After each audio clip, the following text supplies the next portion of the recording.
Hello, everyone. We're here again. Episode 46. Yes, episode 46. You've had to put up with us for 46 episodes. And here he is, the man himself, Delboy. And he's here giving you all his wonderful wisdom and all that. Wisdom? The only wisdom I've got is teeth. That's the wisdom. They were pulled out. Well, you could. I'll tell you what, I'm going to say, what have you watched? But you can put a bit of whatever you want to say, put something in, you can talk about just, Oh, well, before since you last say Wednesday, I've watched an awful lot that's been on telly, and I've watched a few of my old stuff, right? I'll turn the background off because it's, it's only because I hide that bloody awful bedroom that I've got, that I live in. Yeah, you get fed up with that view. Well, to be quite honest, this is what I live in. Not an awful lot I can say about it. So I think everybody that's ordered this has now got it, and that was that Mandalorian season 3 Steelbook, which means I've got all 3 now, and you can go, yay, that's it. I've got all 3 now. Sod it, because season 3 was pretty piss poor. So it was. It was terrible.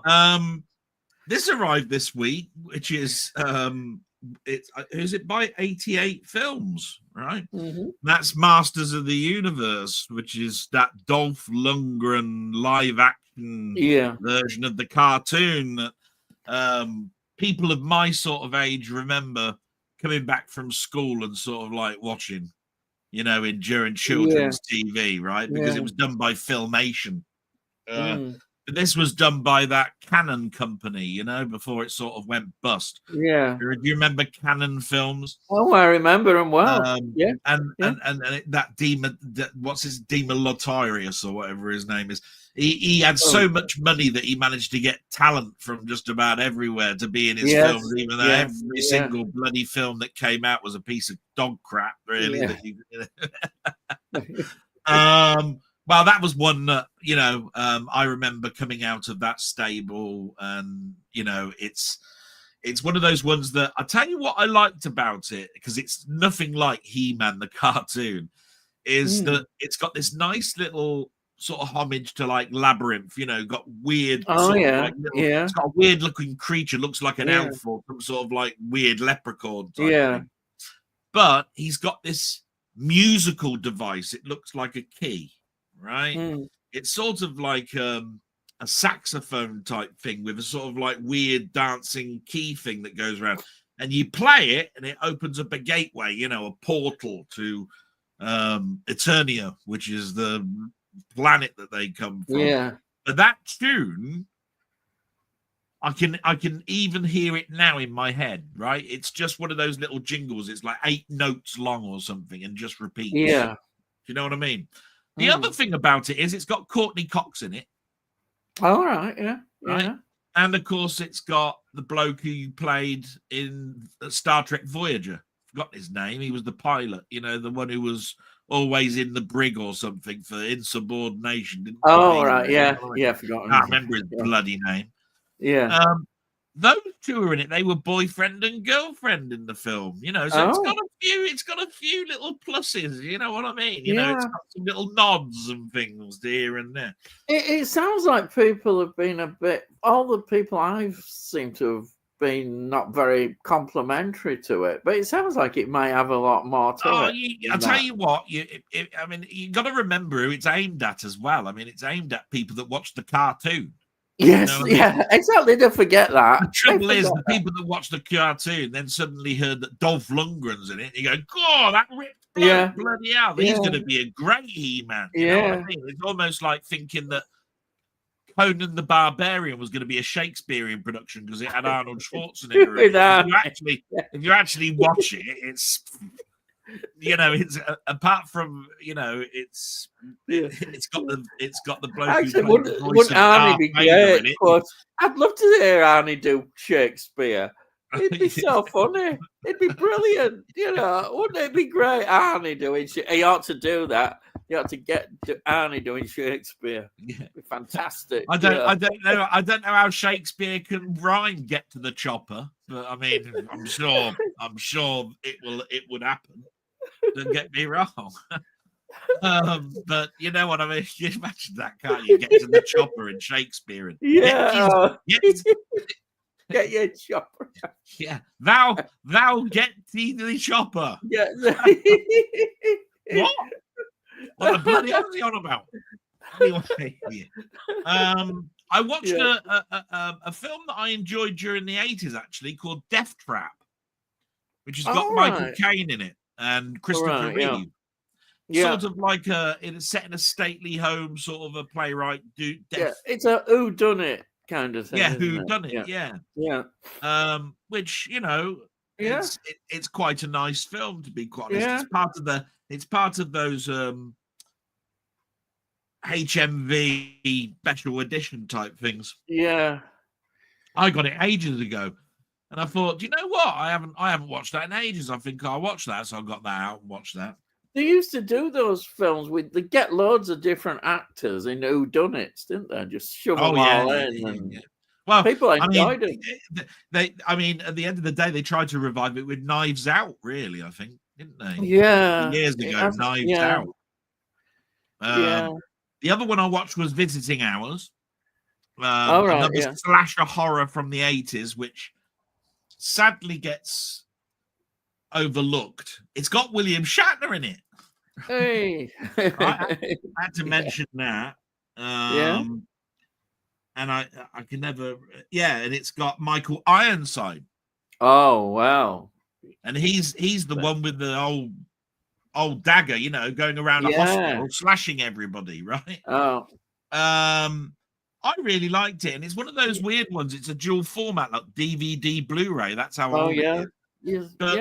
Because I think it came out at the same time, sort of, as Friday the 13th and and all that sort of stuff.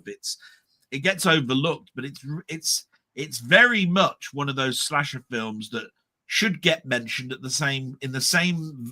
same way that My Bloody Valentine gets talked about, or something like that. I mean, those films get talked about all the time. Nobody talks about Visiting Hours. Yeah, I mentioned Visiting Hours, and people go, "What are you talking about?" Yeah, never heard of it. What do you mean, never heard of it? It ought to be talked about in the same breath, is what I'm sort of like trying to say. Yeah.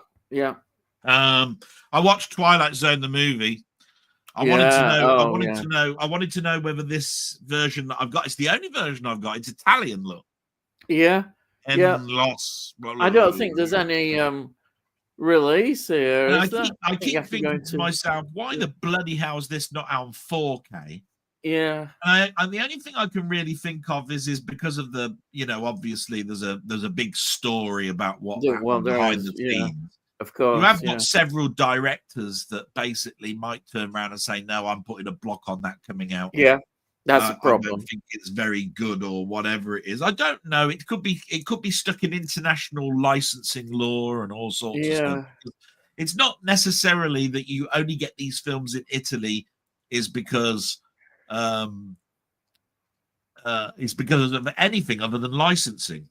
Yeah. You know what I mean? When you have an American film and you put and you go abroad and it comes out, if it's at a block somewhere in one European country, then basically international law can sort of like tar that with one brush and go, right, the whole of Europe, right? Yeah. But I think that Germany gets away with it because Germany has got so many. I know, everybody then turns around and thinks that's bootleg then, right? Because you can only get it in that country. Why is it that's only in that country? It's got to be a release that's been on telly or something, and they've gone and put it on a disc, and they've put a printed cover on it and stuck it out, right? Not necessarily. International law could play part in it that stops it from coming out. You know what I mean? So there's that. But watching on telly, what did I watch? I watched a really bad film. I forgot all about it, to be quite honest. I couldn't sleep and I turned the telly on Friday, and what was on? King Kong Lives. Oh. King Kong Lives, right? Or on the telly, it was called King Kong 2, right? I was going, Oh, the kid too. King Kong 2.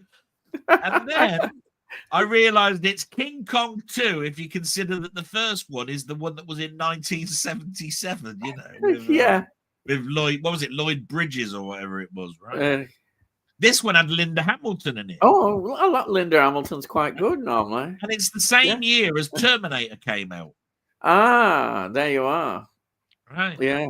And such a bad, I mean, it starts off so bad. King Kong's in a coma. Yeah, he's just fell off a skyscraper. No shit, Sherlock. Right? And they think, oh, I know what we can do. We'll put a pacemaker in him. So they take his heart sensible. Yeah. Take his heart with a crane. Yeah. This is how bad. Who thought this was going to be a good film? I mean, it sounds bad. They get a crane and they pull his heart out. Yeah. And they put this electronic heart thing back in him, right? And sew him back up. And he needs lots and lots of blood. So they find a female version of King Kong. Oh, right? of course. I'm going to myself, hang on a minute. Where did they find this female King Kong from, right? There's only supposed to be one Kong. He was a huge, great, big bloody thing. So what do you want King Kong alive for? You got a bloody female version, right? What's all this about? I don't understand it. Anyway, King Kong wakes up. Carry on. Oh, right. I'll just talk about it. Even though the female version, right, is 3 miles down the way, King Kong can sniff her. Right. Thank you. It's just so bad. He sniffs this female Kong, and he decides, right, I'm going to wake up and get rid of all my chains and try and get out of where I'm in prison. And he's a bit weak. And it's all then about them escaping and then them trying to go and kill him. Do you know what I mean? King Kong dies twice in this film. King Kong dies twice in this film. Once did they leave it open for a sequel? Once he falls in a river, bangs his head, right? And there's this, and you know, you see this blood gushing out from the river, right? It's like, right. Then they turn around and say 3 months has gone by. He must be dead, right? Otherwise, we'd have carcasses of food that he's got to eat because he's got to eat like 2,000 tons of bloody food a day for him to survive, right? And there'd be all these dead bodies in the woods or something, right? And I'm going, in the woods. He's out or he's about 8 or 9 stories high, this thing, and they're saying they can't find him. And I'm going, what do you mean you can't find him?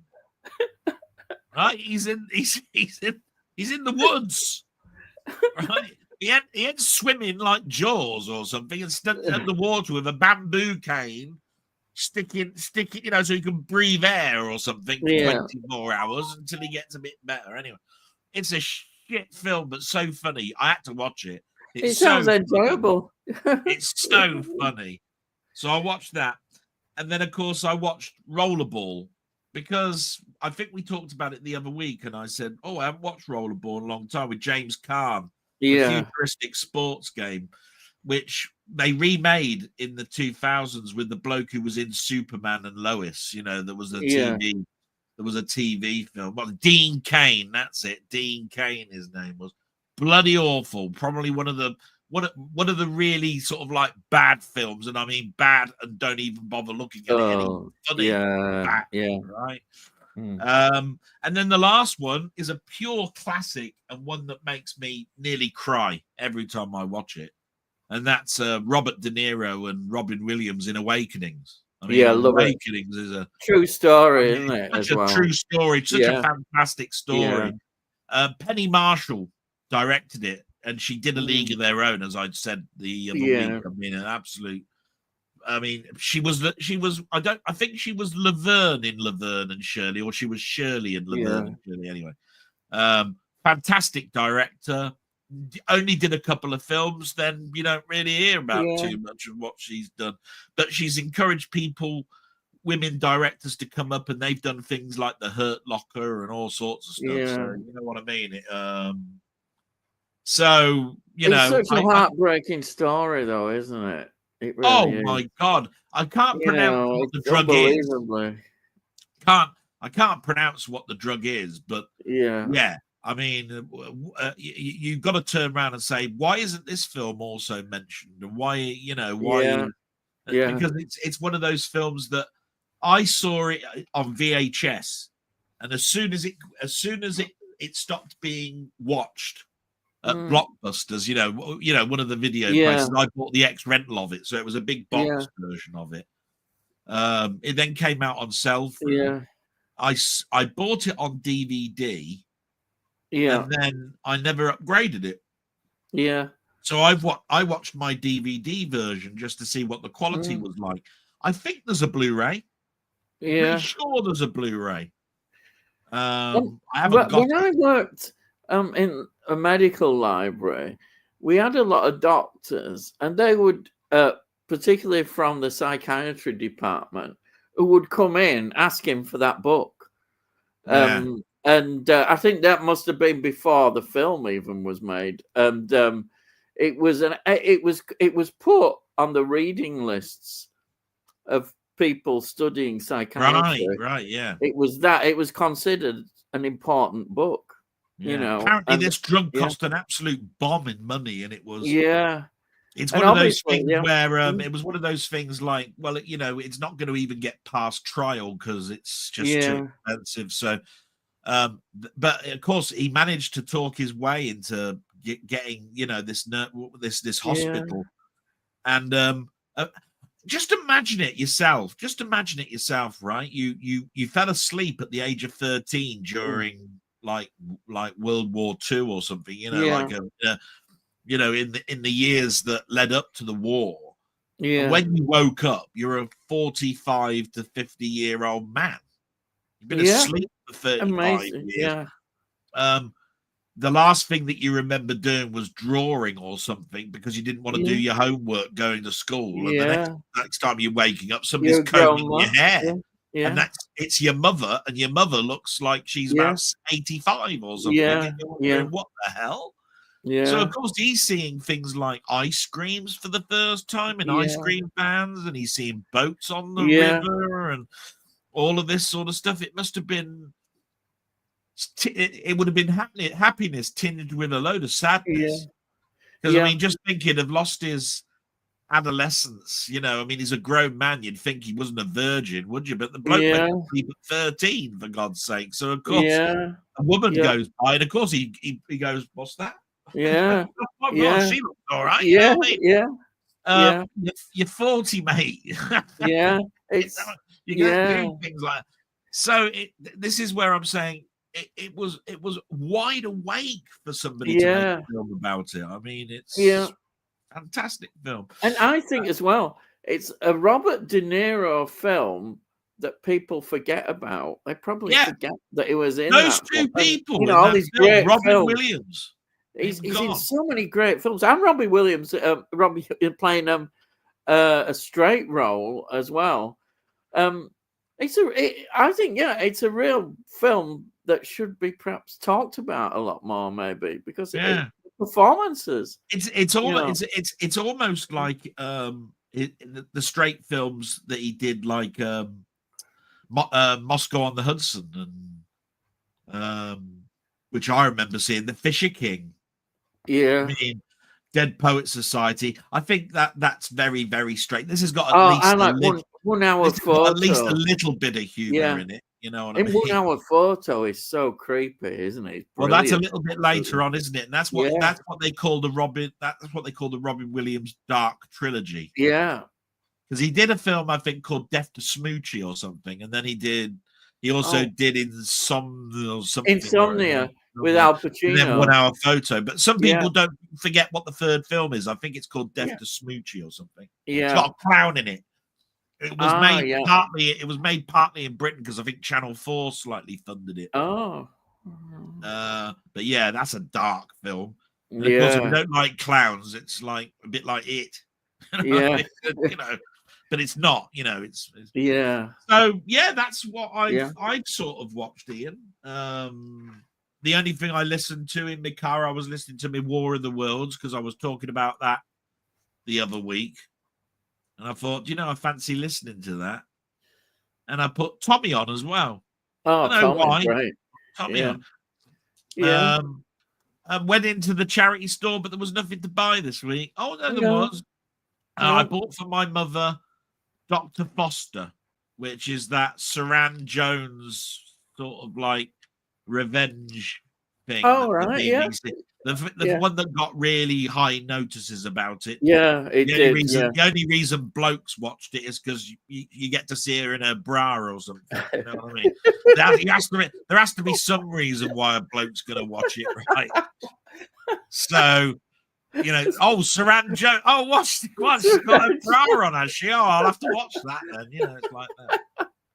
But, you're right, though. I'm trying to well, you know, she was in the TARDIS saying that she was the TARDIS in one Doctor Who episode. And then all of a sudden she's got her babs out or something, right? Oh, well, I'll watch it then.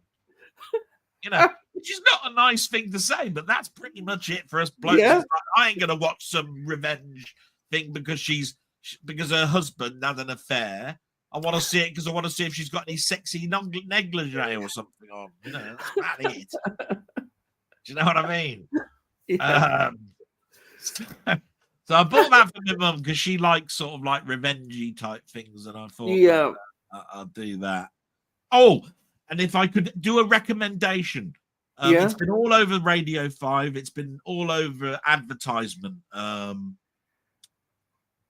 for this documentary, right? It's called Frost Versus. It's about David Frost.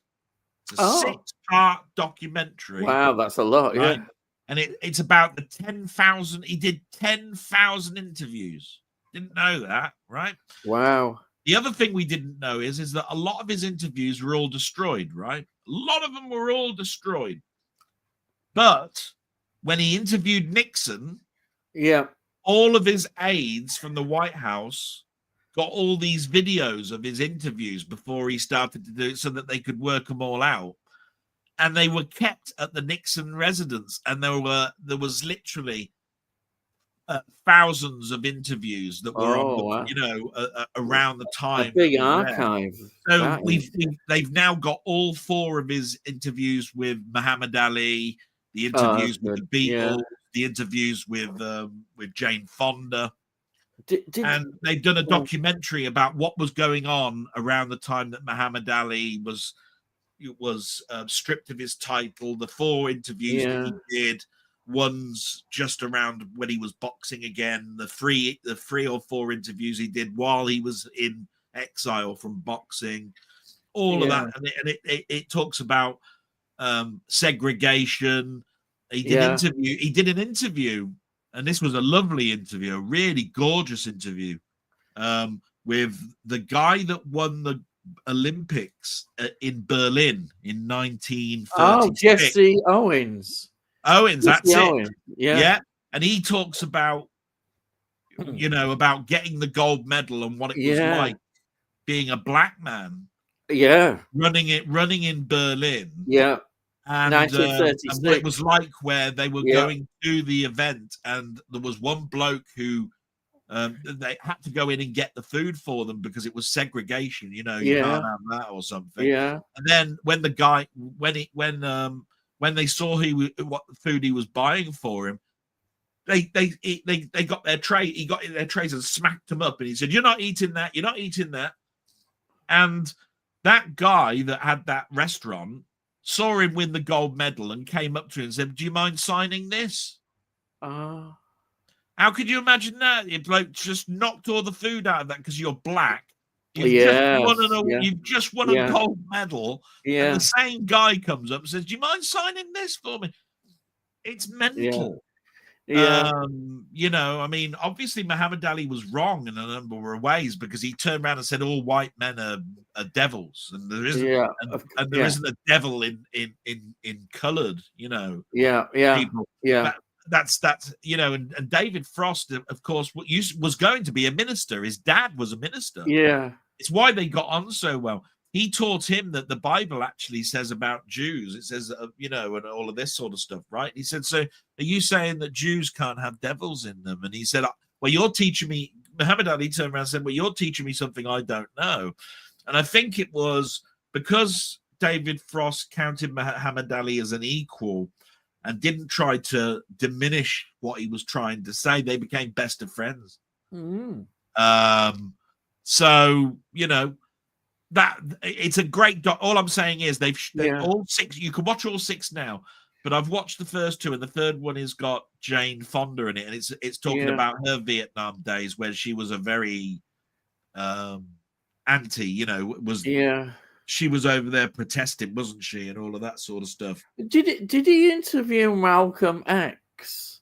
Yeah, but it shows all of that stuff. Because Malcolm X would have been a difficult interview. He was very radical, wasn't he? He was the black nationalism. Yeah, and that was and then really... of course it talks about the fact that David Frost went out with Dinah Carroll. Oh, 3 years. Oh, so that was a mix. That was a mixed. Yeah, that's good. Yeah, they were there. They were together for 3 years. Yeah. And you see him go to the Muhammad Ali fight against Frazier in 1971. Yeah. Actually turning up. When they show this footage of him turning up with his girlfriend, who was a black, all the other people that were watching this with fresh eyes, right? Yeah, this footage has been blanked for years, right? They went, David Frost is with who? And they went, they went out for 3 years. Well, I go to the foot of my stairs. Who'd have guessed? David Frost. Going out with him. So it's full of firsts, and I really liked it. I didn't like the Beatles one too much, but I think the reason I didn't like the Beatles one too much was because I think it's oversaturated with Beatles. Do you know what I mean? I've seen a Hard Day's Night, 8 Days Away. I mean, I've seen all these documentaries and all of this sort of stuff, and I think it's a little bit saturated now. So that's probably why I didn't enjoy it so much, but it was still good. Yeah, it's just that the Muhammad Ali one, you could say the same thing. You could turn around and say, yeah, but look at how saturated interviews with Muhammad Ali are. Parkinson did a lot, yeah. You know what I mean? Yeah. And you go, yeah, but the thing about it is, it's mixed in with stuff like that, Jesse, like that Owen, like I've just told you that gold medalist, they even talk about at the time there was that person who was going for presidency, Wallace. Oh yes, he was a real racist, wasn't he? My God, he turned around and he said, vote for me, and I tell you what, I'll segregate the lot of them. Yeah, right? That's right. I remember that. Yeah. David Frost asks him, and he says, "Oh, I don't want to talk about it." And I'm going, well, what do you mean you don't want to talk about it? You just stood up in front of thousands of people and said about segregation. I come in front of you and ask one question about it, and you're shutting up about it. I mean, normally you'd want to talk as much as you can about it. Yeah. Because he asked him a question, what if your daughter went out with a black bloke? Yeah. Oh, brilliant. He didn't want to talk about it. He went, no, I want to talk about that. Yeah, I do remember that. And then Muhammad Ali said, very controversial. Muhammad Ali said, I'd have voted for Wallace. And I thought, that's a strange thing to say, this bloke. And he said, yeah. Separate us both up, because I tell you what, we want to live in our own island and away from you white people. Yeah, it's you that put us in chains, and this is the reason why we don't want to be anywhere near you. I'll vote you in. You can put us in this own special area where we'll live quite contented. Thanks very much. And you guys, you can just go and shit off over there. We won't come anywhere near you. Get him in. That's what he was saying. And I was going, do you know what? If you look at it like that, what a thing. I would have thought it'd have been dead against it. It'd be like, what? Yeah. But apparently that's exactly what Muhammad Ali thought. He just went, I just want these people to be somewhere. You know what I mean? Yeah. So there you are. That's it. I mean, I've talked an awful lot, but I tell you what, watch that Frost. It's really good. I've downloaded it for you, so I'll send it to you. It's on Sky. They're an hour long. It's Yeah. and this is this and apparently they've got another 6 episodes that they want to bring out later on in the year. So Yeah. pretty Yeah. good. Yeah. So brilliant. What have you been watching, my friend? Oh, crikey. Trying to remember. Oh, yeah. Well, what you sent me, The Brutalist, didn't you? Which stars Well, Adrian I did mention you in my Brody blog. and Guy Pearce. Now it's been up, and I can see why. It is a brilliant piece of filmmaking. I'm not going to deny that at all. And the acting, you can't fault Adrian Brody and Guy Pearce. Guy Pearce, yeah. They tremendous performances. He stood out for me. Guy Pearce stood out for Yeah. me. Well, he's done some great acting, hasn't he, in his career? Yeah.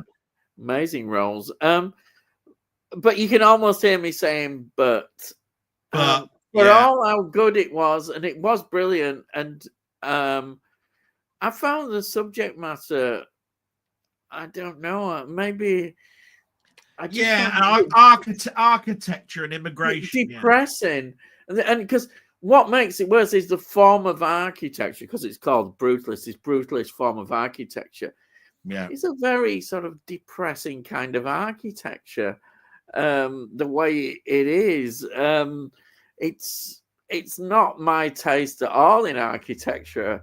So I know that it doesn't really affect how you it shouldn't do how you look at a film, but it kind of did a bit, because it depressed me, that form of architecture.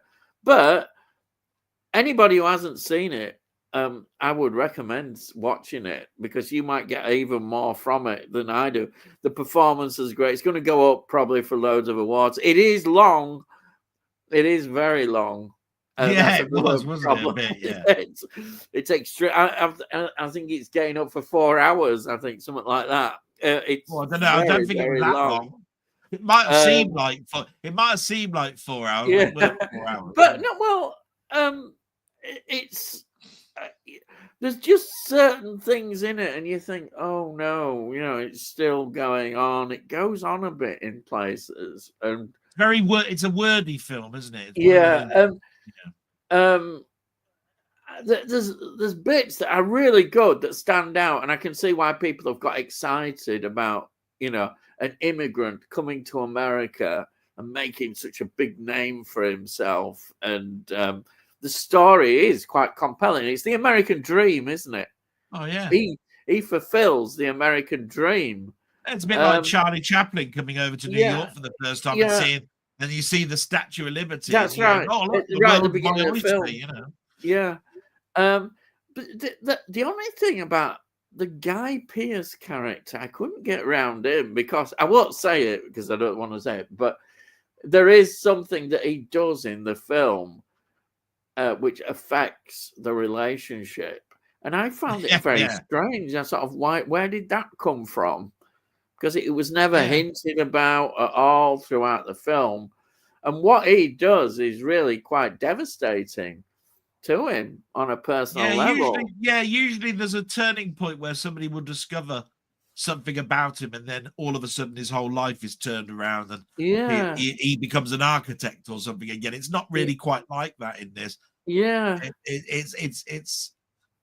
It's more an immigration film, isn't it? I think, really, how immigrants are treated, how hard it is. I think his relationship with his wife is good. I think that's really nice. It's a really nice relationship, because she's got a disability, hasn't she? And that relationship is he clearly he's madly in love with her. He's still madly in love with her. He'll do anything for her. He will. And she obviously encourages him, and is a big major part of his success. She's a journalist as well. She's not somebody who's just there for the ride. She's very got her own career as a journalist. She's very pro what he does. Yeah, she's encouraging him, and she's really good. And that's why, you see, he looks for a benefactor in many ways, like you have to do to get on. And he finds it in Guy Pearce's character. And you think everything's great, and and then this thing happens, and you don't understand now why that happened. It never explained it, but perhaps it didn't. But the way it came out of the blue was a bit of a shock, because there was no. Often you get indications before on these sort of matters, and you didn't. But I'm not going to give anything away. You have to watch the film. But let's see what anybody else thinks. What anybody else would think about it. But if it's based on a true story, then that happened. Then it's very interesting. The way it was. So there was that film, Brutalist. Then so you're in two minds about it, but in the end, you saw the quality in it. Yeah. Okay. Yeah. No, I think it did. I mean, you can't. It's going to probably win quite an awards, and I may already started to win awards. I think it was up for some. It's up for quite a few. It'll probably win but we'll know Sunday. It's the Oscars on Sunday, by the way. Oh, right, yeah. I wouldn't put it as my favorite, but I appreciate it. It's not something I want to buy either. I've seen it. I'm quite glad to have it. You're not going to put it on for a few laughs, are you? I mean, no. But even though sometimes I like depressing films. You can enjoy something that's quite depressing. But you don't want to also go into the kitchen and put all the knives away so that you can't get out of them.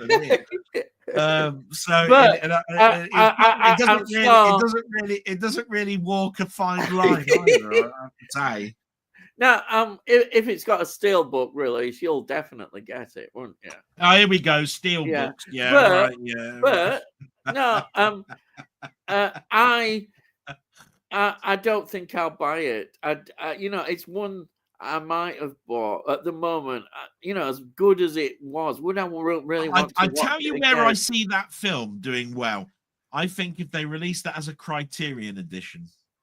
If Criterion get the license to actually, they do a lot of extras to it, which are right. I think it will do incredibly well. Yeah.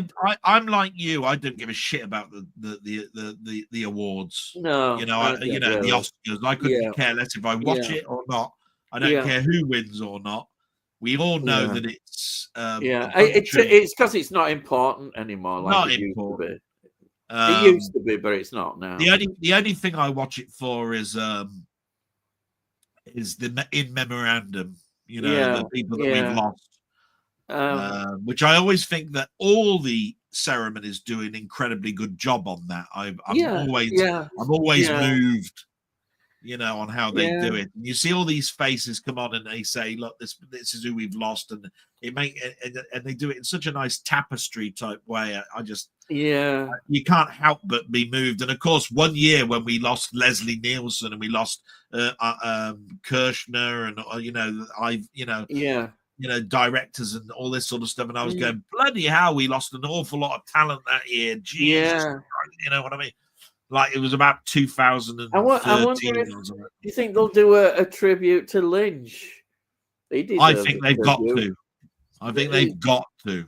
Because there was one. I know that sometimes the ceremonies are criticized because if I remember rightly, they didn't do David Bowie because he died in January, and they said it was too close to.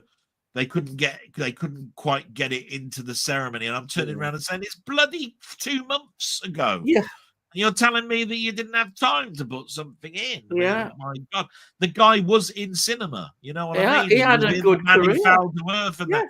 You cannot turn around and say that. It's you can't even get away with saying he didn't do enough in film to make it. He viable, did. Right. Yeah. This is pure. Your own arse's Oscar. Yeah, it is, what I mean, type thing. Yeah. I don't agree with it all, but that's another thing I didn't like anyway. Right. Another film that I downloaded was a film called Companion. It stars Sophie Thatcher, who was in Heretic, which is a great film. Yeah. Now, which, by the way, has got a Steelbook coming out, but anyway. Yeah. Brilliant film. Heretic is one of the best. It's one that now you see that one I could watch and watch. There's so much in it, and it's a wonderful film. And I must get my own copy of that. That's on my list because it is out. I think you can get a Blu-ray of it. Anyhow, it's another story. Companion. It's a story about really. It's the old Android story. It's done really well. It's got a lot in it, and there's a lot of intrigue. It's quite horrific in places as well. It's a really good on the edge of your seat. Once you start to get to know what is going on, it is absolutely brilliant. I loved it. It has got an horror element to it, but it's not really purely horror. What's it called again? Definitely is a horror element, and towards the end, of course, as usual in these films, it really gets going. What's it called again, Ian? And what year? Companion.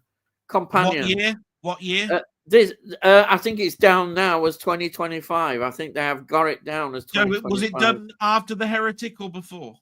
It would be after The Heretic. After. Yeah. Right. Yeah. Though she's I think she's in quite a bit of demand. I think she's got quite a few pictures coming, around coming up. And you saw this digitally, did you? Or? Yeah, I downloaded it. I saw it downloaded, and I thought, when it comes out, I'll definitely get that. I enjoyed it because I haven't seen that some Android stories. I'd like to see more. I mean, the best one that I actually saw last, which is quite a while ago, was Ex Machina. Or is it Ex Machina? Yeah.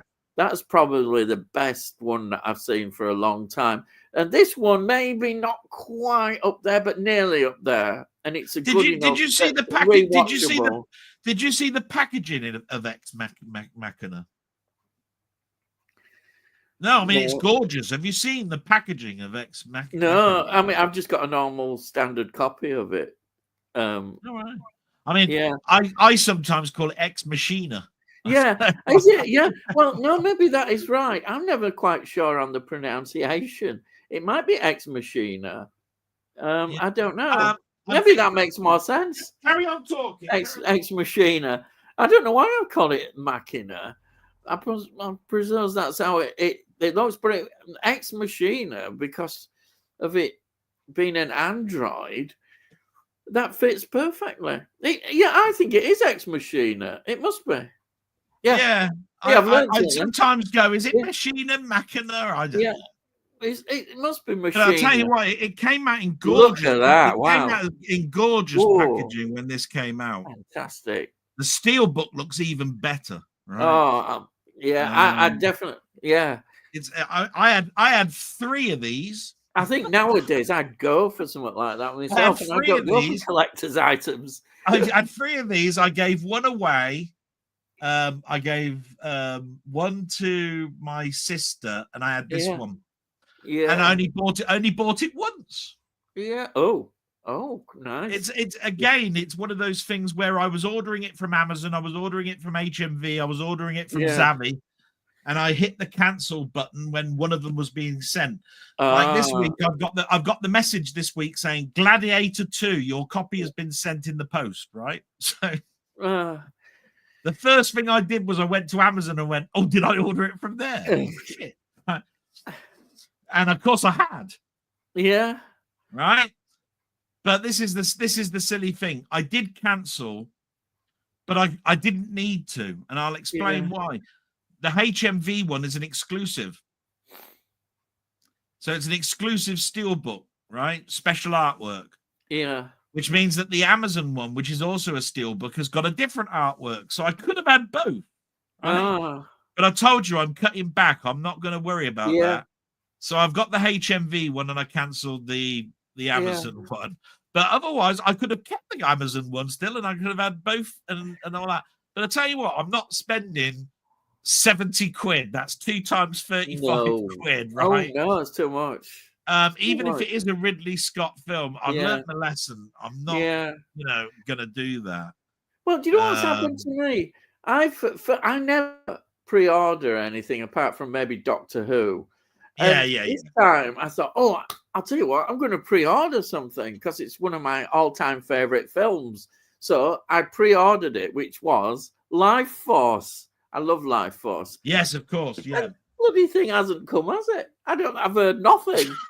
What the bloody hell's happening? Absolutely nothing. Have you looked? It says there's nothing going on. That's from Arrow. Arrow Video. What the hell are they doing?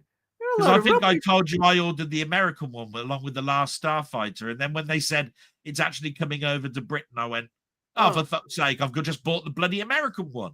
Yeah. Sod it. Yeah. You know what I mean? So but what happened?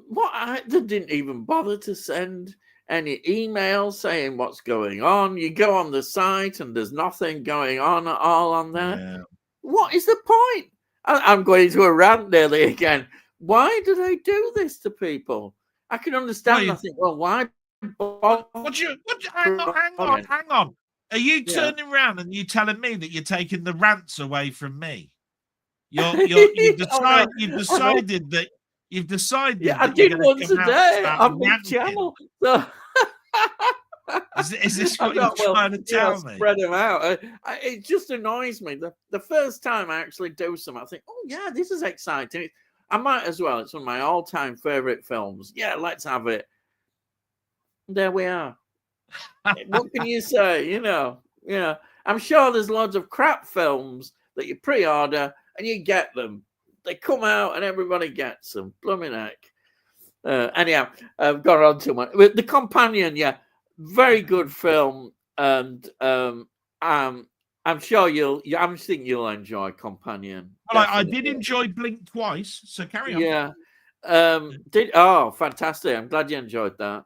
But yeah, Companion, really good. And then sort of stuff that I've just watched from my own collection, caught up really, because I've had these two in for quite a while. You bastard! You've done this on purpose, haven't you? Dr. Five. No, you've done this on purpose, haven't you?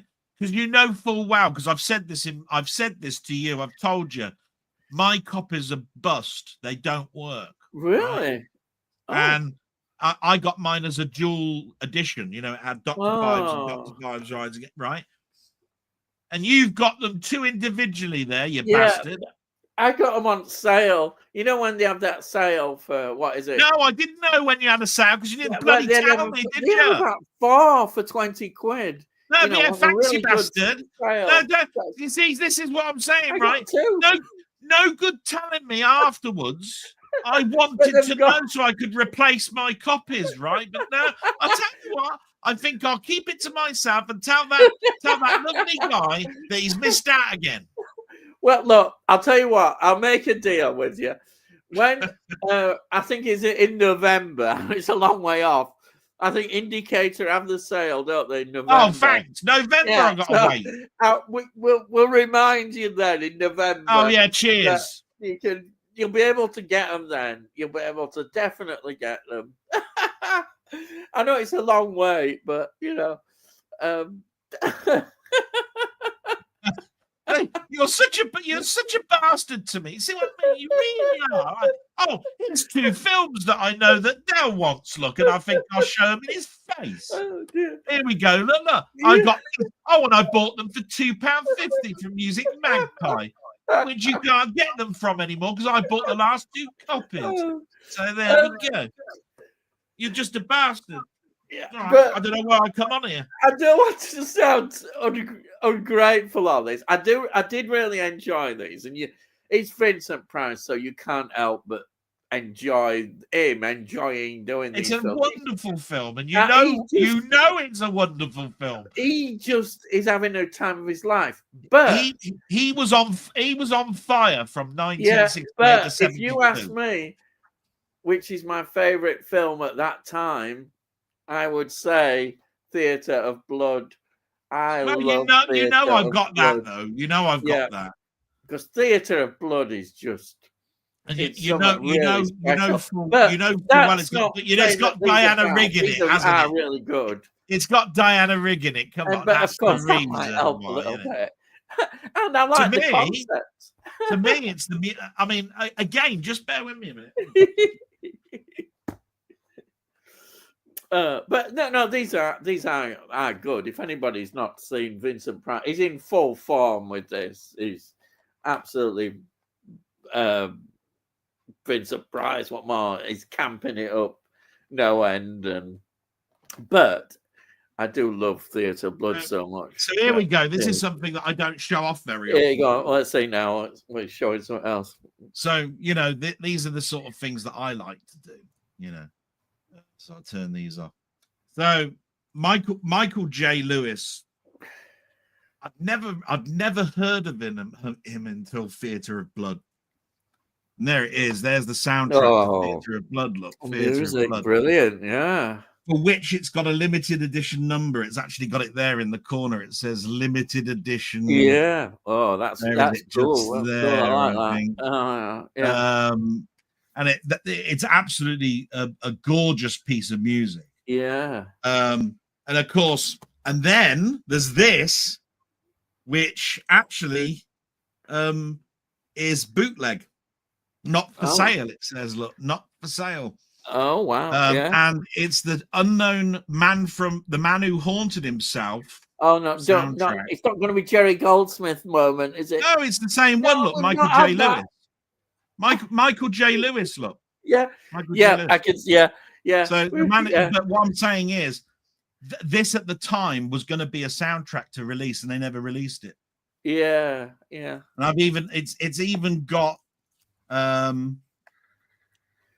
the original receipt that I bought it for. Oh, nice. I bought it in 2015. Yeah. How much did you pay for it then? I paid in 2015 £16.49. Hey, that's quite a lot, isn't it? At that time. Oh yeah. Yeah. But it's a bootleg. You can get the soundtrack now, but back in the day you couldn't. Yeah. And Michael J. Lewis, like I said, Theatre of Blood, I loved it so much, and I love the man who haunted himself. It's got one of those sort of like definite 60s swingy type music. It's like poppy. It's poppy orchestra. Yes. When people did things. When people did rock on classics type. Yeah. Right. I remember, it be reminding me of my dad playing Music for Pleasure records with Jeff Love and his orchestra. Jeff Love. I think the only way people explain it now is they say, "You remember when you used to be in an elevator and you listened to the music in the elevator?" Well, my dad used to have no end of albums of that. Music for Pleasure. They were the cheap albums that you could get. Top of the Pops records never had actually any original artists. Top of the Pops ones, You see, but they always had a nice lady on the front. Top of the Pops. They were all really bad cover groups, weren't they? Groups that were just didn't even sound like them. They'll say a lot of people. Although saying that, Elton John was a session player for those records. Oh well. but some of them were pretty bad. What else? So I said Dr. Phibes. I watched. Yeah, you're a bastard. Yeah. And finally, I don't. What was it, Tony? What was it? Was it Tony Bleak? No. This is one of mine. I got from Music Magpie. Not that long ago. Triangle. The Triangle. This was on a co-production with BBC, and BBC showed this over various nights, and it's a band at the time was quite trendy and popular, the Bermuda Triangle. This has got Sam Neill in it, who's obviously there for a paycheck. He's not in it a great deal, but he gets the headline. And who was the other actor? Was it Eric Stoltz? Hang on, wasn't that on a bank holiday when it came out? I think you may well, but BBC have actually invested money into this production. That's right. Yeah, but do you know something? It's really enjoyable. You did if you've got it. I haven't watched this again. You realise how good No, it was. I got it on DVD. It's corny. I got it on DVD. It's good I fun. think I bought it. Yeah, it's I tell you what, I bought that around about the time that the 4400 came out. Do you remember that science I've fiction got that. show? Yeah, 4400. Love that. Yeah, I'm pretty sure I bought it around I then. got this from Music Magpie. Look, a double CD. It was about £3, something like that, and it's brand new condition. Fantastic. But what it is, I did have a look. It is available on Blu-ray, but I'm quite happy with this, really. So what music you've been listening to? I haven't brought any music in. I've just done various bits and pieces, but I won't do it. I won't torture you with any more music. But yeah, that's quite a bit. Yeah, we're right. We've been over an hour now. We better get on with the comments. Right. So let's get to the first one. Evening, gang. It's Cy Robson. Hello, Cy. Thank you for joining us. I will say, I was talking just before I came on. Cy, thank you very much for the lovely comment that you left. Now, I have no idea, and this is why I'm bringing it up now, whether YouTube took away your comment or whether you thought, oh no, I won't bother saying that. I just want to say it was a lovely comment that you left. Thank you so much. And if there was any sort of like advice to give in regards to your comment, is I know plenty of people that don't want their face on camera, right? I've got low end of friends that go, no, I don't want a YouTube channel. I don't, all of that sort of stuff. I would love it. I would love it if you became an advisor to your friends that do have YouTube channels and you give them your opinion or vision of a film that you saw with your friend. And then your friend, instead of just going off and giving their opinion on the film, suddenly gets an insight on what you were saying about it and possibly therefore gives a much more rounded review of the film because you discussed it, you know, the film after you'd seen it with your friend, you know. That is, I think you'd be a wonderful advisor to a number of people that are on YouTube to give your insight on a film that you saw. I think you'd do really well doing that. I think that too many people are out there that see a film and they have a knee-jarring need to bring it out on YouTube almost immediately without actually digesting what the film is about. That's true. And you can have two people watch the same film and come out at two totally opposite ends. Oh, I loved it. Oh, I thought it was a bag of shit. You know what I mean? Yeah. And if you go to the pub and have a chat about it afterwards or something, I tell you what, there's the person who thinks it's a bag of shit might have a different opinion after you say, yeah, but that scene that was in that film where they were round the table together and they were discussing whatever, you know. Don't you find that was really poignant because this happened or something, right? And then they go, oh, I didn't think of it from that point of view. If you do that, then I think that your friends will benefit, and and I think that you get an insight. I hope that they'd credit you. You know what I mean? Like I said, I have no idea why your comment disappeared. I didn't want to embarrass you by reading out something that you might not have wanted me to discuss. That's why I've not gone into any detail now in regards to who you mentioned in your comment and all of that sort of stuff. I'm just giving you a bit of advice that I think you would be the perfect advisor, an advisor to so many people that you watch films with. I think you giving your own opinion of it might make them think slightly more warmly about something or slightly worse about something if there was a film that you didn't like and they did. You know what I mean? It's that balance. You know what I mean? That's why Ian and we were just talking about The Brutalist. I turned around and went, yeah, and he turned around and said, what's that bleak shit? Yeah, not quite. And you meet in the middle and you go, yeah, you can understand why it's going to get a great review, but to be quite honest, yeah, I mean, you're not going to put it on for because Eddie Murphy's in it, and it's going to be a laugh riot. You know what I mean? Immigration. You know what I mean? It's not that. You know what I mean? So right. We got Wee Bob out saying evening, hello, welcome to the channel. Hey, Wee Bob Ray. Hey, and then we've got Si saying, "Are you as ecstatic as I am with the news of Kathleen Kennedy leaving Lucasfilm? 13 years too late, in my opinion. Well, it's hopefully there might be some change. We will see.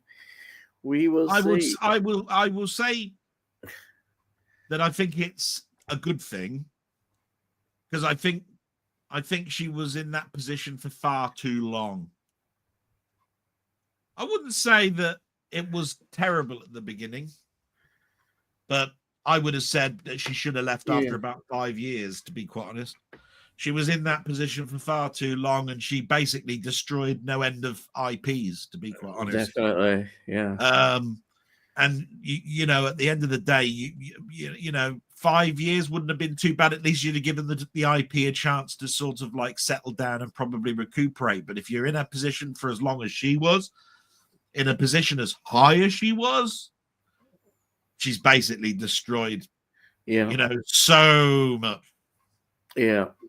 It's almost like the field's got no nutrients left in the ground for you to grow anything good out of that in that plot of land anymore. Do you know what I mean? Yeah.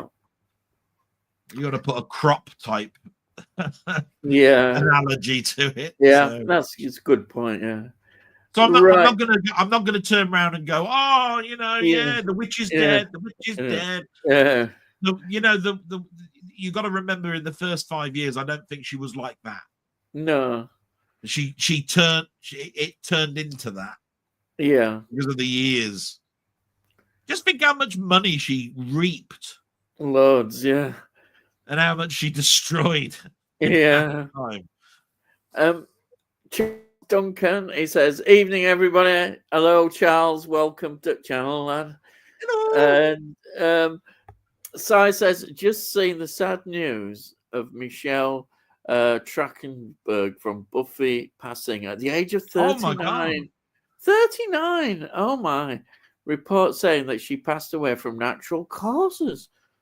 What's natural causes at 39 years of age? I'm totally agree. I don't know. I'm 39. Yeah, they usually say natural causes when there was no external influence, don't they? Like cancer or that sort of thing.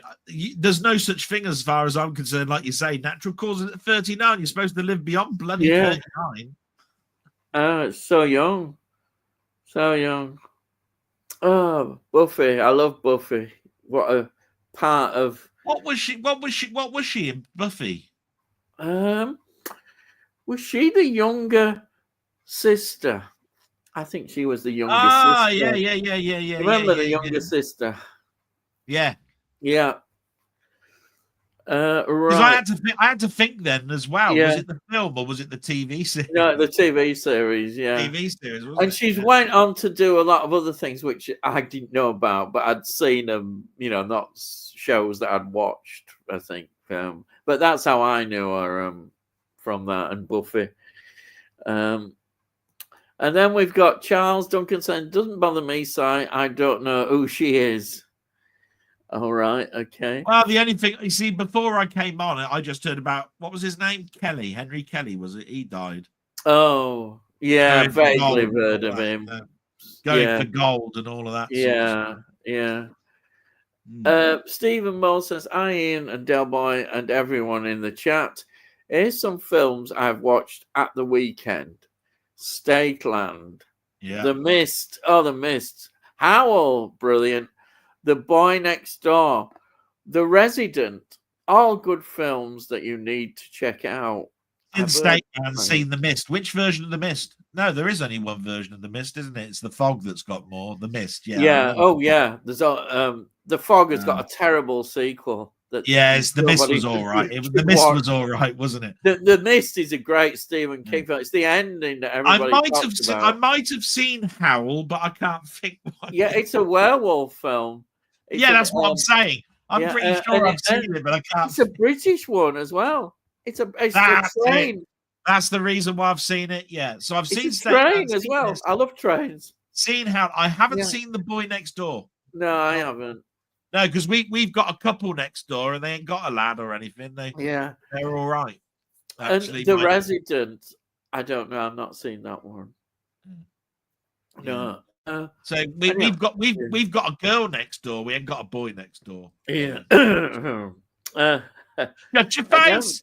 It was a joke. You should have been smiling. Well, you bastard. I know.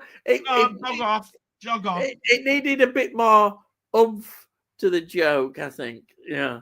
It was one of those cream cracker jokes. Cream crackers. Yeah. Don't you mean Christmas crackers, you Santa reject? I feel cream crackers when I hear you say that. There's a joke inside every packet of cream crackers, isn't there, in Sainsbury's? Is that what you're trying to tell me? Yeah, I can get some cream crackers from Sainsbury's, all right. Yeah. Well, anyway. There's a joke in every packet, isn't there? What are you trying to tell me? Yeah. Every do you get a paper crown in every packet of cream crackers? At your bottom of your Jacob's cream crackers. Right. We Bob Out says tonight, I have watched for the first time Star Trek original pilot episode and then the Man Trap episode. They seem quite scary and adult themed. Wow, that's true, actually. Yeah. Did you watch these when you were young and what age? Yeah, I did. Yeah, definitely. My age. Oh, I remember on videotape where they actually Gene Roddenberry introduced and said, "Here is the unseen pilot that I did," and it was in black and white at the time. You know, they actually showed the black and white one on there. Which they obviously turned into a two-parter called The Menagerie later on in the season. But yeah, it was very, very adult orientated. You know, with Pike as the captain. And that other one, they didn't show, did it? They didn't really show the other one because it was the first pilot episode for some reason. I'm thinking at BBC. I'm sure BBC didn't. Oh, well, the one that they considered to be the pilot, the William Shatner pilot, is the one where No Man Has Gone Before. Isn't That's it? right. Like and that. then it's the one where they go through the barrier, isn't it? Anyway. Yeah. The other one. What's the other one? What's it? It's called. Oh, I should know what they call it, but there's two versions of it. It's where they stuck some footage from a later story and stuck it in the pilot, didn't they? I can't. That's why I said the Menagerie. Yeah, the Menagerie. That's it. Yeah. Spock has basically captured the Enterprise and won't tell anybody why he's doing it. Yeah. Which was weird because I remember that being a two-parter, and literally about 2 weeks before it, there was another courtroom one where Shatner was up for some sort of court martial. Yeah, you know what I mean? Yeah. I was going, how many more of these court ones are we going to be watching?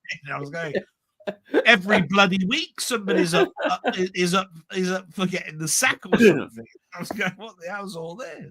And the uniform, the change in uniform was interesting as well. They were still experimenting what uniform they should wear. Then it settles down eventually. Which did you prefer? Did you prefer Kirk in the gold, you know, like the normal top but it was gold in color, or did you like him in his green one, which sort of had a swish that went round his sort of like I suppose.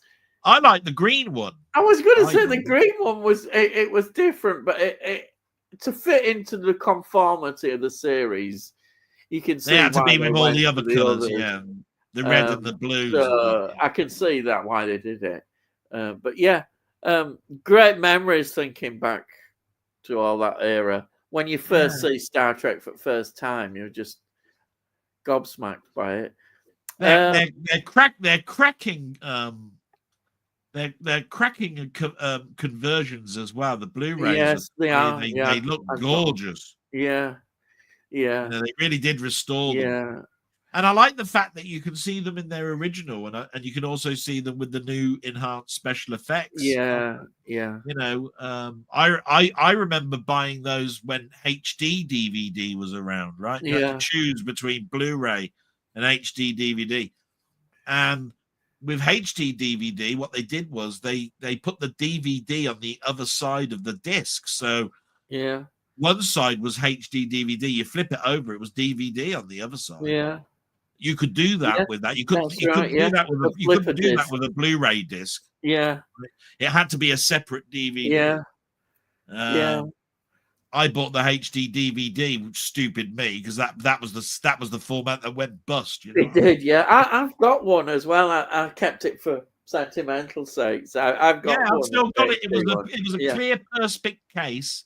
Yeah. It's in like a container thing. Yeah, it's yellow. You've got the yellow inside packet, but it's got a clear Perspex case that you open up.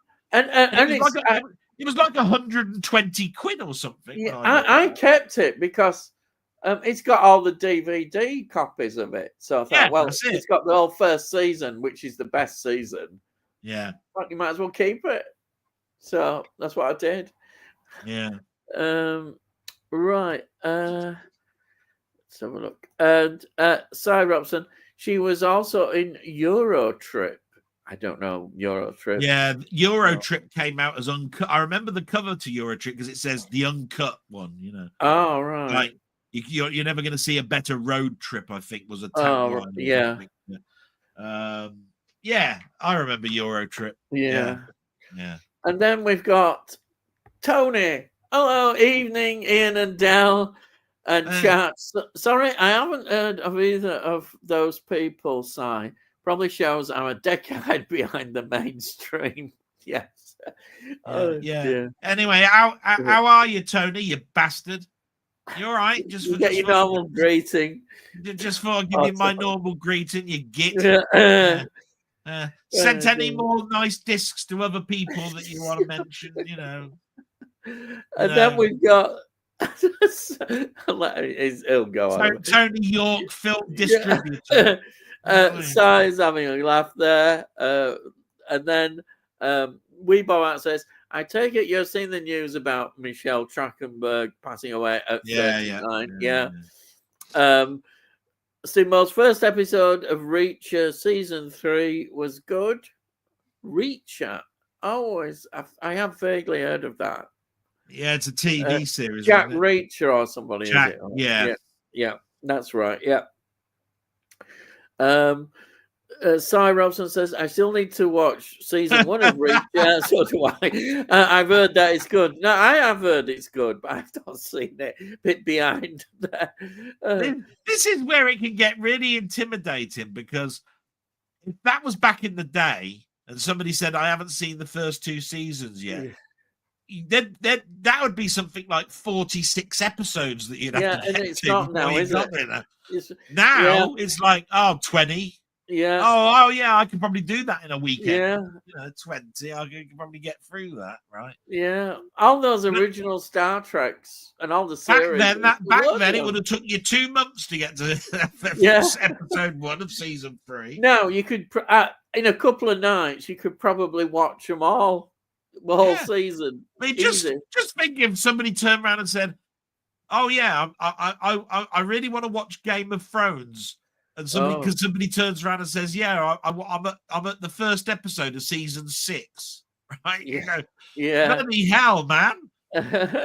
Right? It's 20. Let's say 22 episodes per season, 6 seasons. I'll see you next year. You know what I mean? It's like Lost. Wasn't Lost 20 odd episodes as well? Yeah, all of them. Yeah. Prison Break was 20 odd. Yeah. They're all, you know what I mean? Yeah. Right. Tony says, Stephen, only I've seen is The Mist. Some inventive monsters in that. Yeah. The Mist is just brilliant. The ending is so. Everybody talks about the ending because you can't help it. Seymour, Cy Robson, I just recently finished season 2 on Blu-ray and the first season of Tulsa King, ready for season 2 when it's released to buy in March. Tulsa King, again, a lot of people have enjoyed. That's Stallone, isn't it? If you like Stallone, you'll probably love that.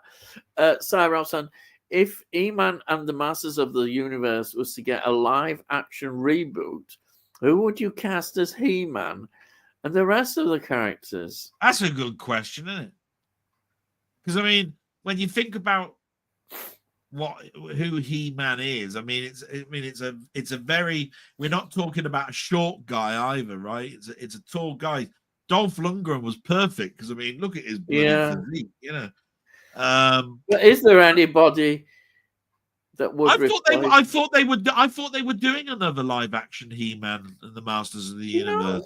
I don't know. Maybe I thought the cartoon failed that Kevin Smith did, and they're going with another live. Oh yeah, I think you could be right there. I'm not 100%. I forgot who it was that they've chosen to be He-Man. Yeah, but you know, I mean, you wouldn't have. Is there any of these sort of actors now that have that sort of build and? Well, that's what I mean. You can't think of any, can you? I mean, you got to remember that if you can get someone like Christopher Reeve to be Superman, and apparently he was a right weakling and everything before Dave Prowse built him up into being a muscular person. All you're looking for then is a person of quite good stature that you can train up, you know. But I'm having trouble thinking who would make a good man. Do you know that they used to do these dream cast in your TV show, right? I mean, the ones that have passed their day, haven't there? A lot of them, like the Rock, for instance, which is a sort of kiddie kind of thing, isn't it? He's passed his day, hasn't he? Really? Yeah. Because you probably would have to look at the WWE or something. You would. I don't know anybody. Anybody who knows wrestling might know some younger ones who might be suitable. That's where you'd go. I think that would be a good area to go in, wouldn't it? Because that kind of thing. Yeah, if anybody knows wrestling, they might know some stars. So that's it. And it's Cy Robson has stumped me on that. I'm not quite sure who I would have. I can't. It's difficult to think of somebody you just think, oh yeah, they're perfect. You know. Yeah. There isn't people. I can't think of any current actors in that mold. No. Oh, they're too old. Because you could turn around and say, the lead man that was in Mad Men or something, you know, like Henry Cavill. I mean, what about say someone like Tom Hardy? Is he too old now? I don't think Tom Hardy would make a very good. No, it was just the name I threw out because he's done a lot. I'll tell you what, Muckman's probably come up with the perfect one, and that's Chris Hemsworth. Oh yeah. He probably would be perfect. You could even have the person who played Captain America, you know, Chris Evans. I suppose you could use those. Yeah, they're experienced. Yeah, they've got the experience. Yeah. Right. You're not going to have. I'll tell you what, you ain't going to have Harrison Ford. Oh, crikey, poor Harrison Ford. Yeah. Dear me. Jesus Christ. Right. Do you want to be He-Man at the age of 94? Yeah.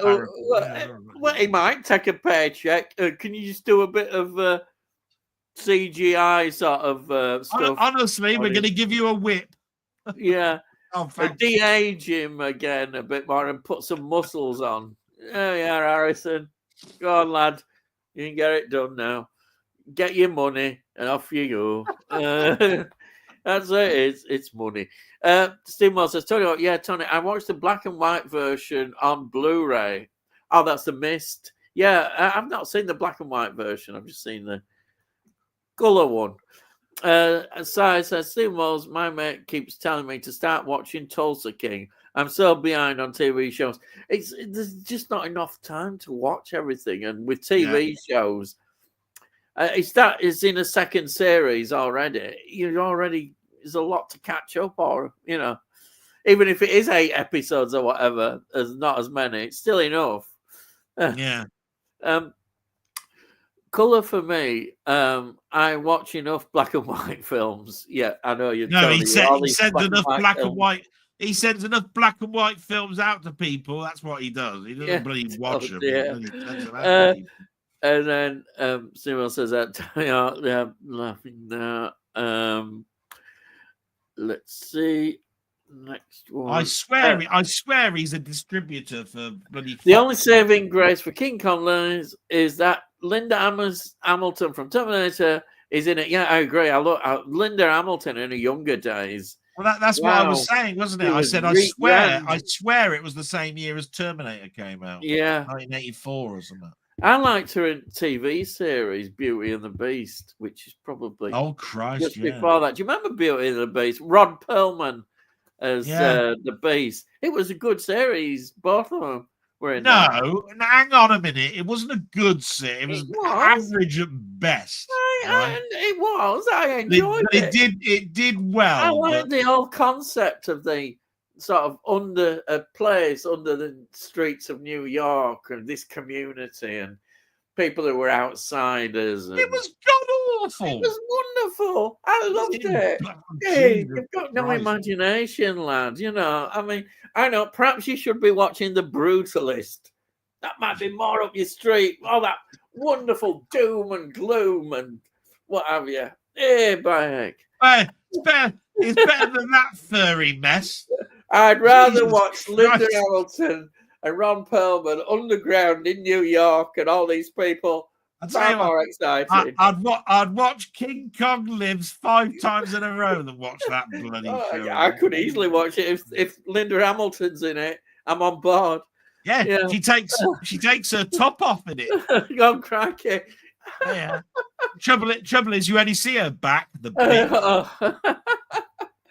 She's in one of the Volcano films as well, isn't she? Is it Volcano or other one? Eruption or whatever it is. Is it Joe versus? Oh no, Dante's Peak.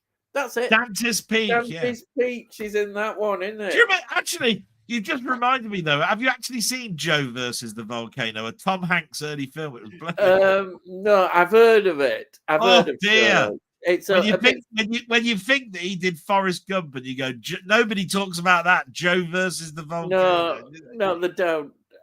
It's one. I don't think he talks about it at all. No, I don't think he would. I don't think he wants to.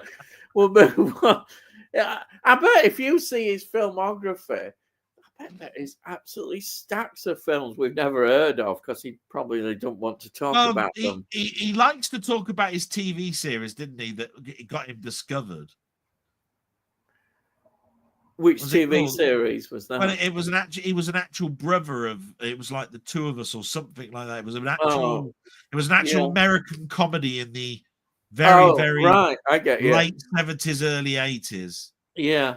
And then he started to branch out into films with things like the One Man with One Red Shoe and the house. That the Money Pit was it? The Money Pit. That's it. Things like that.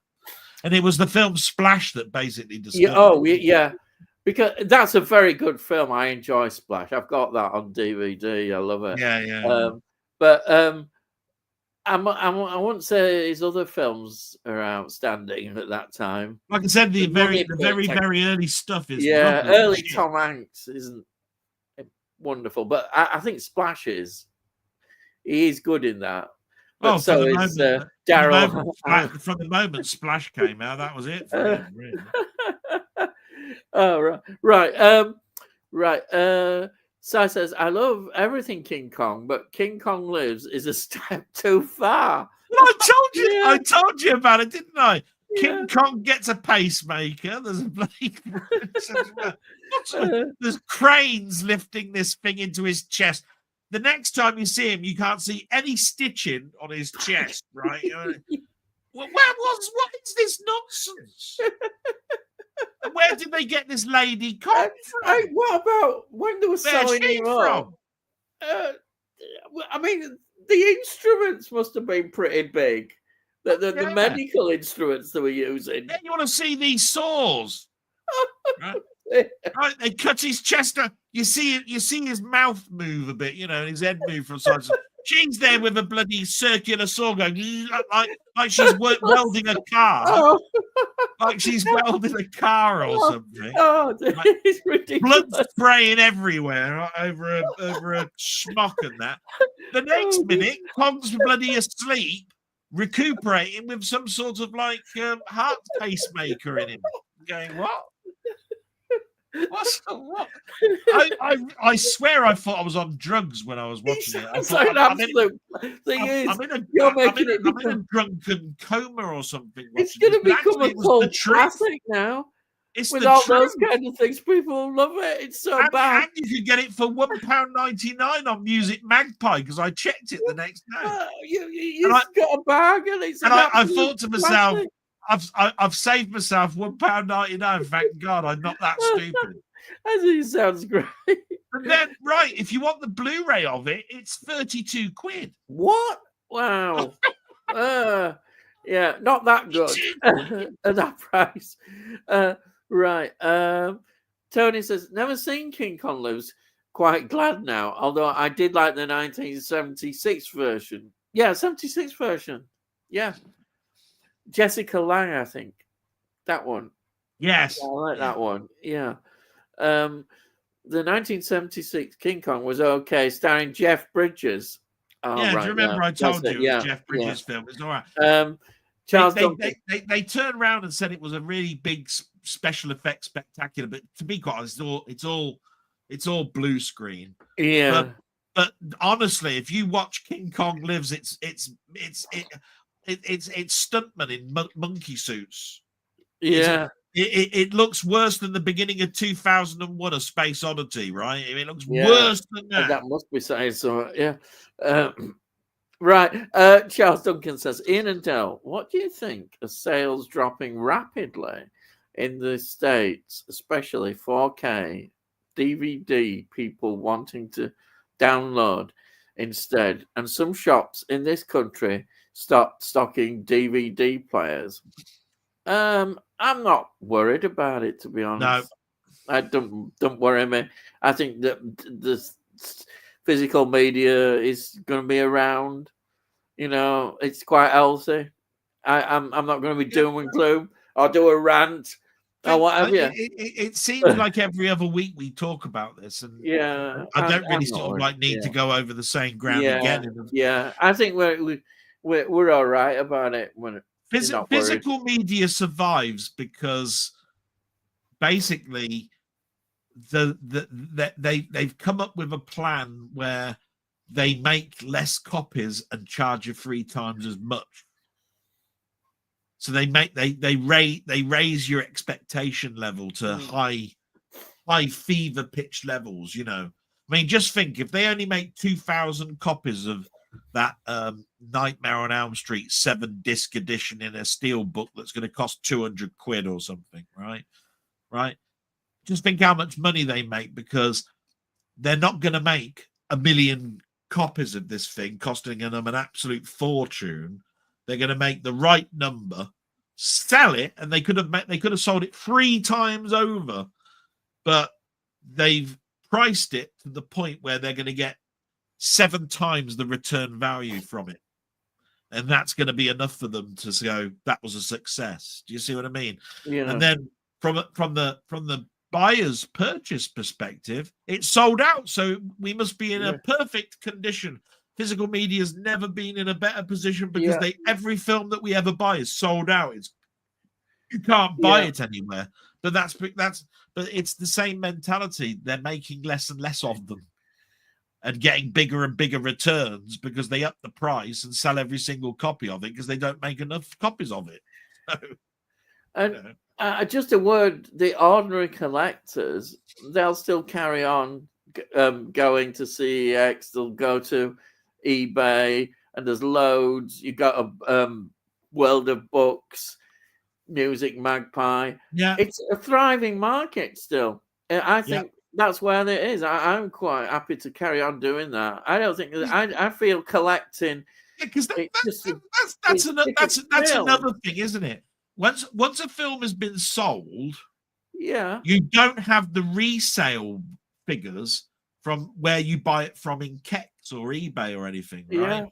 So I go into a charity store and I buy a no end of stuff. Those figures are never calculated anywhere. Yeah. Right, are they? I mean, the only figures that they're expecting is the first time that you buy it from a shop like HMV or from Amazon or from whatever it is. I think once it's been sold once, that the resale value is not taken into consideration in the figures. I think it's interesting that I still get a lot like through my Music Magpie, which are all sealed up still. So what does that tell you? Where are those coming from? Where are those coming from? Ex stock, isn't it? Yeah, exactly. So I think there's no need to worry. People just get. What happens is that there's a panic on some disc that comes out, because you can't get it anymore, and eBay go mad, and we get all that rubbish. But I wouldn't worry about these things. I will always buy the disc copy over anything. Yeah, I know that we've been watching and talking about just recently. We've been watching digital copies of something. Yeah. The thing about it is I've said at the end of it, I can't wait for this to come out on 4K. I'm going to buy it. Right? And it's a good thing for me. It's a good thing that it works both ways. A, it makes me want them, and then B, if I don't like the film, I'm thinking, well, I'm not going to waste my money on buying a film that I don't really want. And as much as like The Brutalist is going to be very big, we're going to hear loads and loads more about it. At the moment, my position is that I'm not going to bother buying it. I've got a download. I'll stick with download. But you never know. I might get to like it. I might watch it in future. I don't know. But I like to have that choice. And this is what the good thing about download is. People say it's wrong, downloading and all that rubbish. But often people like us we watch the download and that decides whether we're going to buy it or not. And if we don't like it, why waste the money? But if we do, we'll definitely 100% get a physical copy of it. We will, won't we? I mean, everybody wants you want it in your collection. So, to me, it's still a very thriving, people. Yeah, you'll tend to find, even though I've got some, I've got a little like Plex server. It's actually called a Synology server. Yeah. Right. Most of the films that I've got on that Synology server, I've actually bought. Yeah. Yeah. You know what I mean? Yeah. The stuff that I'm still picking up that are really, really old. That's the thing. Yeah. And therefore I've actually missed the release. Yeah. Remember, you turned around and you said, "I've got Abigail." Yes, of course. Right, okay. Yeah. I said, "I haven't got it yet because I'm still waiting for a 4K." Yeah. And I could be sitting around for the next 6 months still waiting for a 4K of that because it's never going to happen. And you bought it because you couldn't give a shit anyway, as long as I got I just wanted it. Great. I love the film. You know I just absolutely love the film, and I thought, well, I've got to have it in my collection. And the other thing, I think, but there are so many films, don't you think though, Ian? There's so many films like Omen, that Omen film that came out last year. Yeah, only turned up on Blu-ray. You've got to come out with a Steelbook 4K of that. Sure, there's going to be a 4K. It will happen, I'm sure. And For a I lot of it. stuck around and around and around, Yeah. and I still have not got my Steelbook of Maxine yet. Well, yeah, I knew I was going to say that. You see, I'm thinking to myself, thank heavens that I'm not a steelbook collector, because I couldn't live with not having Maxine in my collection. It's such a favorite film. I have to have Maxine. It's there. I've got to have it. And even probably when it comes out on 4K, and that's against a lot of my thing. I'll probably get I have got a few 4Ks, and that's one I might even get on 4K. But I do love it so much. But that a lot of films, I'm just happy with Blu-ray. Yeah. And why not Blu-ray? I'll tell you what, we shouldn't be snobs. There's nothing wrong with Blu-ray. There isn't. Exactly. Just think when that format came out, you put the disc in and they showed you how good they did. How good Blu-ray was. It was like they were doing times the quality of DVD. Yes. Sound in 5.1 surround sound. There's big trailers of it, absolutely showing you the difference. And then it went into the film, and you went, look at that picture quality, right? You did. And at the end of the day, it's almost like you're a snob, because you look at it, and you go, oh, you got the Blu-ray, I've got the 4K of that. Yeah, well, yeah. I'm going, no, you don't want to look at it like that. There's nothing wrong. There isn't. It's just that the thing is, I want the steelbook of it. Yeah. But I'm saying, and I think this is, I think sometimes you have to be realistic in life. And I'm looking at it from my viewpoint. I'm looking at my budget and saying, do I really want this in 4K? I'd rather have the Blu-ray. I'm happy with the Blu-ray. What difference is that going to make? Massive. Is it going to make such a massive difference to me watching that film? And most of the time, I'm saying no, it's not. So I'll have the Blu-ray. Now, I'm learning. Ian, because I have not got 2 copies of Gladiator 2 coming. So I'm learning. So, but you have to select your special film. But that's we all have special films, but to not have too many. If you have loads of special films, then you're going to be in trouble, because it gets ridiculous. You've got to even just be careful with that. Anyhow, let's go. Steve's Gaming says, hi guys, hello. Hey, Steve, you bastard. Fucking hate you, you little shit. Oh, sorry, wrong channel. Sorry. We Bob Art saying, anyway, I have no chance of staying awake as just drove back from Plymouth. Blooming wow. 8.5 hour drive. God, imagine being an 8.5 hour drive. That is terrible. Sleep is calling me. Have a great stream. I will catch up on the replay. But thanks anyhow. I know you'll be asleep now, but thanks anyhow for joining us. If you're listening to it the day after, I'm going to make him feel bad now. Where's our thumbnail, you little shit? Right, said you were going to do a thumbnail. Oh, right, it's still waiting. Our bloke's busy all the time. He can't do everything.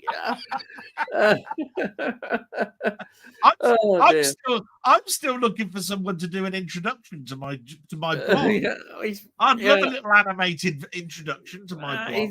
It's in the style of the Twilight Zone. Yeah, I'm sure somebody might do. No, I'll get round to it. It's one of those things where I don't know if anybody knows, but I hit year 4, episode 1 last Sunday, and I just didn't really have too much extra to give. Like I usually do a reset, and I usually say, look, this worked last year, this didn't work last year, so I've changed the format, and I'm going to do it like this.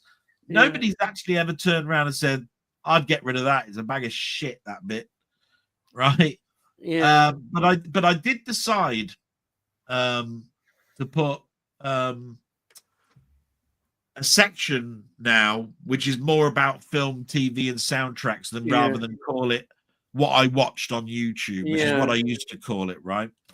And I thought that was better because I want people to understand, there's a film and TV bit. This is the bit that you want to listen to if you're into that, rather than have me spiel out a lot of crap, before it. waiting for me to turn around and big up Ian Hill, the Rambling. Have you sort of just sort of playing around and trying with an introduction based on Twilight Zone? I've got my laptop here, and no word of a lie, it's got the whole Adobe Creative Suite on it. Right? It's a matter of the time to learn to use the software, and to also in your head or think of how you want it to be. Now, I'm pretty sure that when you went up to your son, you went, I'd like to have an introduction like the Doctor Who bit with a starfield and the ball that goes out and then comes up and it's got the big right. Yeah. So of course you'd already given him the sort of like seed for him to do that. Yeah. Now, I turn around to somebody and say, in my head, I've got the spinning door of the Twilight Zone, and then it opening up. Yeah, that's what you want. And then it coming up saying Delboy's Retro Zone, you know, with the music, which is the Twilight Zone music. Do you know anybody? Is it other than Wee Bob Art who can do it? Is anybody else? Well, no. So what I'm trying to say, in a bad way, Wee Bob Art, but I know you're very busy. What I'm trying to say is that okay, I've got an idea in my head, but there's a couple of things that put me back. One, I couldn't use the Twilight Zone music; I'd get a copyright strike. Oh, Two, of course. The door idea is hardly anything new, is it? I mean, the spinning door with a door open. They've done that with the TARDIS a million times, where it opens up to go into the console copyright. room. The copyright thing is a big problem. Oh yeah. Well, I told you I got a copyright strike advertising a BBC program. That was from 10 years ago. Don't get BBC are worse than anything. Oh yeah, worldwide ban that was. It came up. I'm advertising your product, you stupid bastard. I'm trying to get people to buy the damn thing. What are you banning me for? Yeah, I bet your trailer section, if BBC's any sniff of BBC trailers, and you could be in a lot of trouble with BBC. They don't like it. I nearly said they don't like it up them, but like they don't like it up them. They don't. I tell you what, Muckman's just come up with some. Hang on, just bear with me.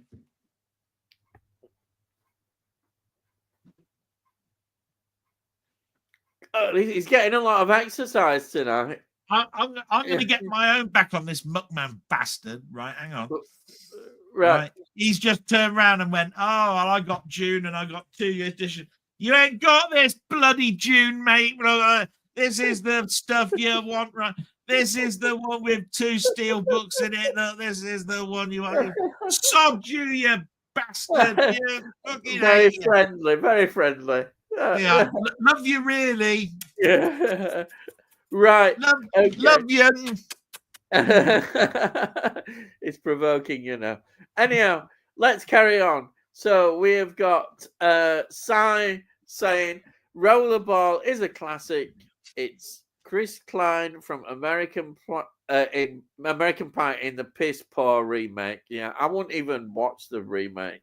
I just don't want to. I thought it was Dean Cain that was in the remake. Oh, yeah. Chris Klein. Rollerball with James Caan is brilliant. Yeah, of course it is. That's what I mean.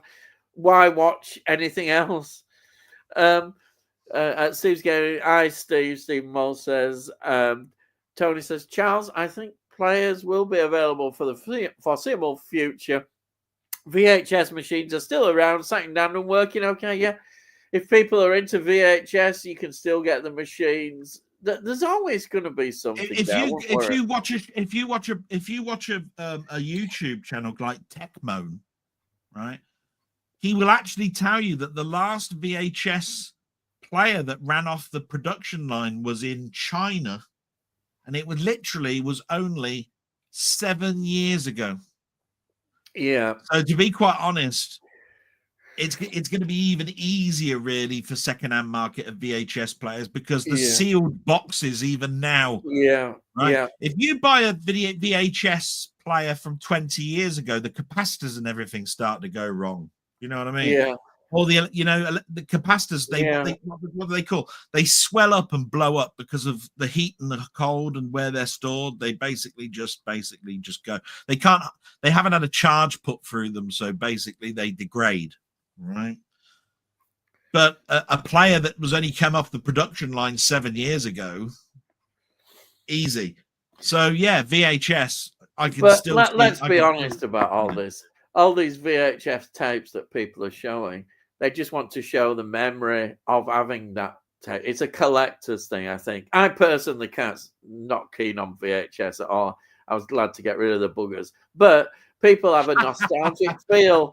They do have a genuinely nostalgic feel about VHS, and that's why they're collecting it again. But I mean, the question is, here you are trying to create more space in your collection, and what comes along? Loads more of these VHF bloody tapes.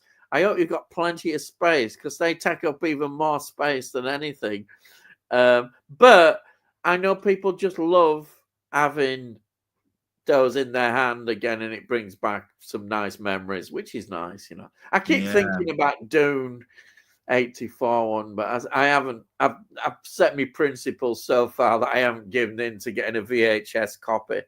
But that's I'm glad to see back of VHS. Charles Duncan says, Tony Hawk, King Kong Lives is a cheap DV to buy. Okay, for its money, I think. Yeah, I'm sure it is cheap. Yeah. And then we've got Jazz Lounge. Good evening, all. Good evening. Welcome. Thank you for joining us. Thank you. And Steve Moore says, I think they should do another American Pie movie, but base it around the Stifler clan with Stifler, his brother, and Pie. Cousins. I don't know about that. I don't know.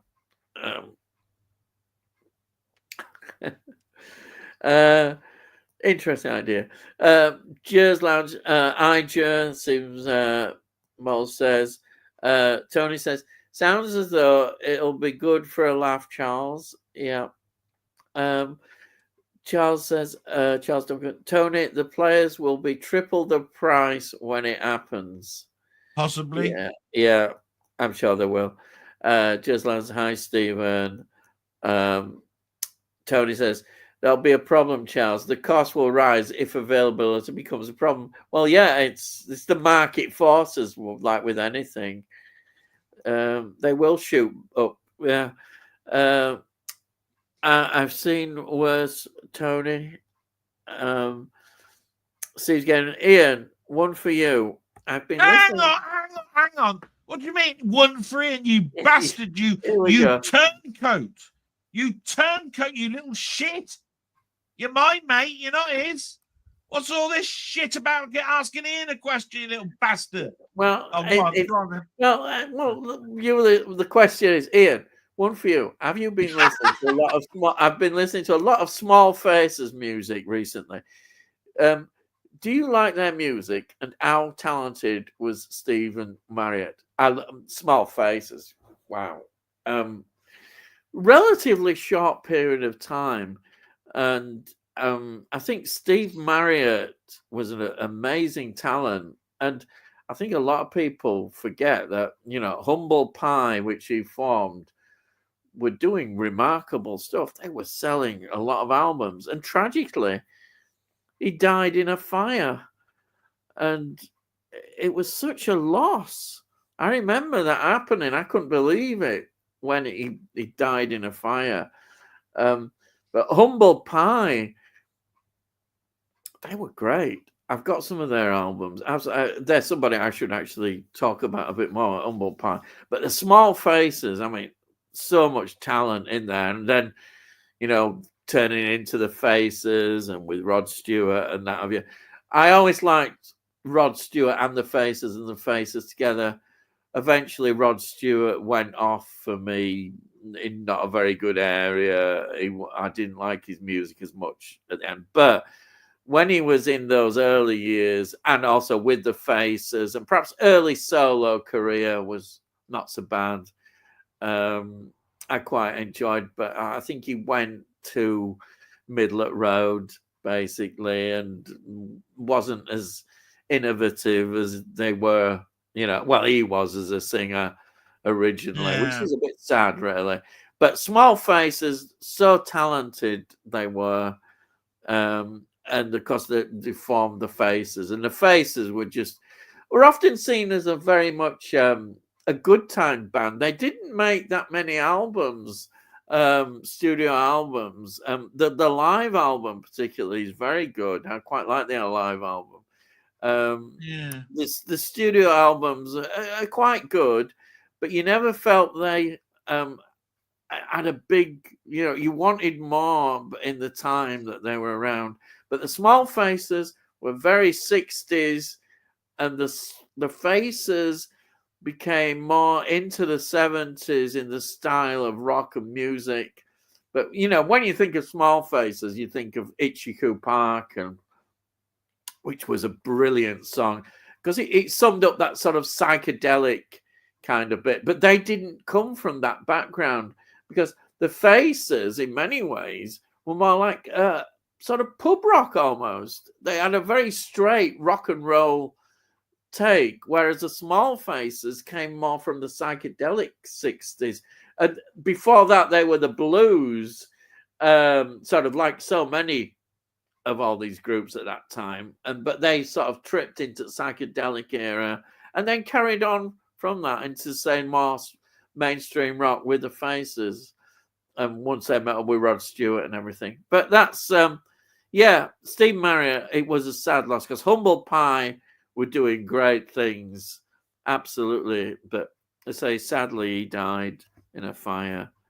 It's too young. That's all I've got to say. Have you got anything to add? Do you know Small Faces, Steve Marriott? When they split up and reformed, they were called what were they? They were called Fat Cheeks and the Nosy Bonk Gang, weren't it? Was that what they were called? Was it? Well, they were called the Small Faces before, weren't they? So I think they had to go in the opposite direction. So they called themselves Fat Cheeks and the Nosy Bonk Gang, didn't they? Was that right? I think it was. Oh, dear.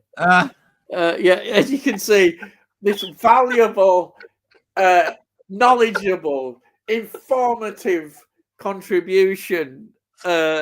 It's amazing, isn't it? We get it every week, this amazing contribution. As soon as we just have to mention music, groups, it all goes, in its inevitable direction. Honestly, I nearly bought. You've got me here to talk I nearly bought a rock DVD this morning. I think it was called Fat Lizzie. No, Thin Lizzie. That's it. Fat Lizzie. I thought it was called Thin Lizzie. It was quite good. I thought it was only like £2 in the charity shop today. Yeah. Phil Lynott is an amazing character. I get somebody else, and it's sad that I'm always saying about the people who died young. Another one who died. Was Warwick Davis in the Small Faces? Oh, Warwick Davis, was he in the Small Faces? Dear. Yeah. What? Oh dear. Oh, what can you say? I've got nothing George to add. Lucas wasn't involved in Small Faces. George Lucas was probably I've got nothing to add, Ian. Lost in Space, probably. George Lucas was watching. Not. Anyhow, there. I hope that helped. There was an amazing documentary about. There was an amazing documentary about the Small Faces. I think the best album of the Small Faces is Ogden Nash, I would say, possibly. Yeah, very. Was it? You know, Long John Baldry obviously discovered Stewart. Did he get the Small Faces together? That's a good point. Because it was around about that time that he joined the Small Faces, wasn't it? It possibly is, because it's that sort of period. Yeah. Yeah. Because don't get Rod Stewart. he was a singer trying, to get into all sorts of groups, and he brought out a record. That's right. In a Yeah. Broken Dream. That's it. It was called In a Broken Dream, and it was under another name, and the name just escapes me. But he wasn't known as Rod Stewart at that time. No, because he came down from Scotland and was discovered in busking. Oh, I know. But he actually had tried to get into the music industry for at least a couple of years before. Yeah. It actually roughed it in a stately home that was virtually falling to bits. Yeah. All sorts of stuff, wasn't it? Sleeping on floors and all sorts of stuff. Yeah. Oh, yeah. He had a lot of contacts that he got to know through that period. But the name of the artist he called himself was Python Lee Jackson. Yeah. And it became a hit again in about 1972 when he had a hit with Rod Stewart's breakthrough hit was Maggie May, wasn't it? Maggie May was the big hit, and You Wear It Well. We Are Sailing was the next sort of no, that's later. That's what I'm saying. It was later, wasn't it? You Wear It Well. That was what I'm trying to say. Wasn't that? Maggie May. What was the next hit after Maggie May? It would be You Wear It Well, which is from the same album. But what I'm saying is that those. What happened was that the record companies that had the rights to In a Broken Dream decided to put that out. He was against it. He didn't want it. And they put this name, Python Lee Jackson, out. And they released it at the same time as they were cashing in. And he didn't like it, of course, because it was something old that had come out. But it came out. They were cashing in, I remember, in the charts. And there we are. Anyway, I've gone on a bit too long about Small Faces. Right. I always thought that Sailing was the second hit of Rod Stewart. So you've educated me. Was it his third or fourth then, or what? No, Sailing is what, 1971 or something? It's 1977. It's much later. It was 71. Do you know what? For some unknown reason, I thought it was like 71. Actually, I think 76, 77. It's about around that time. It was at number one for absolutely ages. There was a documentary as well on the BBC, which helped about the Navy, and they played that We Are Sailing. But its first time as a hit, I think, would probably be about 76, 77. Wow. It was about around that time. And it was massive, wasn't it? I mean, it just was there for forever at number one. It just incredible. And people got fed up of it. Anyway, it's 1975, right? His earlier career is things like Maggie May. Maggie May was his big breakthrough single. Remember, that goes on for ages. I mean, imagine they had to edit that one down because it went on. I remember all the I always remember the jokes around that song. Yeah, because it's got. I always remember On Top of the Pops, and they were taking the piss out of it. They were. That's what I'm trying to say. They used to go, "Wake up, Maggie! I think I've got cancer." Because he has that rasping voice, doesn't he? It did. It's, to be fair, it does go on quite a long time, but you kind of can. And then of course, I think. Of course, Kenny Everett took the piss out of him with his big ass, didn't he? And that was the end of that. Yeah. If you think I'm sexy and all of that sort of stuff, because he used to wear them. He used to have them leotard pants on and stuff, didn't he? I think. What happened to his career? We had the Faces. He eventually broke away from the Faces, and Sailing is perhaps important because it really brought him into a massive solo career. And then, of course, some records he did after Sailing, pretty rubbish, or not very good. Like that, don't you think I'm sexy one? That used to get on my nerves. It's well, they thought they awful. they thought he was a turncoat for bringing that out, didn't they? Because it's against everything that he'd done early on. Yeah. It would just seem like commercial pop rubbish. Yeah, that's it. And with a bit, even the dreaded disco element slightly in there. It's because of that tune that it had. Dancing It's got that disco rhythm at the background. And he was. I mean, it was a million miles from the Faces what they were playing. Yeah. But they'd broken up by then, and he was still friends though, wasn't he? With all the boys, wasn't he? Unfortunately, one of them died. The keyboard player who had his own career. I can't think of his name. His name has just escaped me. And he had a hit record called "How Come," which was an absolutely brilliant. I bet somebody in thing will know this. I've got it. Ronnie Lane.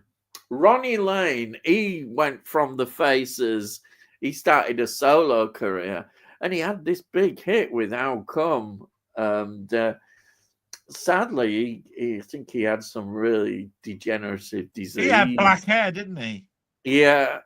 And he died again. It is sad when I keep saying all these people who died. You forget, their careers. Anyway, look, we better get on to we're never going to get through these bloody. Yeah, I know. Yeah, we'll all be dead. Yeah, right. Del, one for you. Eric, F1 testing started today. Oh, who do you want to be champion in 2025? Now, if you say Lewis, I'll unfollow you. Laugh out loud, and I'll just go into a coma while he talks about Formula One, which I know so little about. There you are. I don't think it would be too bad for either George Russell or Norris to win. It'd be one of those two. Probably more Norris. I'd probably go with Norris. But I did see the opening ceremony. That's it. I'm not going to say any more. Steve, you're a bastard. You can say more if you want. You can unfollow if you want, you bastard. Right, go on. Anyway. Not if you wanted to, but yeah. He only asked a simple question. He didn't have to go into 10-minute rant like you did with the new faces. He asked me a simple question. You took 10 minutes to answer. Yeah. Jesus Christ, man! Look, you had to. He asked a simple question. That's the answer. Look, yeah. Right, well, there you are. There you go. Seems going. I always get the small faces mixed up with Rod Stewart's group, the Faces. Yeah. Well, I told you it's Fat Cheeks and the big and the big bonk band. I told you. And then Steve's going he. Tell you what, not sure, Charles. Could be a problem. Guess we'll have to. Some companies continue production. I think they'll be around for a long time. Those machines. I don't see anywhere.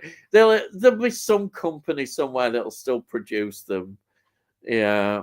Well, it's not like we haven't got the schematics to be actually get a company to actually say, can you knock up a few? Specialist companies. I mean, how many things on YouTube have we seen an advert for PCB Way or something, right? To make some electronic board up together. Christ, you could make a VHS probably player in, I tell you what, I bet you any money that there'll be a 96 magazine production on how to make a VHS player coming out next Christmas. Right, that comes out in weekly parts, but the first one's $1.99. Right, I bet you any money. You could see that. It's not as daft as you sound. Yeah, it comes out in 52 weekly parts, and the first one, the top outer shell of it. $1.99. Anyhow, we've got Jamie saying, Bookman movies. Good evening, Muddy Thumpers. Thank you and welcome, Jamie. I just thought about that. Do you know what? If they actually did that, the video player would cost you £1,299 by the time you built it. Yeah. Might as well have gone on eBay. We've got Tony saying, evening, Jamie. And then we've got Bookman movies. Howdy, Tony. Uh, and then Charles Duncan, there will be companies selling them, but it's the components inside the machines failing. They're being stored too long. And what did I tell you? Yeah. What did I tell you? Yeah, It's all the capacitors and the resistors and yeah. stuff that would degrade. Yeah. Tony says, Del, how do you get past security into Trump's operations center? How's the plan for the Greenland invasion going? I get you. You know, I've got that as a homage, right? That background is because Steve's Gaming, who we saw earlier on, talked about war games in one of his videos, literally about 1 or 2 weeks ago, right? And it actually came up with Professor Faulkner. I don't know if he actually recognized the fact it was actually the film adaptation, right? The other thing is that's how it's going to look on Thursday, guys. when Trump has his little peace talk tomorrow. Oh yeah, he's got the Ukraine now, hasn't he? So that's what the world's going to look like tomorrow when you go home in your car. Right? And then he could probably, because the world will be watching, sneak into Greenland. He might just sneak into Greenland while we're not watching, while the world's watching. Yes. Sai says, Tony, he just asked the guard if he fancies a game of tic-tac-toe. Noughts and crosses. Yeah. Who's the guard? Musk? Oh, no, don't mention him as well. Who's the guard at the White House? We don't want Musk as well. I enjoyed your Frogger video, Delboy. You get any compliment there? I'll be contacting him shortly about what game he wants me to play. But he has to understand he can't tell me now. I have to know the day before. So just look out for a little text message from me shortly, because I will be needing my next game shortly. So it won't be very long before I'll be contacting him shortly, you know. So yeah. And then Jamie says, I like bleak films. Oh, you'll love The Brutalist. You'll absolutely love it, Jamie. You will. You're never going to stop talking about that bloody film, are you? Jesus Christ, it weren't that bleak. It was bleak, but bloody hell. Oh, yeah, somebody's been watching this. Ian, would you say The Brutalist is a solid film? Oh, solid. Bloody hell. It's leaking all over. Yes, I'm just gonna go and check on my mum. So you carry on. It's definitely leaking. It's not. It's got to that point where I have to just check on her. So all right. So it's okay. We understand. Yeah. So it's definitely it's not solid. No, we don't want to use that word, but I'm sure I will.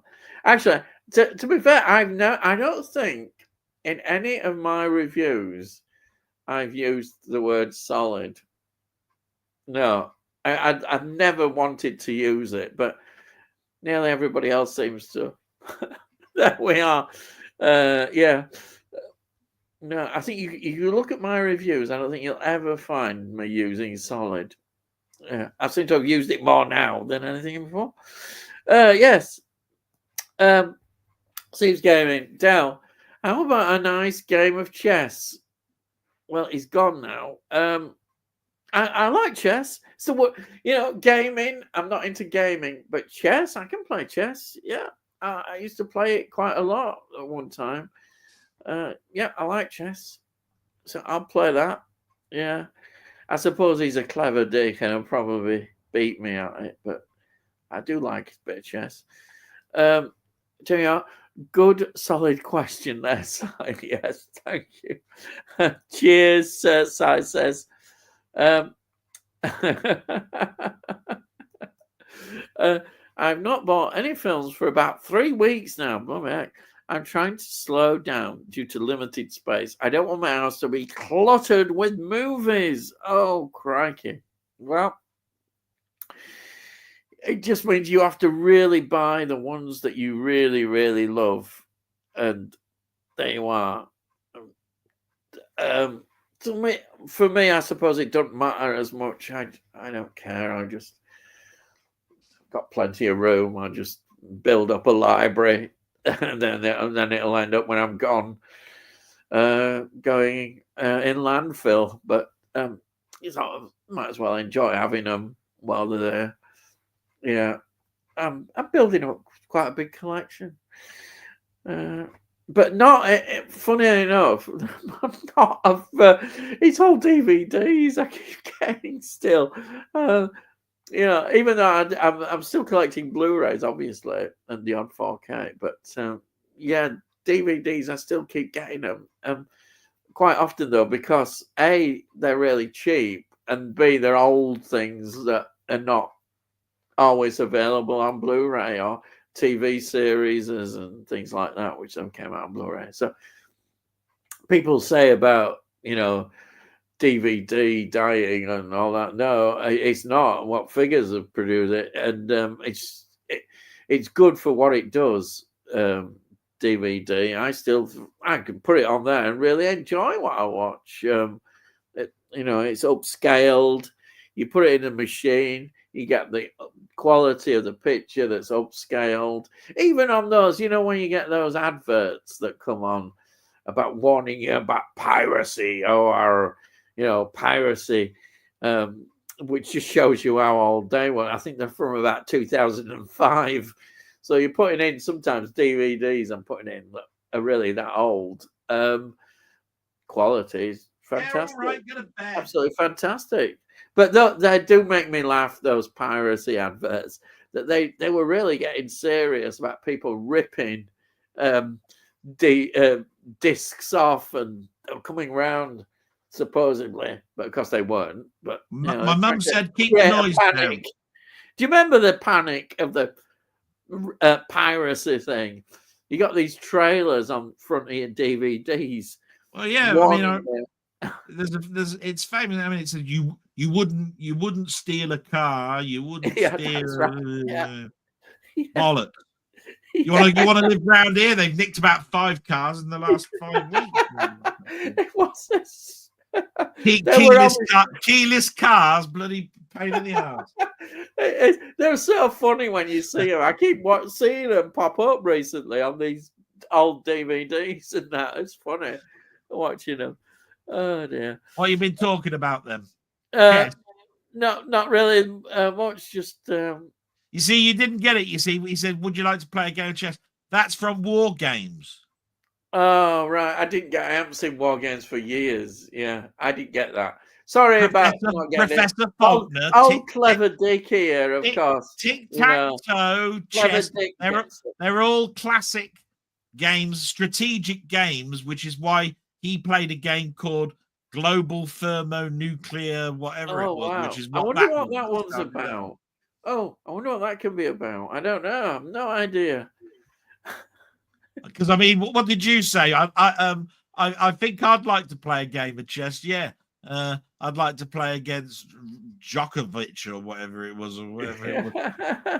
I mean, I might have reported and said I'd like to play against Sarah Brightman, and then talk about the musical.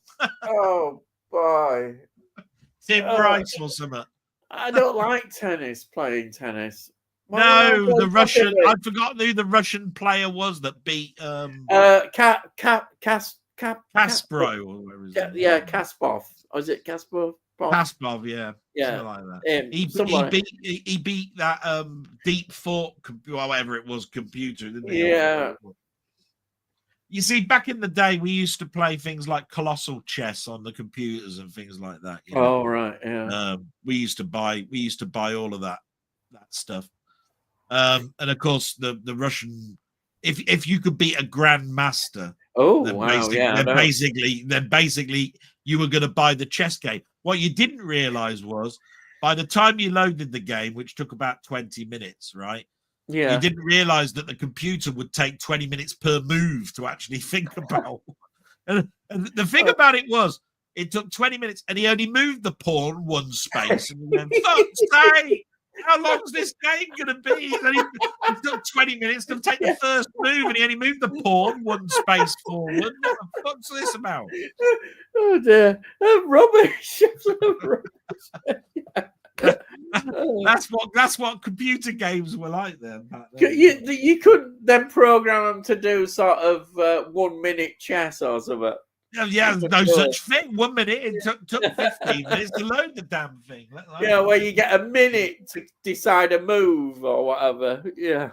Right, I'd planned 15 moves ahead, waiting for it to load. Yeah. Jesus Christ. Right. We've got here Stephen Taylor saying, "Good evening, Delboy and Ian. The show off." Laugh out loud. Do either of you sometimes take a look back at your own YouTube videos? No, I'll tell you what. I don't think so. Mine's a little bit like an answer that Maymeister gave, and that was back in the early days. Yeah, I'd watch back. I'd go, oh Christ, I'm cringing. I could have done that, said that so much better. It was the only way that I could possibly get feedback is to look at myself and go, do you know what? I could have done that so much better. Next time I won't go and ah so much and all of this sort of stuff.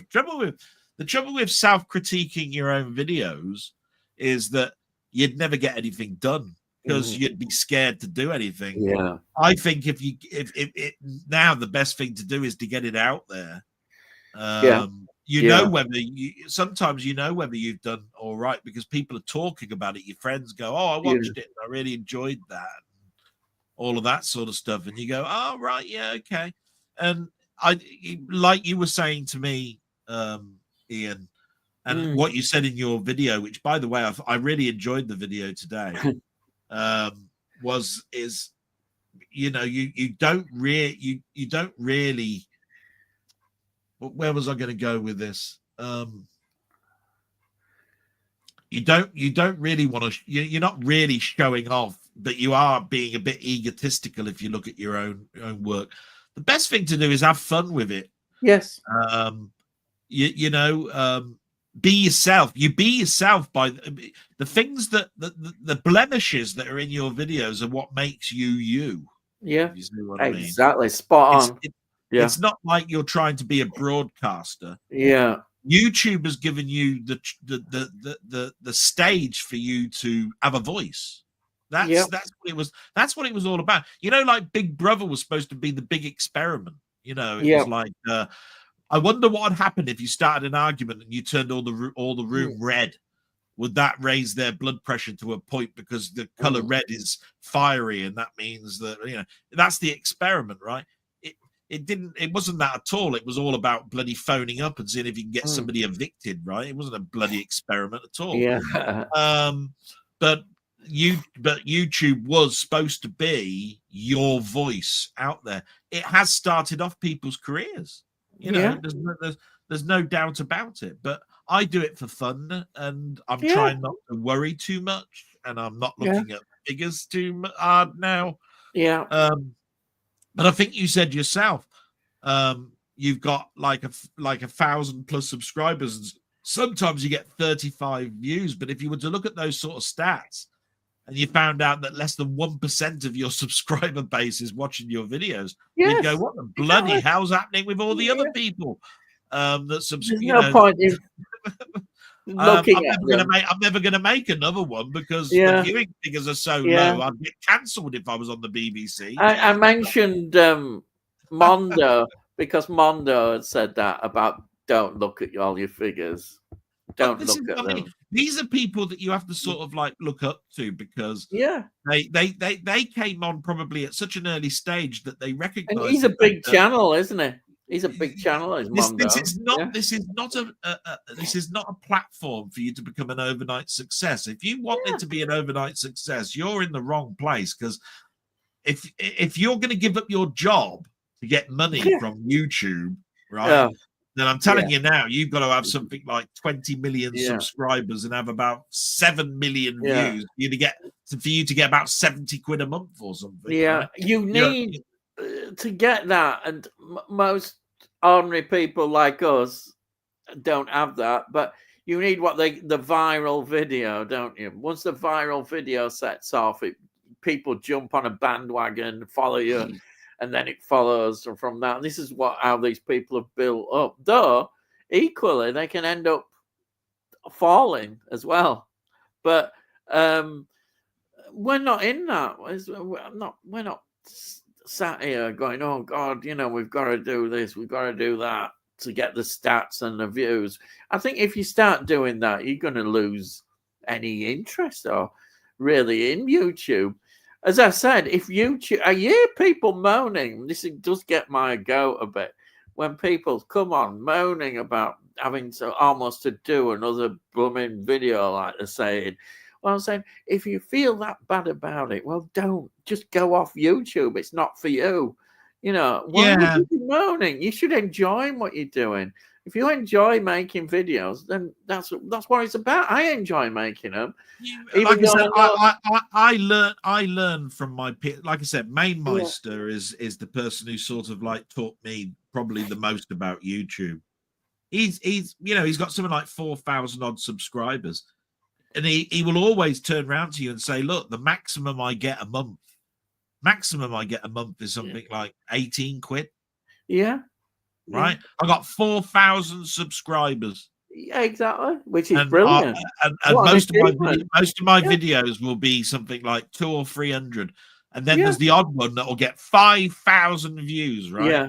And those 5,000 views are the ones where he got a tenner or something, right? I'm going, Jesus Christ, man. Yeah. It's not a platform like that for me. Yeah. To me, it's well, you know why I do my blog. Yeah, I know you say it. It's to leave a legacy. It's actually to leave a legacy for my nephew and niece. You say that every Sunday, and that I think reinforces people's love of that blog because of the way you explain it and the way what it's about. Don't get me wrong. I would love it if I had more people. Yeah. Right, but I think I've always explained it that the more people that I have, the more questions I might get, and it'll make me think more. I feel bad that the same people ask me the same questions, and each week they feel obliged that they need to think of another question for me. Right? Yeah. If you had 30 people, then basically you might have a different range of questions. But I love the fact that people make me feel wanted because they leave a comment. It makes me. I think everybody should have the natural quality of life of feeling needed. If you don't feel needed, then basically you're going down the slippery slope of what's the point of me living. And I just want to say, and I'm saying this, we've got 13 people, which is not bad for watching that. If you haven't subscribed to Delboy's channel, please subscribe. I say this all the time, and please go and subscribe to his channel. It's a great channel. He does a lot of great things. There is the blog, of course, and that the blog is essential. If you've not heard his blog, how good it is! It's a brilliant blog, really enjoyable. You learn so much from it. And get to know him as well. Delboy as a person. You'll get to know me. And then he does a lot of. If you're a gamer, I don't know much about gaming. I make no things about it. But if you're a gamer, you'll love also his channel because he does a lot of gaming stuff. And I keep saying, but I know he's got time problems and that other. But I'd love to see him do more film stuff because he does have a passion for films, and. It's you can look in if you look in his playlist, I think you'll find some of his film reviews in there. So yeah. It was Denny. It's Denny and you that have basically turned around and said, "I think you ought to be doing more." Right? That's right. I think you should. And I will. And Denny actually came up with the idea. Look, that old bastard Ian, right, comes out with these five short, like the science fiction stuff from the 1950s and that. Why don't you do the TV equivalent? Well, you know what? I might piss him off, And I'll go, my top 5 science fiction stuff from 1950s. This is a good time to say we've got 18 people in at the moment. So please, if any of you people have not subscribed to Delboy, please go and have a look in the description, and I've put his link, and it's gone up even more, even better. 19 now. Please go and have a look at his channel. I'd really appreciate it if you just go and subscribe to his channel, and his blog is absolutely fantastic, honestly. And he does a lot more, and I know he has got more plans. Hopefully, I keep sort of hoping that he'll do more, but it's like any life gets in the way of things. But he always you know it's going to happen. Look, Steve's one of my best friends, right? And he said, I think you ought to do a game series on this new game that's come out called Kingdom Come Deliverance, right? A week later, I did it, and then somebody else came up and said, "I think you ought to bring your friends playing game stuff back." And I go, "Yeah, do you know what? I think it's probably a good idea." This is what you keep bringing that up, and I go, "Do you know what? I will do that." I've held back a little bit, and I'll tell you the reason why I held back a little bit. Is there was a point where, if I brought out something about games, I didn't get a dislike, but if as soon as I put something on about films, I got a dislike, right? Because there was something going on where I was pissing somebody off, and I don't know what it was, because a dislike told me nothing. Right? It doesn't tell you why they disliked it, but I wish YouTube didn't have it. I think it was somebody who watched me maybe on chats and stuff might have had a dislike to me, and basically just started. And so it's sort of like being bullied, really. You're being bullied into doing of leaving something behind that you like, right? Not only, but the other thing is, I do take so much care with my film stuff that I do a lot of research, and it does take me a couple of days to get all the data up together. And of course, I'm back at work now. But I've decided, why should I be bullied and stop doing something that I'm passionate about? Yes, so of course exactly. I will be coming back to it. It's just, it does knock your confidence when somebody does do something like that. Yeah. You said you've empowered me a little bit, because in your video you said, look, you do it because it's fun. Don't be put off by somebody doing this. There's people out there that just really want you to have a bad day, but you'll only have a bad day if you take it to heart. If you don't take it to heart, then basically just have fun. Exactly. I will be coming back to it. You know? If people liked it, I'll do it. I don't know whether people liked my film critiques. I did a little unboxing, and I said, here's the reason why I liked watching this film. I watched it back in the day, and I'll tell a little anecdote about how I watched it and all of that sort of stuff, you know. I think the important thing is everybody gets their own way of doing it, their own style. And I have a certain style, and mine is not really editing. I'm not going to sit there editing every mistake I make. I make mistakes in my videos, but I don't care. And the view of my subscribers, they seem to get on with it all right. And so I'm not going to sit there editing a video, every word that I get wrong, or everything I say that is wrong. You just get what you get with me, because otherwise you're not going to get a very good video anyhow, are you? Editing? What's that? Yeah, exactly. The only bit of editing I do is just the ending, probably. And I stick on the introduction, and that's it. That's it. I'm all done. I make one confession. I hardly ever redo a video. It's happened twice where I did a video and I just felt the whole tone was wrong and everything didn't feel right. So I scrapped it, did it again, and I was fine. But it's only happened twice. It's only happened twice. But you get a feel, you know, if something's not quite right. And I just felt at those two, the tone didn't seem right. Did it again, it's fine. I tell you what, I come on here, no word of a lie, I look forward to Wednesday. And the reason I look forward to Wednesday, because I feel like it's my meeting of you in a pub, talking about films and baked beans and whether corned beef should be in the fridge or not, you know, and all this sort of stuff, right? and it makes me smile. And Yeah. it means that I can get through Thursday and Friday at work Well, without, that's great. you know, Yeah. and then of course it's the weekend where you Yeah. can sort of sit back and watch all your films and Yeah. all of that sort of I stuff. can, I hope that we're able to, the people on here, sort of give you encouragement to enjoy what you do more. That's what I want you to see in your life. I was going Enjoy to what you're say, Ian, doing. that it wouldn't be the same if we didn't have people like Scion Yeah, we and need all these Muckman movies. people. I have to turn around and say Muckman movies. Where the bloody hell were you last week, you miserable bastard? No, I don't want. I didn't mean to say that actually. It is the community. I must admit, the community do empower you because they are chatting in there. Yeah, while we're talking. Yeah.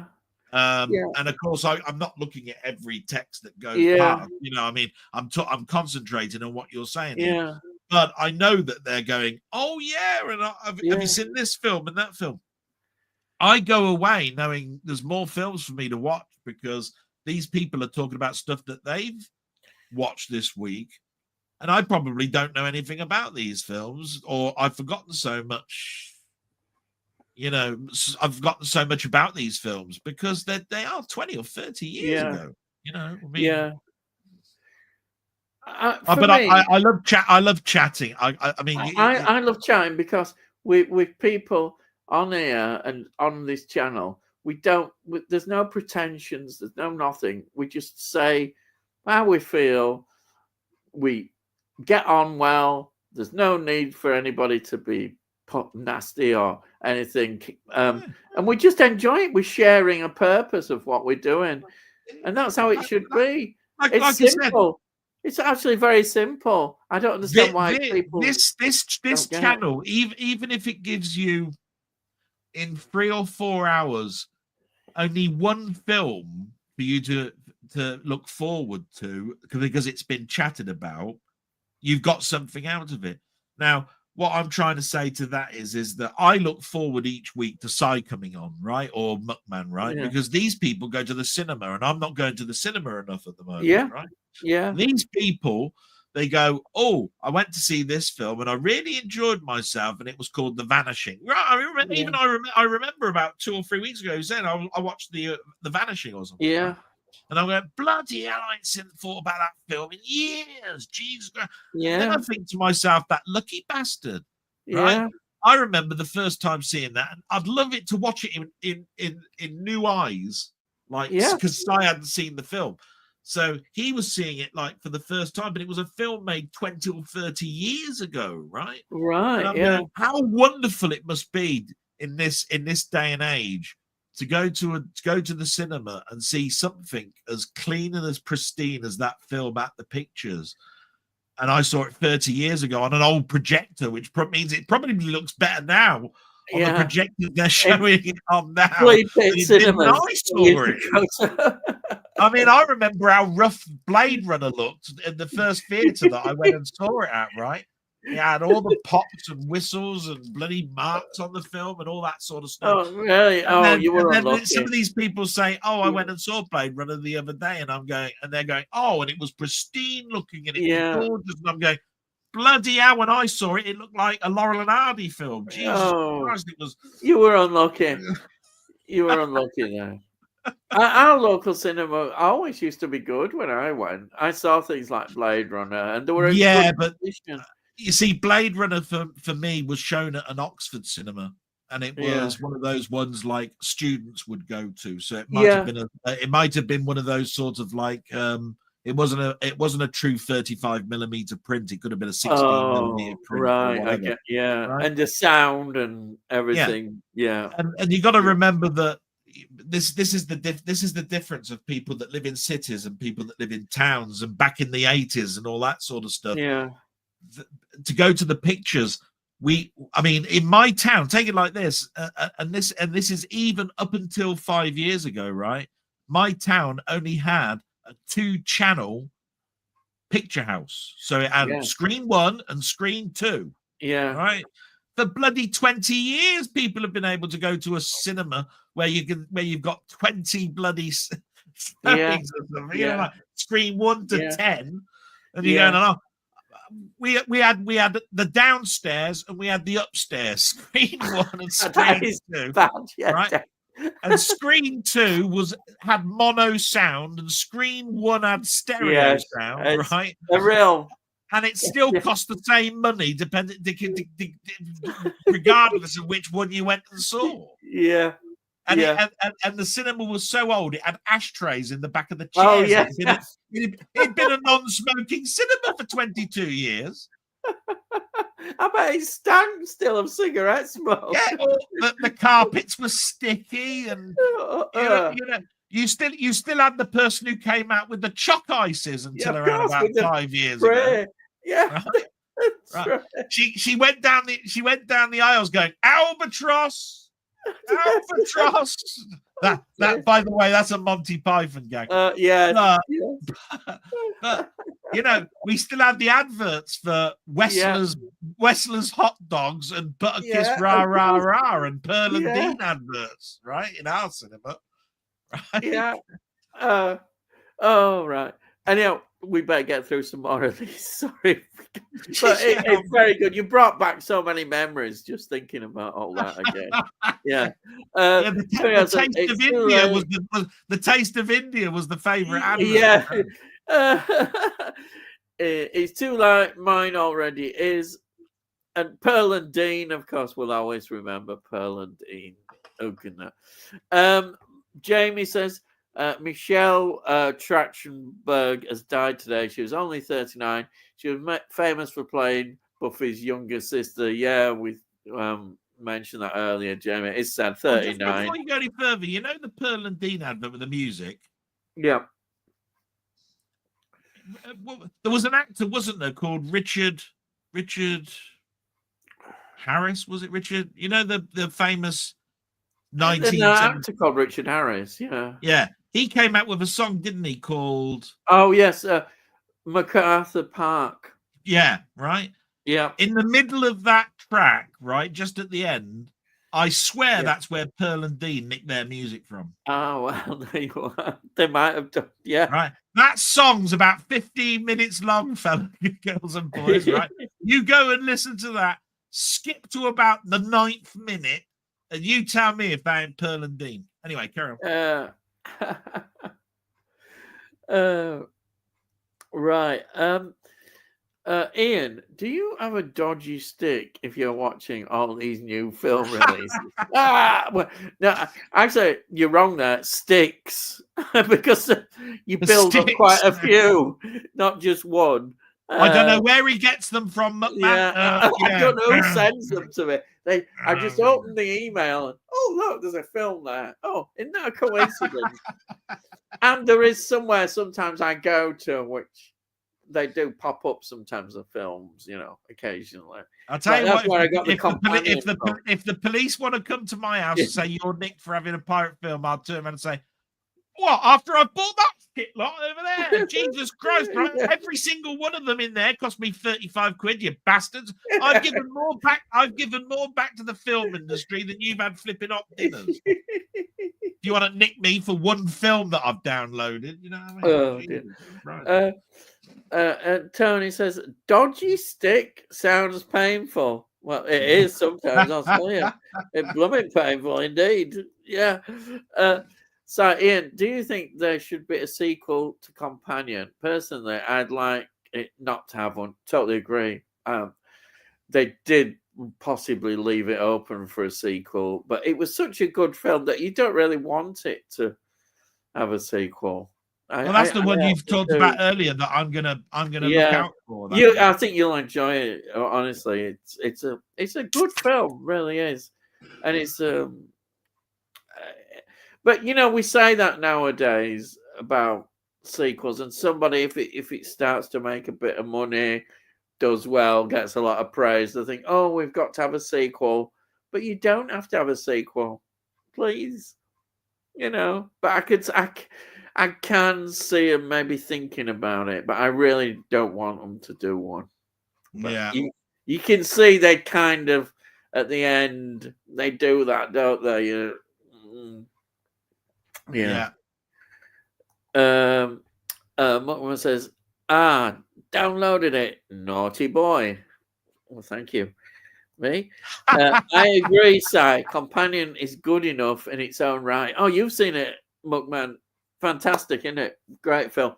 It doesn't need a sequel. Steve Mills, Muckman Movies, Jamie. If he's not using a VPN when he's downloading, he should expect a knock on the door by the local Bill. Oh, right. Okay. Can I tell you why that's not going to happen? Right? Because I tell you what, we've got about 4 policemen that do the whole of my town after the government disbanded just about every law enforcement person. I'll tell you what, we used to have something like 50 people, right, that worked for the police force. There's no money now in being in the police. I think there's around about. I think I saw a police car, right, about 3 weeks ago. Yeah, I don't know where they all are. They're all gone. Yeah. What they've done is they've increased the wages, haven't they? But by doing that, it means they're not recruiting anymore, and have got rid of some. They've had to pay for the wages increase. They're in enough police to go knocking at the door and saying, "Excuse me, young man, you've been pirating some films." Well, somebody's just burgling that up there. No, yours is more important. Please stop that burglary. No, you're on a stick. Come on, lad. What you doing? Yeah. Anyhow, they'd have a hell of a lot of houses to be knocking at the doors at, wouldn't they? I mean, really, there'd be a lot. It leaves the audience to make a sequel in their own mind. Yeah, that's how I want them to have it. That's it, in their own mind. Yeah. And Stephen's laughing there. James says, I never get my order confirmation emails from HMV. No idea why. Well, yeah, I get one when you initially put in, I think, an order. But then that's it. No progress or anything. I'm going to ask you a question. It's unfair. But I'm going to ask a question. And I'm going to ask the people out there for it. All right. Name a film that they should never have made a sequel of. So now you've got to think of a film where there's two of something. Question. And they should never have made a sequel. They should have kept it where it was. Yeah, that's a very good question. Yeah. Do you want to throw out one? No, I'm waiting. I want to see what people say. Yeah, okay. We'll see what happens and see what people say. Okay. I mean, I've got my own ideas. Yeah. I'm just going, right. Okay. Yeah. I mean, I thank God they didn't make Condor Man 2. So anyway, I knew you'd go to Condor Man. Yeah. So carry on.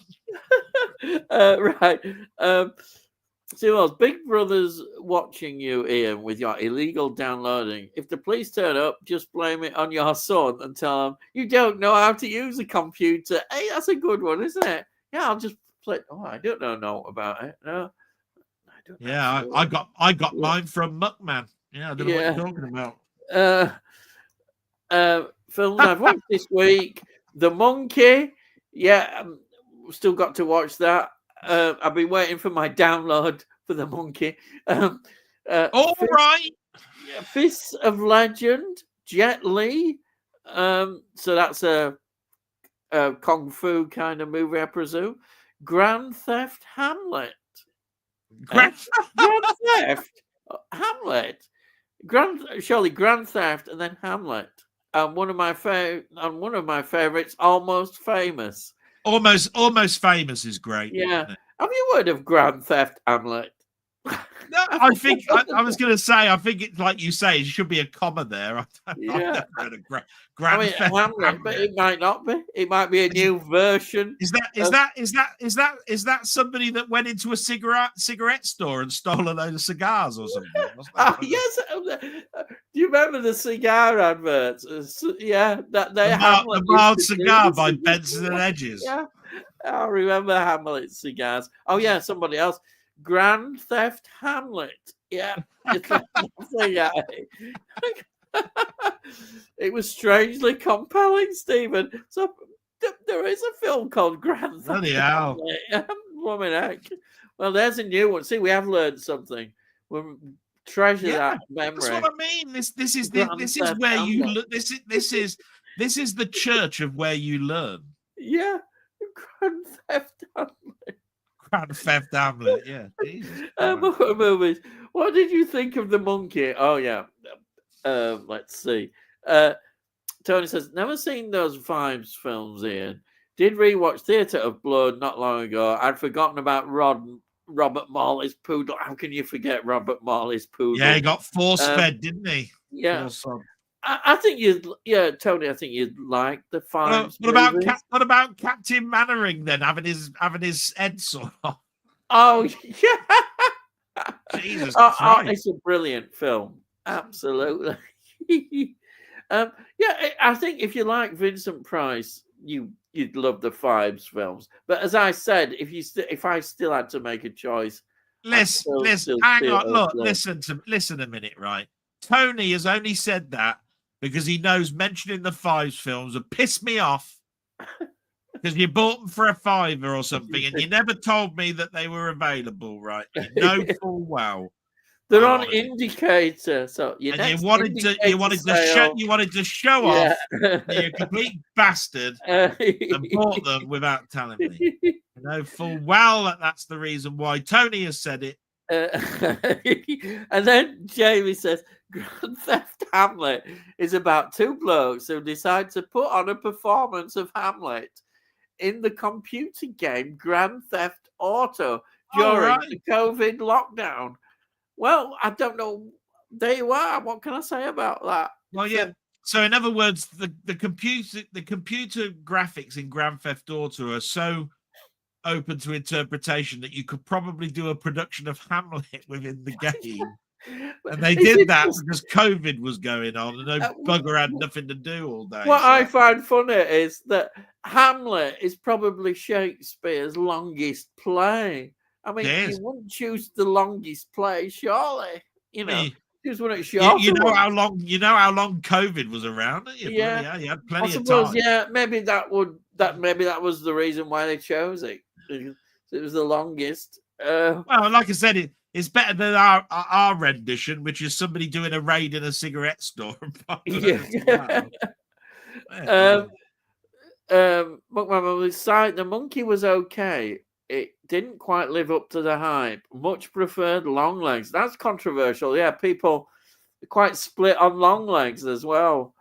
Some people absolutely loved long legs, and then others not quite so sure.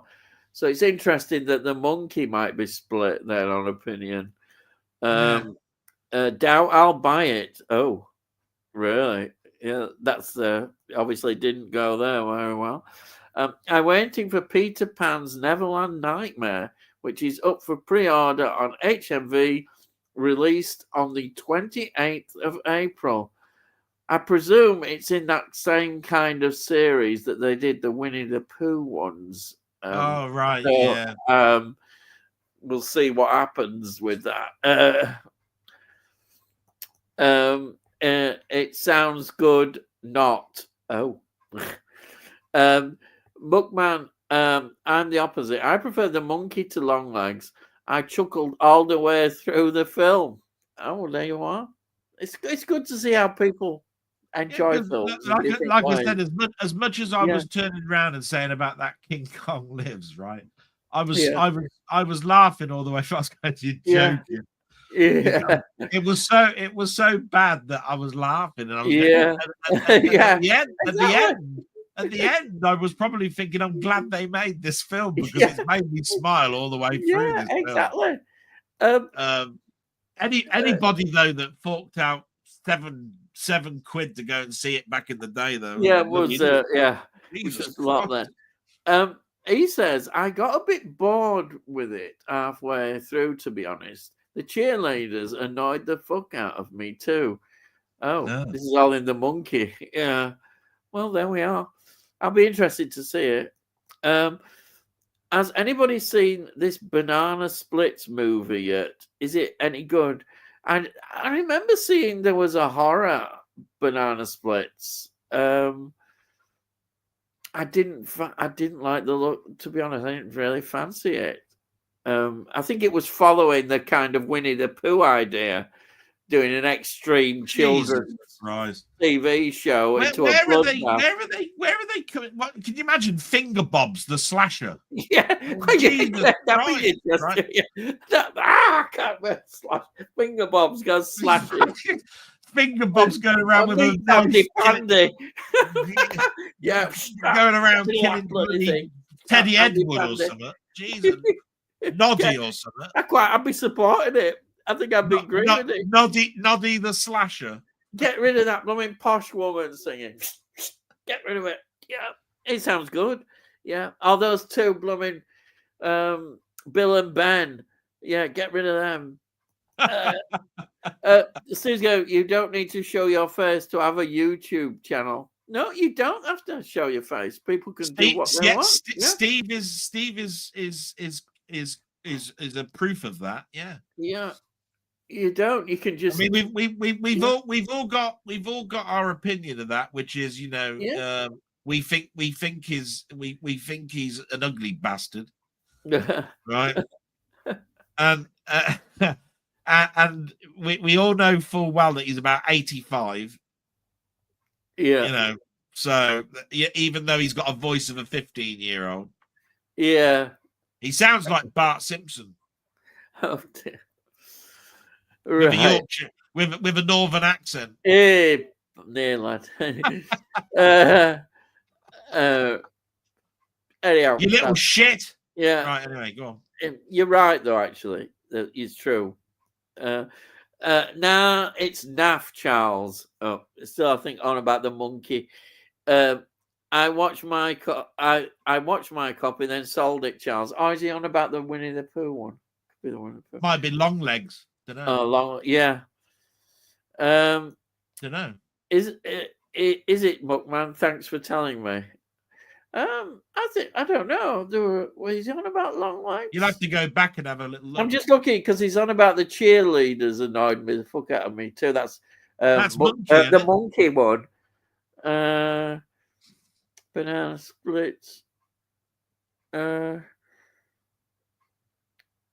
Oh yeah, yeah. It's because Charles asked about Banana Splits horror movie. That's the one. Yeah, he said naff. That's the one. Yeah, I didn't like the look of it. It did look naff, actually. I thought I'm not wasting my time on that. Cheers, Delboy, for the advice. There you are.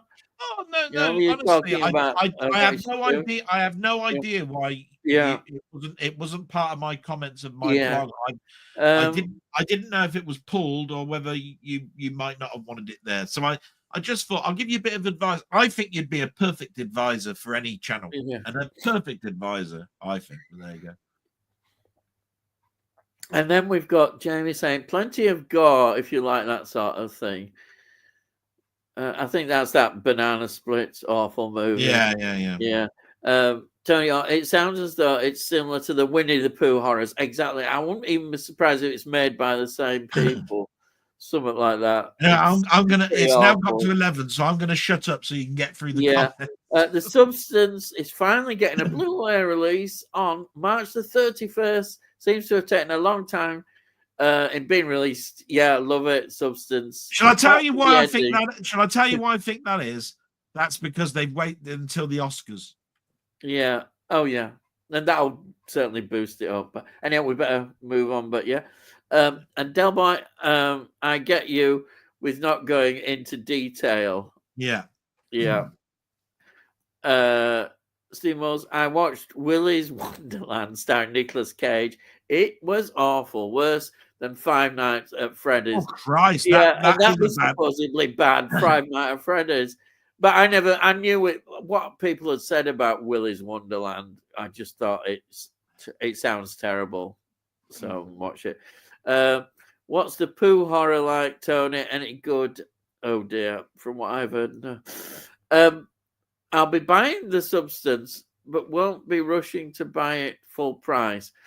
I've got a £1 for 3 months Mubi subscription, so we'll watch it on there before I cancel the subscription. Yeah. That's a good idea. get a good subscription at half price or whatever it is, and then cancel. Yep. As Delboy stepped on the War Games set, Steve Moll said. And then Muckman says he's a wannabe Trump ready to push the red button. Okay. Yeah, just watch it because look. Yeah. You see that left monitor? Look, that's Leeds. Yeah.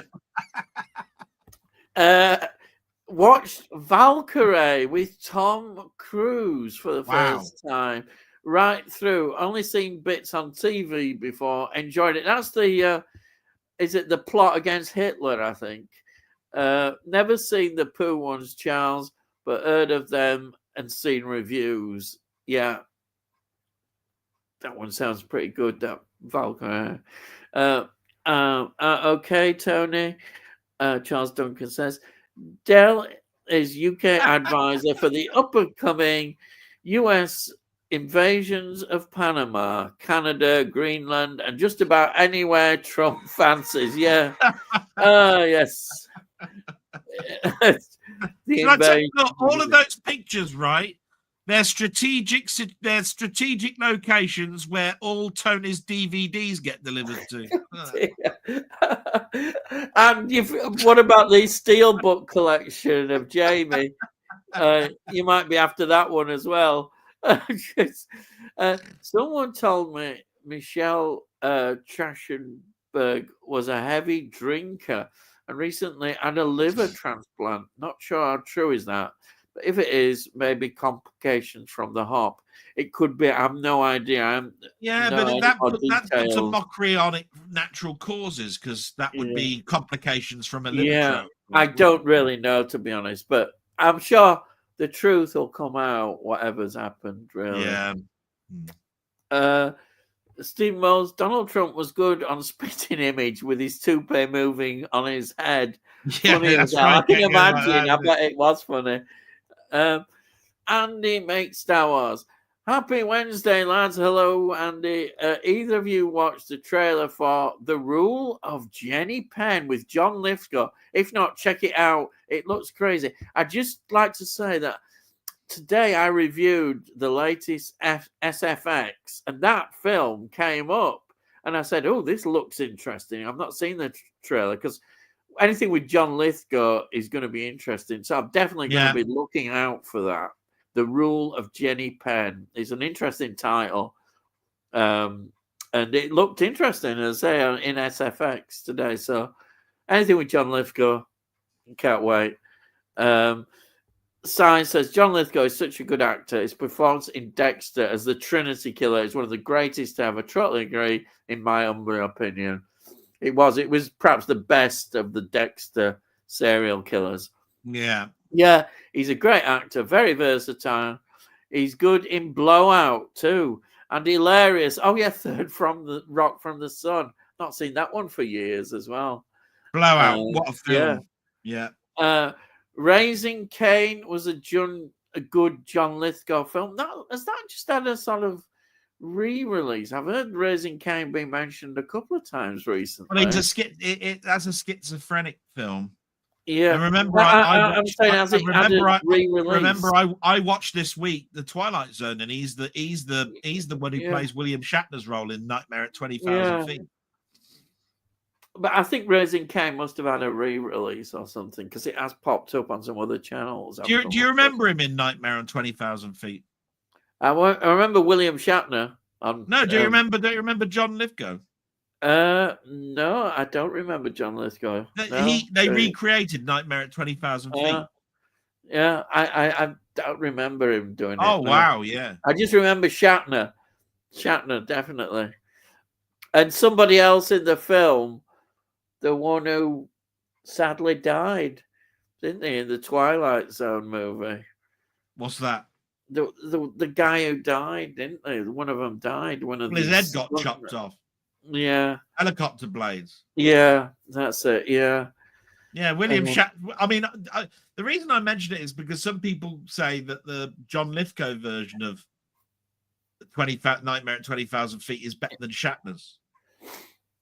I said, you can't beat Shatner. You got to do the, there's Yeah. something on the wing, something on the wing.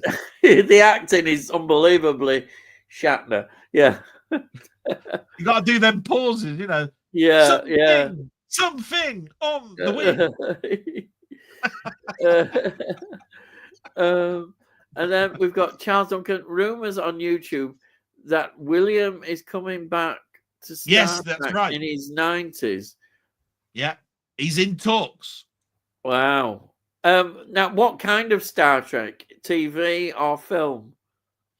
I would say TV. And I tell you where I think it will fit in. At the end of Picard, they showed that Kirk's body had been picked up from his gravesite and they'd got his DNA at that space station.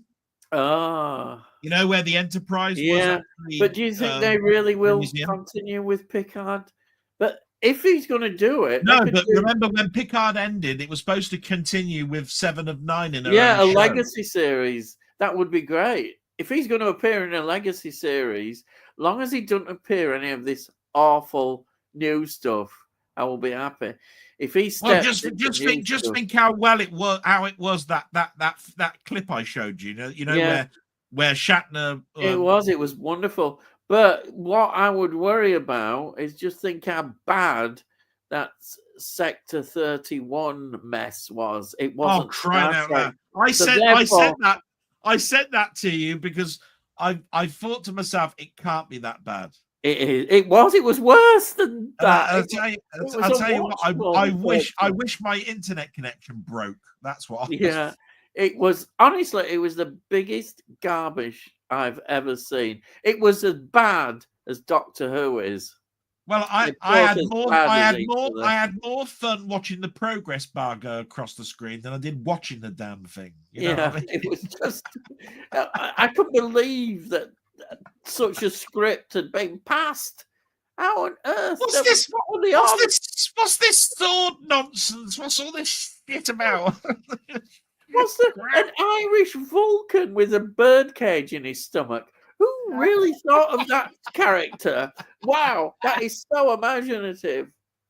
Oh, please. It's best not to talk about that now. No, we better get cracking. Come on. I didn't like Raising Cain, but it's decades since I saw it. Might like it now. That's true. You may not have liked it before, but you might really enjoy it. The director's cut is the one to watch, Jamie Seymour says.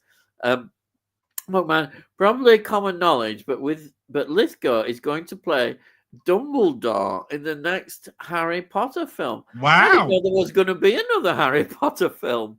There is there? I didn't know. The search for more crack cash. Yeah. I didn't know that there were, but I suppose they've got to keep milking it.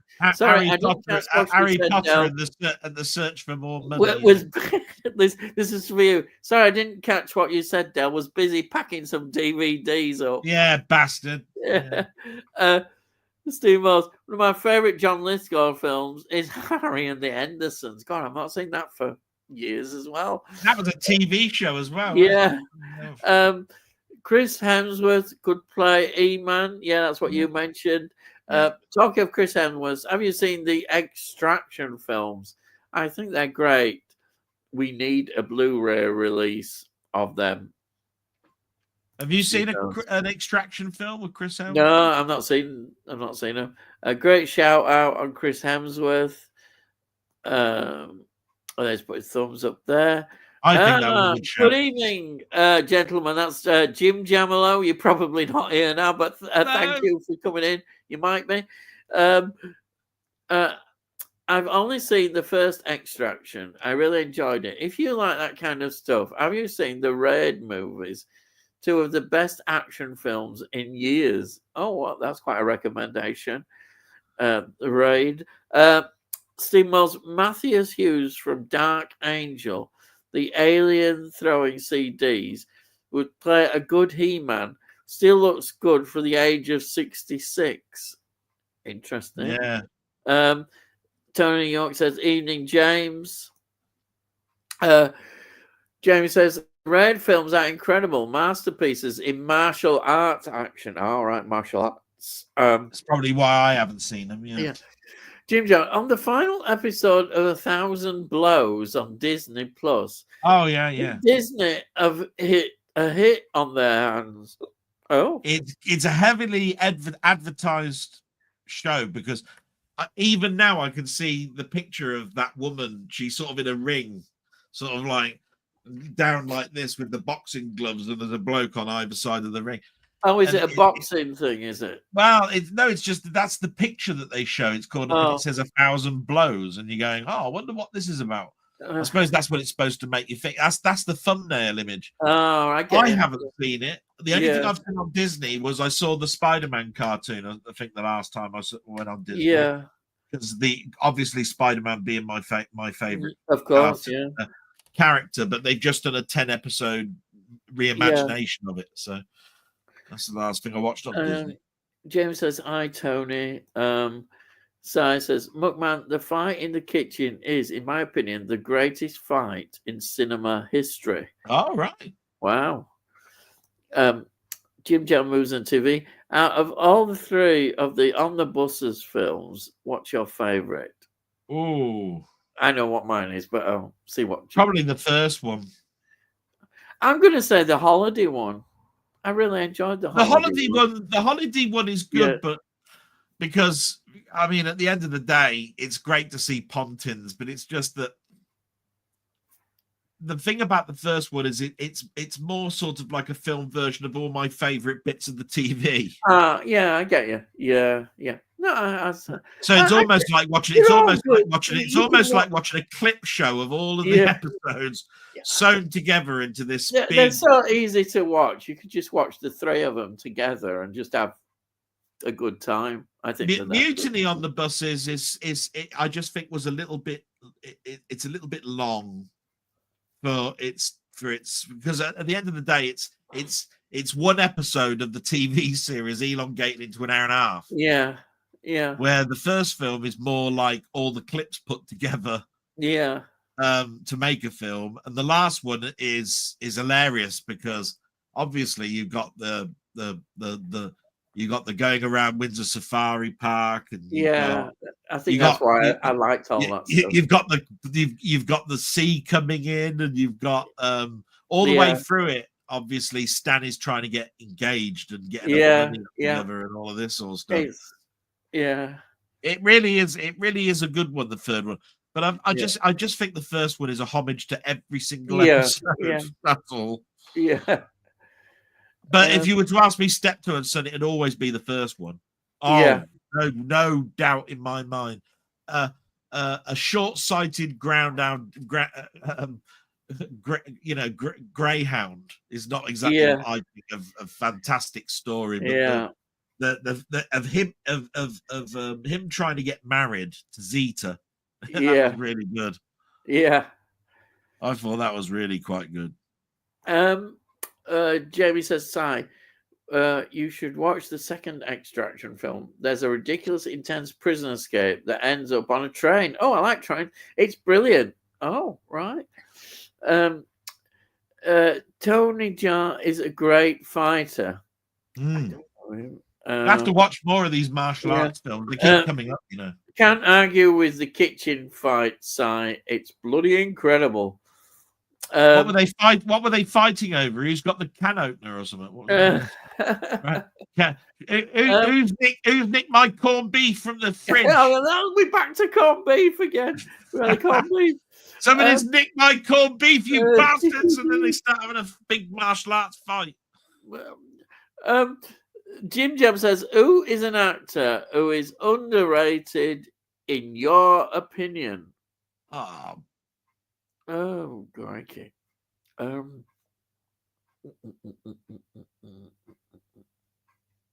See, it's like 11:15 at night, and you're asking me. My brain's knackered.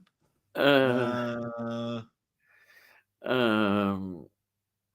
underrated actor. There's so many that you might describe as underrated. I don't know.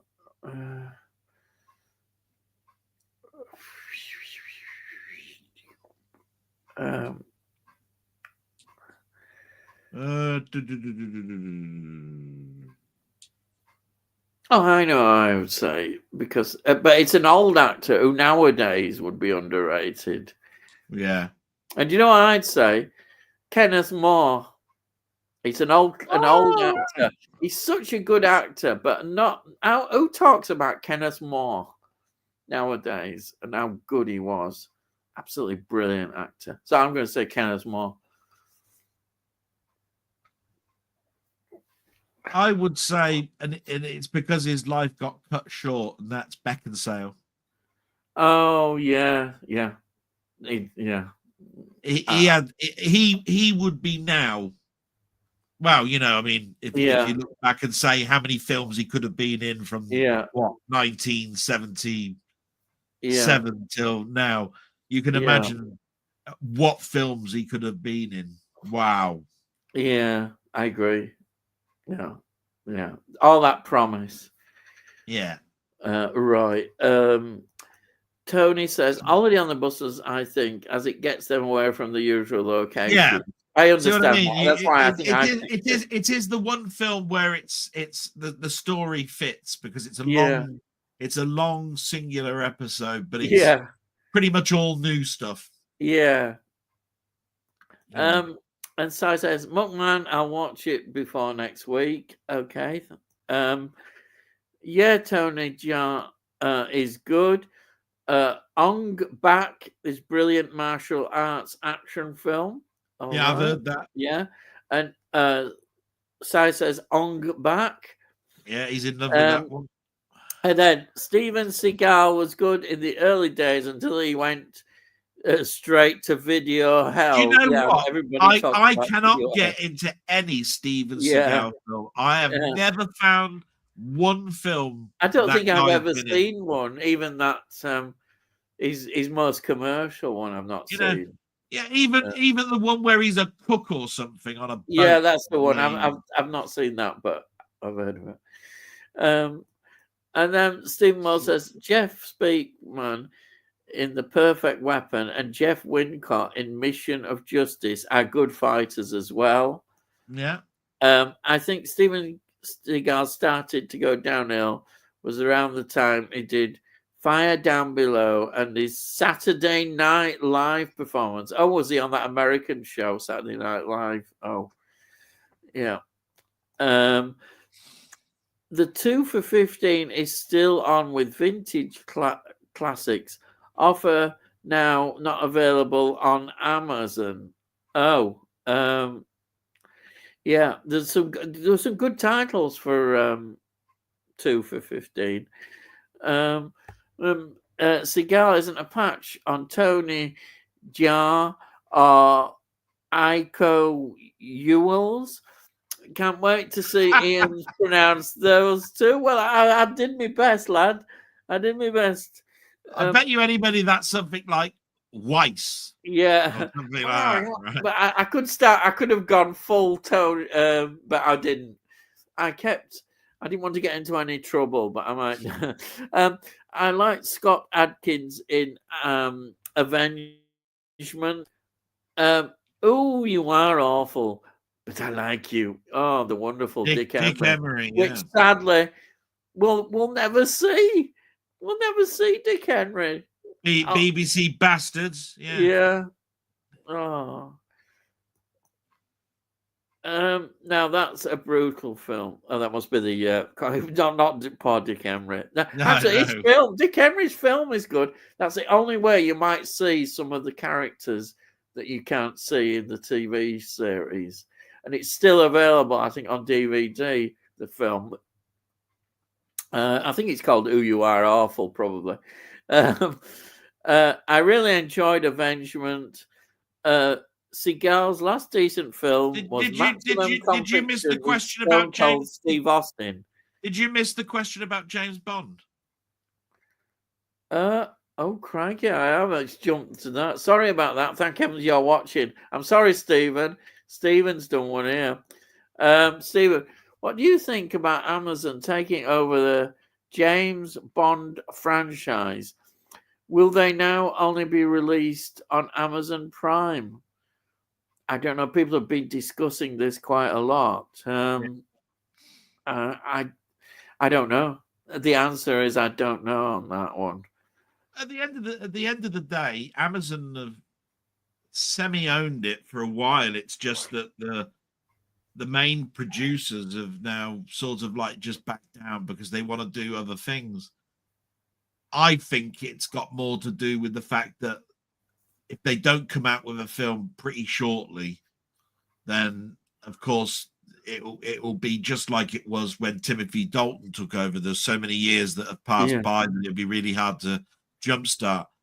And they've already wasted 2.5 years trying to pick up another Bond. You know what I mean? Yeah.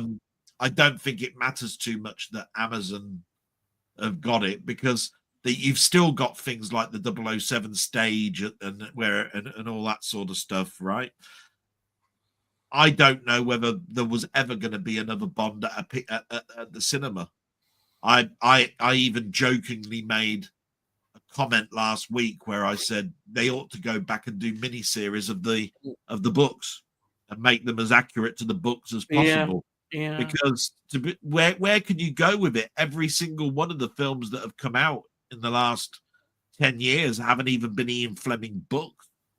They've been their own new sort of like Bond tape. I think the obvious thing that people worry about with Amazon is that they'll do these TV series and some connection with Bond. I think that's what worries people. But hopefully they're not going to do that. But you never know, they might do further adventures. Although it was sad, at some point the carry-ons had to end. Yeah.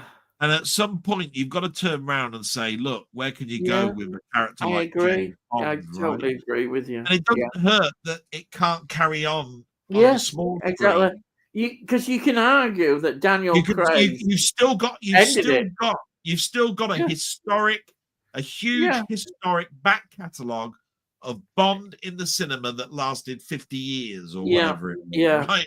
I mean, there's no point looking at records and saying, right, who's going to be the first one to get Bond beyond 51 years as a character this, right? Yeah. It's not about that anymore. It's about is there enough quality to actually do another one? It shouldn't be about, oh well, we've had a new Bond now every 3 years for the last 50 years. It shouldn't be about that. But how they're going to look at it, though, is surely that they'll want more Bond product, even though it's going to have diminishing returns, because it will alienate, like they've done in everything. Why do they do this? They alienate the fans. I would certainly watch. Why do they do that? I would certainly watch on Amazon Prime Dr. No reimagined, based on the book, not the film, on Amazon Prime as a movie of the week or whatever. But I honestly don't think they will do that. They'll say, "Oh, we've got our script writers here; they can put out a product." And they'll do that. I just think it wouldn't take too much. Yeah. What I'm trying to say is the production values are so low because you've actually got the book. You've already got a film variation of it. All you've got to do really is just basically reenact it. The problem would be, how Bond is seen now is very different from the Bond that's going to be in that book. And the Bond in that book is going to be not acceptable in some of the things. Yeah, fossil. It does. That's going to go against the modern way of thinking. So I think what's happening is they're waiting. Ian's waiting for a call for him to be the new Bond. Right, because you would make the perfect Bond, Ian. No, I think. Or maybe you'd make a good Blowfield. Maybe a PG Tips or a Typhoon. I could just imagine you with your dressing gown on and a white cat. You're stroking a white cat like this. Oh dear. Right, we'll very worrying, Stephen. We'll probably get an American playing Bond now. I mean, that's We've had it once. Yeah. Wow. Saying that, he was South African, wasn't he? Yeah. Was Lazenby South African? I thought he was Australian. He could have been Australian. Yeah. Yeah. Jim Jam Moves in TV. Yep, I've received a few titles from the World of Books still sealed. Yeah, I know it's great when you get them sealed from World of Books or Music Magpie. I love it. If I'm completely honest, I collect Blu-ray more than 4K, and I think that's good. That's just as valid, and it's cheaper as well. Don't be a snob in that sense. Yeah, as you said, this Scott Adkins' new film, Take Cover, is good. All right. Stephen Taylor, I'm hoping that Amazon will do each of Fleming's novels as a 8 to 10 episode miniseries and closer to the novels and not copies of the films. I still think. What did I say last week? I just would love it, but can you see the management as it's been doing that? You know, the people in charge, are they really going to do that? It would be great if they did, but honestly, what is their record like? The amount of money that Amazon are hemorrhaging. Yeah, it should be a warning sign. I would say that it would be stupid of them not to consider it. It blooming would. No, they need to kick up the thing, but are they really going to do it? I mean, take it like this: in the 80s, they made a cartoon series called James Bond Jr. Yeah, the son of James Bond. Perhaps they'll start doing that. You know what I mean? So why not go back to the well? Yeah, and do it properly. But I don't think they would, unless I think there has to be a big change, a big clear out in the management of that company. And is that going to happen? No, it's not. I don't think it would, unless I think the only way that you can get change is when will companies change is ultimately when they're hit in the pocket. And if they were really losing a lot and have been a lot of money, then they'd have to change. And maybe that would be a wake-up call. I think the Crankies should do the main theme song. Right. I'm not saying no. Not to know, sung by the Crankies. No, not the Crankies. We always get them. Crankies have popped up a few times. I'd rather they didn't. I'd rather they just disappear. Or what's that one? Orville. No, strangle him. And probably get done for bird cruelty. Yeah, imagine Orville. Can you imagine Orville singing the new James Bond thing? Put it in the oven. Do something with it. Oh, man, who'd want to eat that thing? Yeah. It says, I went to see The Accident Man, Jamie says. What was the last film you bought that was a blind buy? Oh, crikey. All the time with me. Yeah. Let's see. Oh, yeah, I can say. Oh, no, I didn't. I saw it first. I tend to be not doing blind buys. I know what I'll say. I bought Kosh Boy, 1953 film with Joan Collins in, and that was a blind buy, but I knew I'd like it. I just read it and just knew it. So I can use that one as a blind buy. That was a pretty safe film that I would buy, but that was blind. So I'd never seen it. Any blind buy you can give? Well, like I said, nearly every week when I do my blog at the end and I show the films that I've bought that week. Yeah, there's bound sure to be a new film in there, and I'll go, here's one that came out last year and I've just bought it and I'm looking forward to watching it. So a lot of my films are blind buys, or they were last year. Yeah. There's a lot of horrors that I could probably mention that I bought that were from last year that I mean, what was that one? The Sting. The one with the spiders. With that spiders. That was a blind buy. Yeah. It's a good film, that. And then we have got here Josh. Hello, Josh. Yeah. Hey, fellas. How's it going? Thank you for joining us. If he's still around, is he still going to do his Oscar night? I don't know. I'm watching he might do. I think he might do. Jim Jam was on TV. It seems my collection has changed from newer films to older film classics. Older classics. Yeah, that's acceptable. As Network do release a lot, or did release a lot of I was older going to say films. that's what happens when you go into a store and you pick up 5 films for £1. You tend to find that it's the old shit. Yeah. And Bren Foster's new film, Life Without Fighting, is good. Oh, right. I've heard of that, but I didn't Life Without know. Fighting. I've heard of it, but not known much about mine's it. always been older classics and not so classic. And we know that, Tony. Yeah. You like your crime films.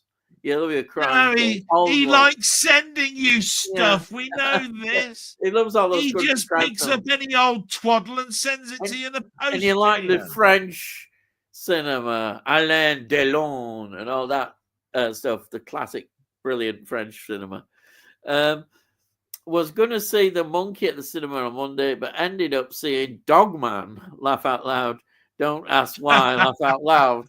Oh, that's a good review, Dogman. Obviously, you just said. Who's looking forward to Marching Powder? It looks like a sequel to The Football Factory. To be honest, I've not really seen any of these football films, so I don't really know much about them. You know, the only football film, that I would have seen is The Damned United. But, I don't watch anything else. But Delboy, he's probably watched, the Coventry Colliders. Anyhow, there we are. Have you seen any of these football films? No. Like I said, I've seen I've seen The Football Factory. Haven't seen. Yeah, there's quite a few of them, isn't there? Yeah. I went to see Bong Joon-ho's new film. Oh, Mickey 17. That's come up today.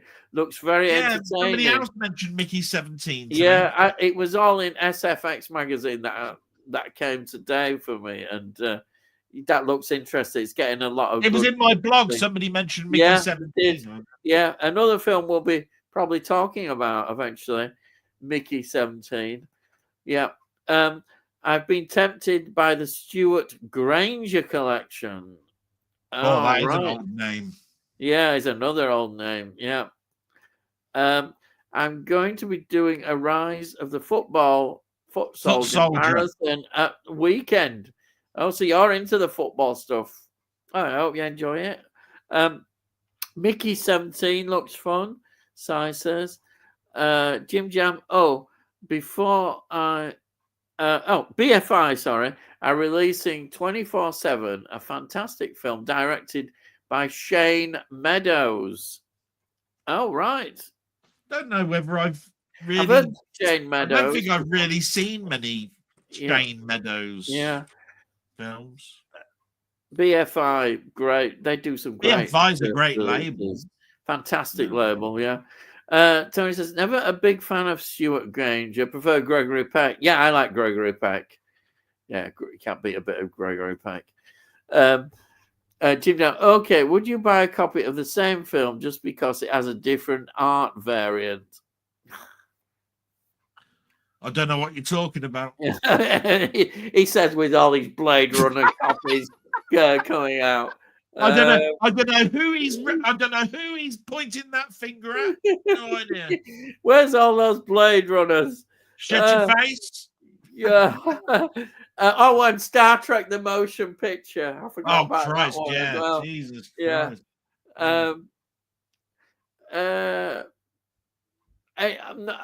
Sometimes I would like to on my favorite film. I might do, but generally I don't. No, I mean, I love Blade Runner. Bang bang, you bastard! I love Blade Runner, but I've gone as far as I can. I'm not getting any more and more. Yeah, how many copies of Blade Runner are there?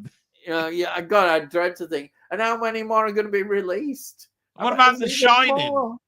There's The Shining. How many copies of The Shining have there been? And you don't need that much, but they know these collectors can't live without it, and they've got to have it, and they've got the money, so good luck to them. But A, I ain't got the money, and B, even if I had the money, I don't think I'd go that far. I'd have to really, apart from maybe Dune, I still say 1984 maybe would be the only film I would do that for. Right. I'm going to buy you every variant cover of 2001: A Space Odyssey. No, don't want that in the collection. Jim Jam movies and TV. No, that's just a waste of money. Oh. Mm-hmm. The Gladiator 2 Steelbook looks like rubbish Photoshop design. I won't be getting that one. That's quite a damning. Possibly. Did you think the same? Yeah, well, it's one of those montage, isn't it? Covers. Yeah. Oh dear. It's like no thought has gone into it whatsoever. Yeah. No, not for different art. If it was a favorite and I had a different or more extras, possibly. Yeah, I think the good argument on some films is that if there's a lot of really good extras, more documentaries, discs being done, then definitely it's a good excuse. I don't think it even matters about that. Look, if a film is your favorite, if it's something like, oh my God, I have every single film in my collection, this one is my number one. And if that number one film has been released in every country and every country has got a different cover, and it's you, and you just happen to be a collector, you've got no qualms whatsoever into asking all your friends that go over to Spain, can you bring me back a copy of the Spanish one? If you're going to Russia, can you bring me back the Russian version? When you go to China, can you bring me back the Chinese version? And it's fun, and you therefore turn around and say, look, I've got 52 variants across the whole of the world of this particular. There's nothing sick or bad or anything about that. It's if you've got a sickness where you do that for every film. It is everything, and I have seen it. A lot of people do seem to want everything. I mean, even I wasn't stupid enough last year to buy every single cover of Dune 2.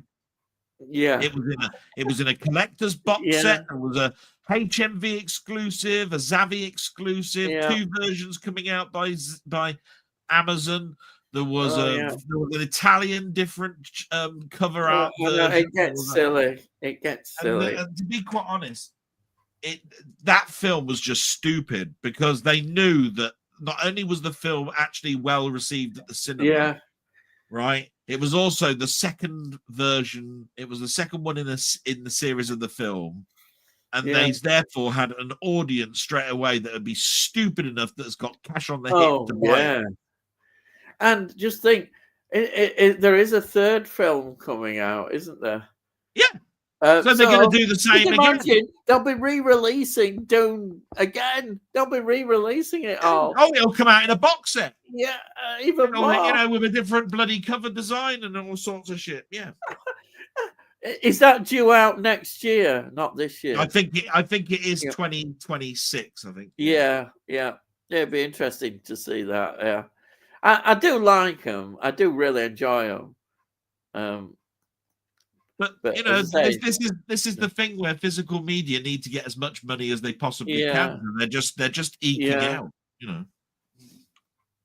The only way I would buy a different version of the film that I've got if it's a better cut or better print of the film. I think that is a good valid reason. No, that should be the only reason. Yeah. We've always turned around and said this ourselves, Ian. Yeah.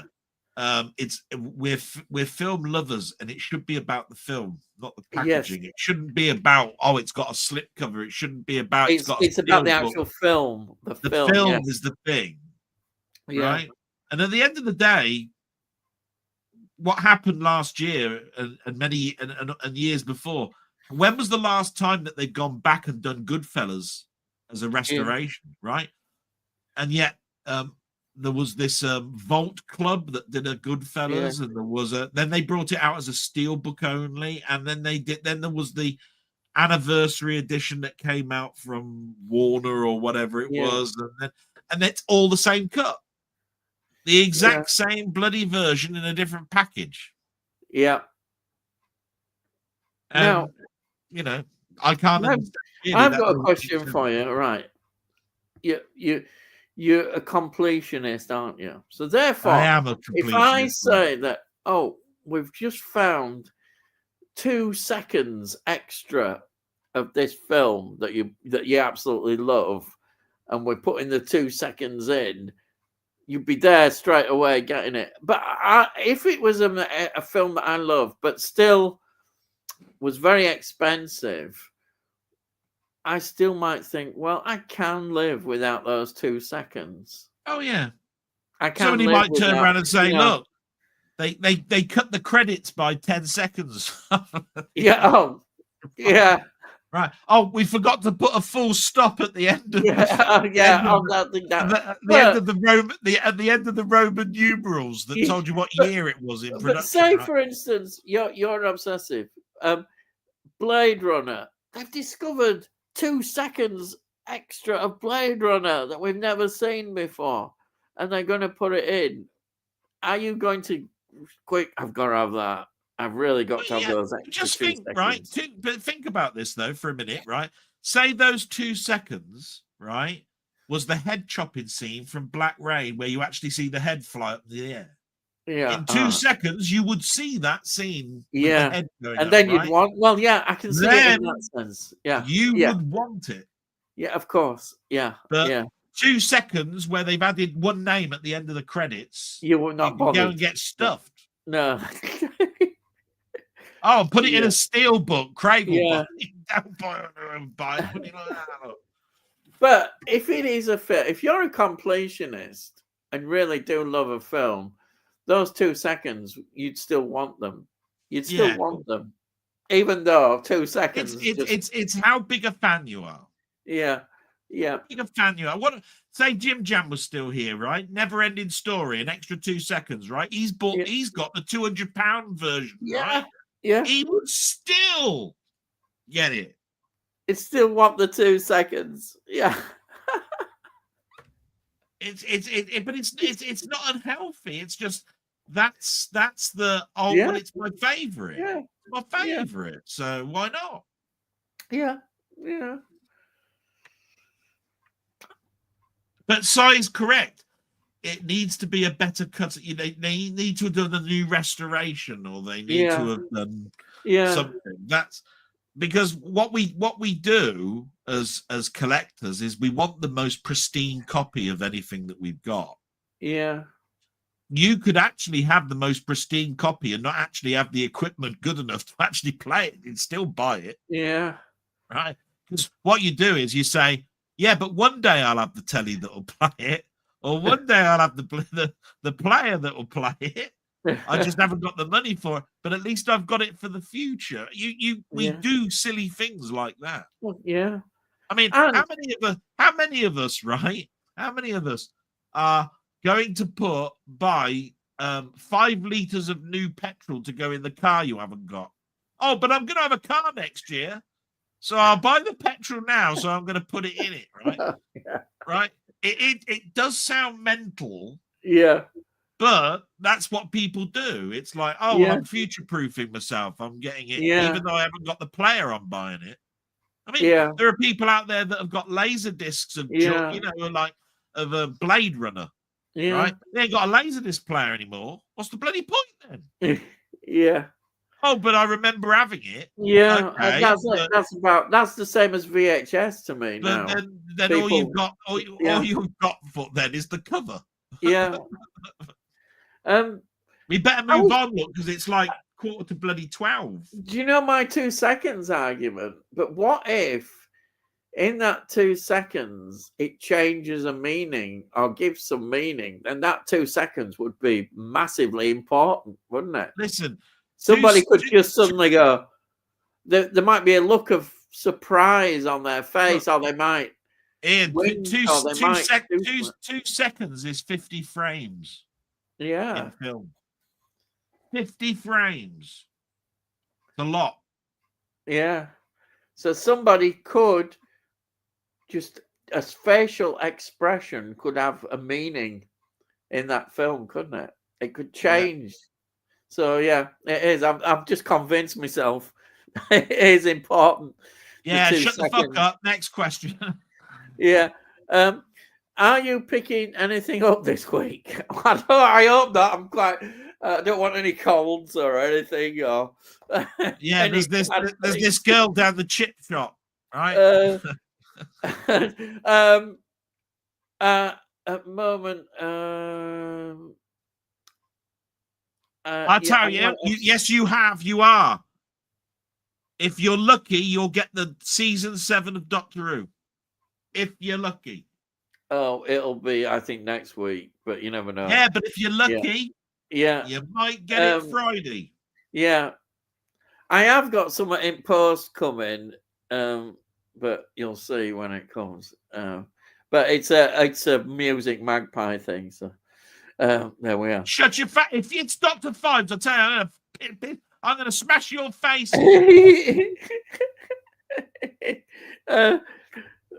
I bought both steelbook designs of Dune when they came out because I couldn't make up my mind. Then sold the HMV one for £50, which helped pay for my Dune 2 steelbook. Well, that's not bad business, is it? That's good business. Yeah. I'm not saying anything. Ian and Del, you cheer me up. Oh, thank you. Thank you. I'm glad we cheer you up. Didn't take too long for a Delboy rant. Yes, the rants. I started to rant before we pressed the button to go live. And look, Danny, we don't often have Danny in. Danny says, which one of you jammy buggers has got the new Doctor Who box set? I haven't got it yet. No. Well, I've just been talking about it. Look at that. Yeah, I do know that some people have got videos out showing. Already got it. Yeah, some people have got the video. They got before I came on here. I got an alert saying unboxing of Doctor Who season 7. Oh my! As soon as just before I even started, and it's not officially out till Monday, is it? It's March 3rd. Yeah. Yeah. Oh dear. And it's John Pertwee. Fantastic. Yeah. I want to see him third. What a treat. I really want to see him third. John Pertwee is great. One of the best doctors. I ain't got room for that big piece of Dune shit, Delboy. Dune shit. He's only saying that because he's jealous.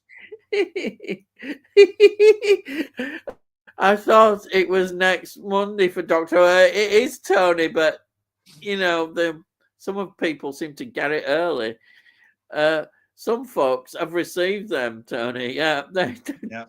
Yeah.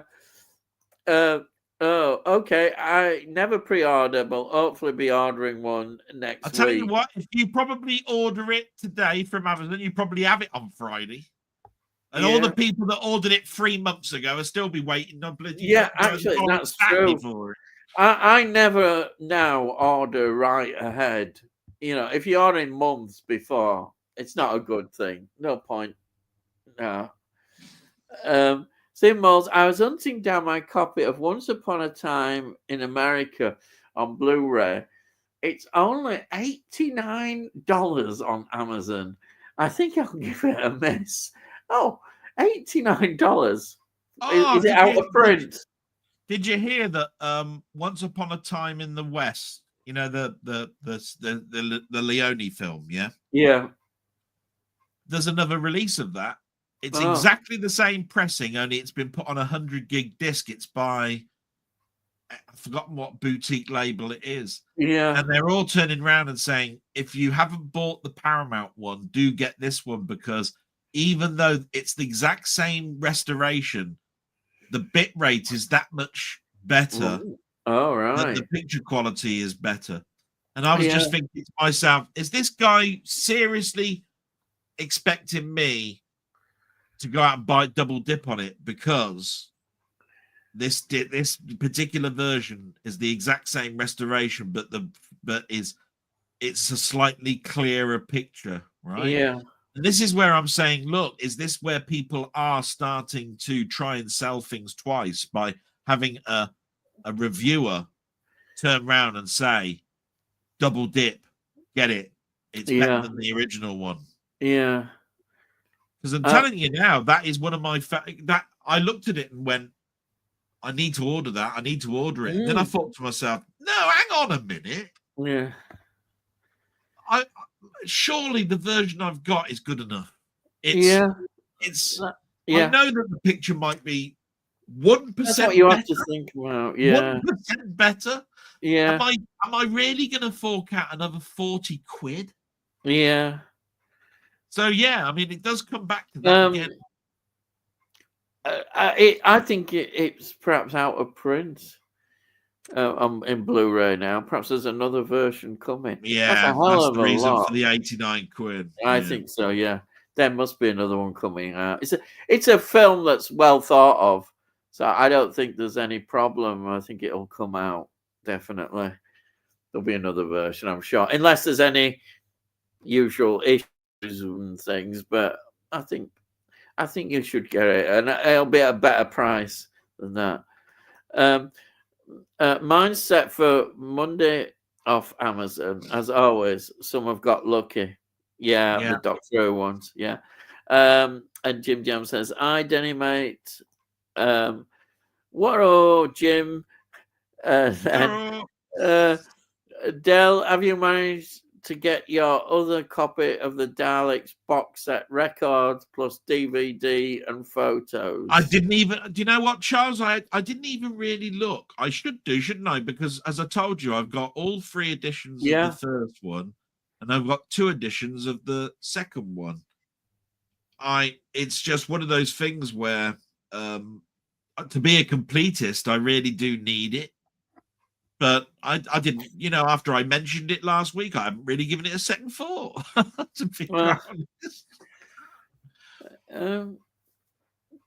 Right. Who inspired you to do YouTube? Oh, boy. Oh, what a question. I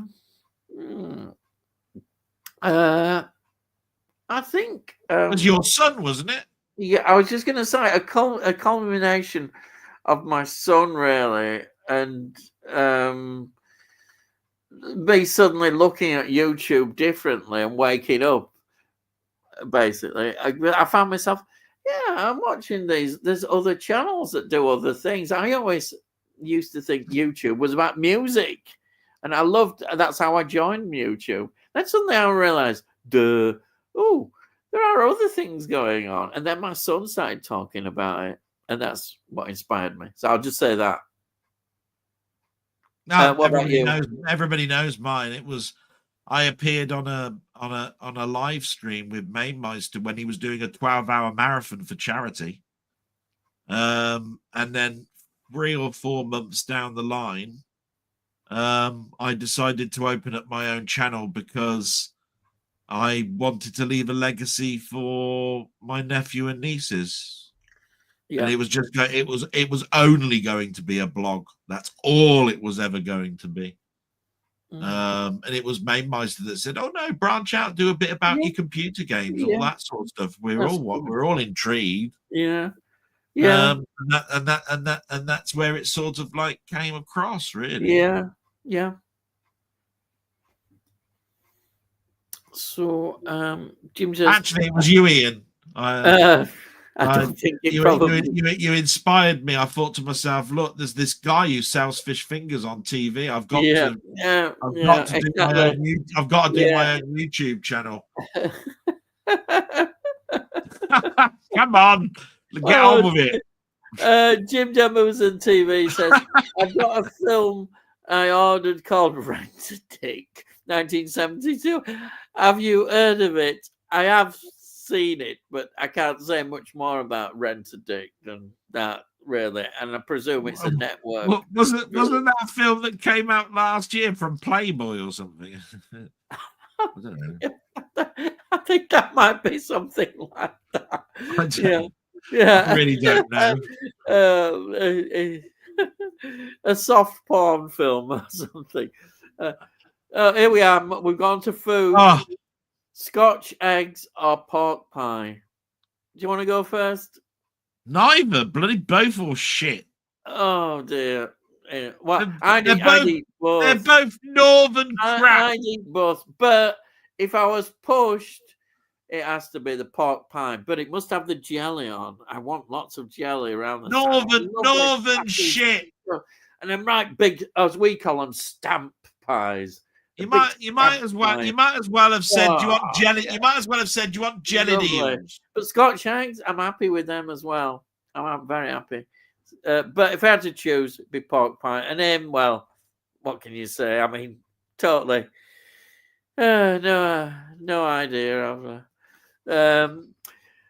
Jim Jam was until Wednesday. It wouldn't be the same without you guys. Yeah, thank you, That's Jim really Jam. nice. That's really nice of Jim Yeah, Jam. always been here. And then we've got Denny going and bought the original BBC The Woman in Black, re-released by Spirit Entertainment. Yeah, that's supposedly better than the film, isn't it? A lot better. He doesn't tell me anything anymore. You see, normally he'd have told me that. Oh right. He's being tight-lipped like you, the bastard. Yeah. He only tells me when the bloody sales have gone and you can't get it anymore. Bookman emails. Scotch eggs. Oh, we got Scotch eggs, yeah. And then Tony. Oh, Tony's into Scotch eggs as well. Oh, right. I'll have them both. I'm greedy. Yeah. Nice one, Danny. Been watching Who Done It with John Pertwee. Now I saw you had a massive, and I say massive, box set. It was big, that box set of Who Done It. That'll keep you going for a long time. John Pertwee, brilliant. Black pudding, Scotch eggs. Oh, lovely. Oh, heaven. Oh, black pudding. Oh, I can taste. Oh, wow. Black pudding. You can't beat it. Solidified blood fried. You've got to eat black pudding to be civilized. Pig's blood black fried. Pudding with anything. Well done, Si. You're right. Black pudding. Pig's blood fried. I mean, Jesus Christ, beautiful. Man. Absolutely beautiful. TV. What's wrong with a battered sausage or something? Well, they're nice as well. We'll have them all. We'll encompass them all. Do you watch the old Top of the Pops on BBC 4? Every Friday, Jim. I keep forgetting. I should watch every Friday. They're really good. I know. I don't watch them regularly.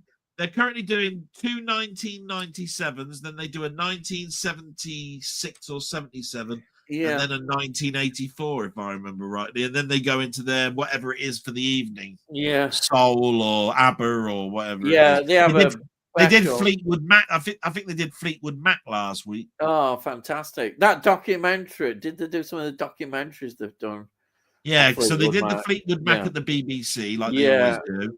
Then they did the documentary. Did they do the Rumours one? I think actually it was a documentary more on McAfee, you know, the keyboardist, because she's dead. She's died now, isn't she? Yeah, Christine McVie. I think they did a how she started off working in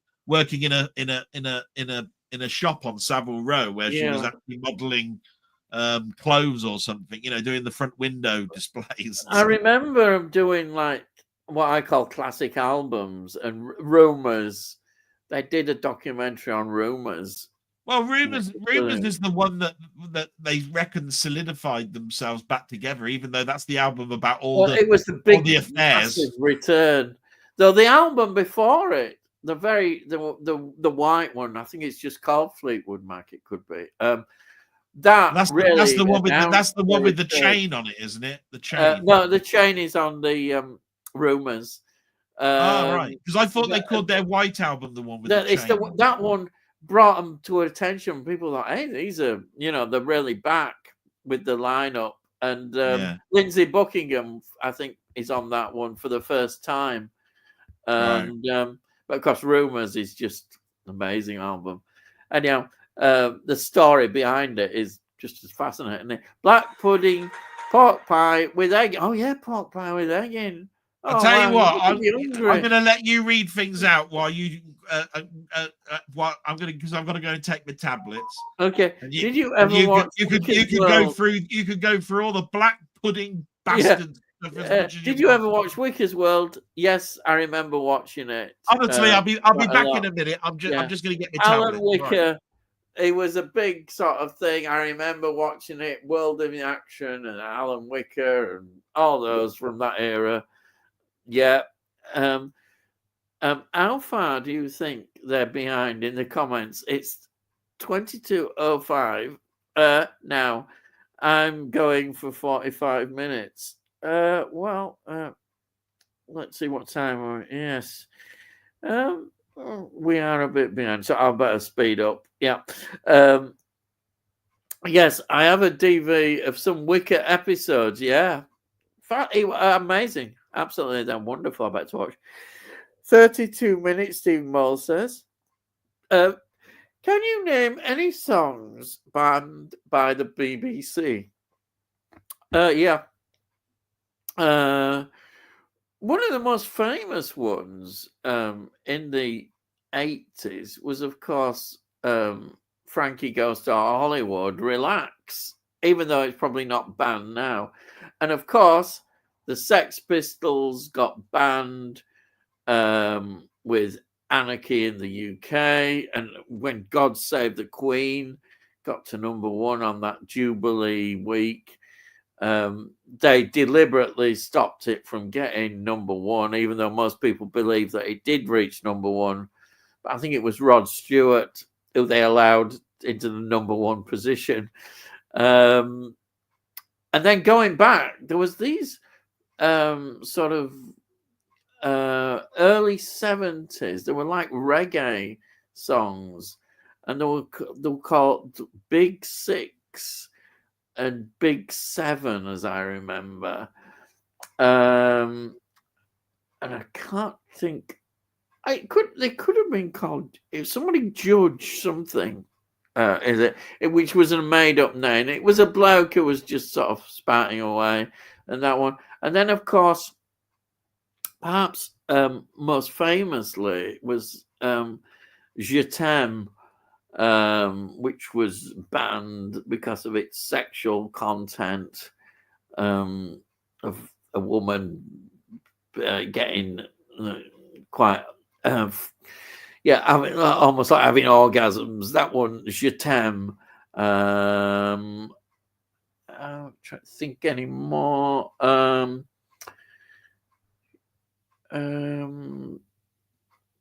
They did have some problems with the Kinks song Lola as well.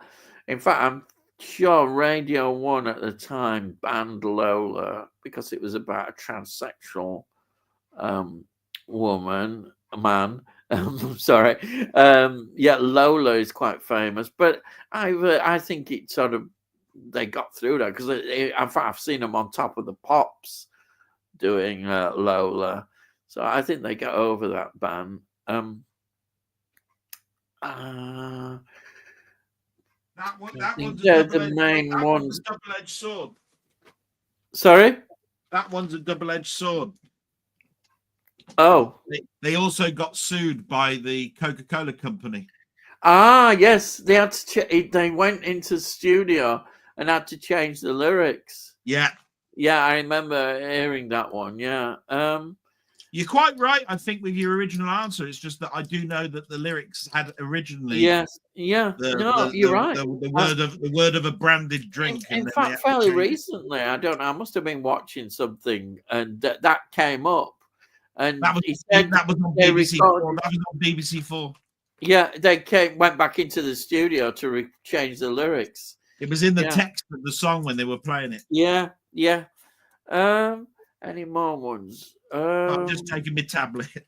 I know Je T'aime was a massive problem because of sexual content. It was just too much. Are you going to go through the old catalogue or what? But they're the ones that I can immediately think of. And I said probably the most recent one I could think of would have been Frankie Goes to Hollywood with Relax. But that they lifted that ban in the end. And then Cy Robson, We Are Sailing was my mum's favourite song when she died. We played it at our funeral. Oh, that's great. So that song will mean a lot to you. Jim Joe says, Tony, you will have to send me a picture of your network collection. Oh, the network collection. Yeah, he's got to discover cameras first. Charles asked this question at 8:32. It's now 10:06. Well, yes. Now it's 7 minutes past midnight. Frankie Goes to Hollywood. Relax. You see, somebody's mentioned it there, yeah? Band records. Jim Jam Moves and TV. Relax by Frankie Goes to Hollywood. Yeah. Baby Jane. I like that Rod Stewart song. Right, Jim Jam. Tony. He's laughing there. Denny. I had Who Done It for £25, Jim Jam. That's pretty good. 25 quid for that massive box set. That's brilliant. Good price, Denny. It's brilliant price. It's classified, James. He's laughing at that one. Okay, Tony. Was watching on the buses last night. So sad watching none of the cast no longer with us. That's true now. They're all gone. Yeah. Steve Moles, I believe Warwick Davis is coming out. Oh, sorry, with a cover of Mud's Tiger Feet. His version is called Tiny Feet. Oh, geez, Delboy's cheap comedy is rubbing off on me. Oh, God, yeah. That comedy is pretty bad, isn't it? Yes. Honestly, we could get worse because we could start saying that Gary Glitter's getting a comeback and all this sort of shit. So, put it this way, James. Yours will be more extensive, I'm sure. That's about network. Del, I'd love Oscar Piastri to win. Piastri. That's Formula One. All right. I do have a very eclectic taste, Tony. No, you haven't. If it says 20 pence, if it says 20 pence on it, you buy it. I think you have a huge taste. Tony says, I think you have a huge amount of TV series. Mine are more films. Those British film series they did mainly. Yeah, you've got a lot of great old films. Jim Jam, yep. Do have most of the sitcom networks put out. Still have a few films. You've got a hell of a lot, I know. Del's background is pretty cool. I don't encourage him Saul too much. Look at honestly, that's the strategic plan of Tony York's next delivery of DVDs to his friends. This is Ronnie died from MS. This is the Faces. Ronnie went solo, touring and living around the country in a double-decker bus. It was so sad. I knew he'd some illness. It was MS, was it? Oh, that's very sad with Faces. His career was doing well as a solo artist. So sad. It's going to be a late night, Cheeky Monkey. We don't do late nights. We are 24-hour party people. We do. Party people. We're going to rename this show The Big Breakfast. I would say with us booging and partying. They're about 1 hour 45 minutes behind. I'm sure I said good evening at about 8:30. Yeah, we're 2 hours behind now. Solid show today. Oh no, the joke. Yeah, lads. Yeah, it's leaking old. I'll tell you, it's not solid. More solid than usual, I think Tony says. How many solid films have you seen lately? Oh dear, this joke is running. A film is solid. What the hell does that even mean? Exactly, you said it. That's what I was going on about. Yeah, solid film. We love solid. Yeah. It's so solid. Yeah. Are Oh, you going to read them all out? Bloody hell. Solid Crew. Oh dear, this is this winding in up time? No. The solid comments, I suppose we could say.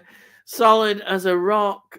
Oh, Ian's favourite band is the So Solid Crew. Oh, bloody hell. God, they were terrible. So, that blooming band. There used to be a musical act called So Solid Crew. I know there was about 150 brats all together in this big, awful group. Don't encourage him. Come on, bloody hell. Got 20 seconds to go, Steve Molson. Sorry, Ian, I think I might be guilty of adding to your DVD problem. Me, you. Nothing wrong with DVD. They're in. I'm a great defender of it. Ian, do you have a solid here we are, DVD collection? Yes. Ian, isn't your son interested in watching films? Not at the same level. He does watch them, but he's not got the passion really that I have. Not those sort of films. Yeah. No. Ian's, where's your? Oh no, please. Yeah. I always remember the piracy advert. Yeah, for Train Spotting. It's about trains, isn't it? Karpov. That's the chess thing, isn't it? It's Kasparov. That's it. Yeah. Kasparov. Yeah. Kasparov, I think. Talking of chess, have any of you seen Queen's Gambit? It stars Anya Taylor-Joy. Oh wow, I've not seen that, but Anya Taylor-Joy. Does everybody remember the sexual overtones of the Thomas Crown affair with the chess game? Oh, no greater feeling than watching an old TV show. Then randomly somebody pops up. Oh, I know what you mean, like Sid James or somebody popping up out of middle of nowhere. Ian's earlier videos were funny. Thank you very much. That's good to know. Yeah, the later Ian ones and Dell, I got motion sickness watching TV games. That's why I never took to it. Yeah, I can understand that. Yeah. Going back to your video today, Ian, you made some very valid points and appreciate what you said. Thank you. Thank you, Ginger. I just did it, and hopefully people talk about it. Game Over is a very solid, sorry, Ian, documentary on Kasparov's heroic battle against Deep Blue. Yeah, that's the chess program that you do. I'm all about having fun on my videos. I never take myself seriously. I also like getting other YouTubers on my channel to promote them. Oh, that's good. That's true, Jim Jam. Brilliant. Is it true that 1,000 views on YouTube is £18? Right. I have no idea, Saul. That's what right. He said. Really? No. The new thing on YouTube, and you have to wait 3 months to get it. Yeah, I can imagine. But the tight sods are paying her.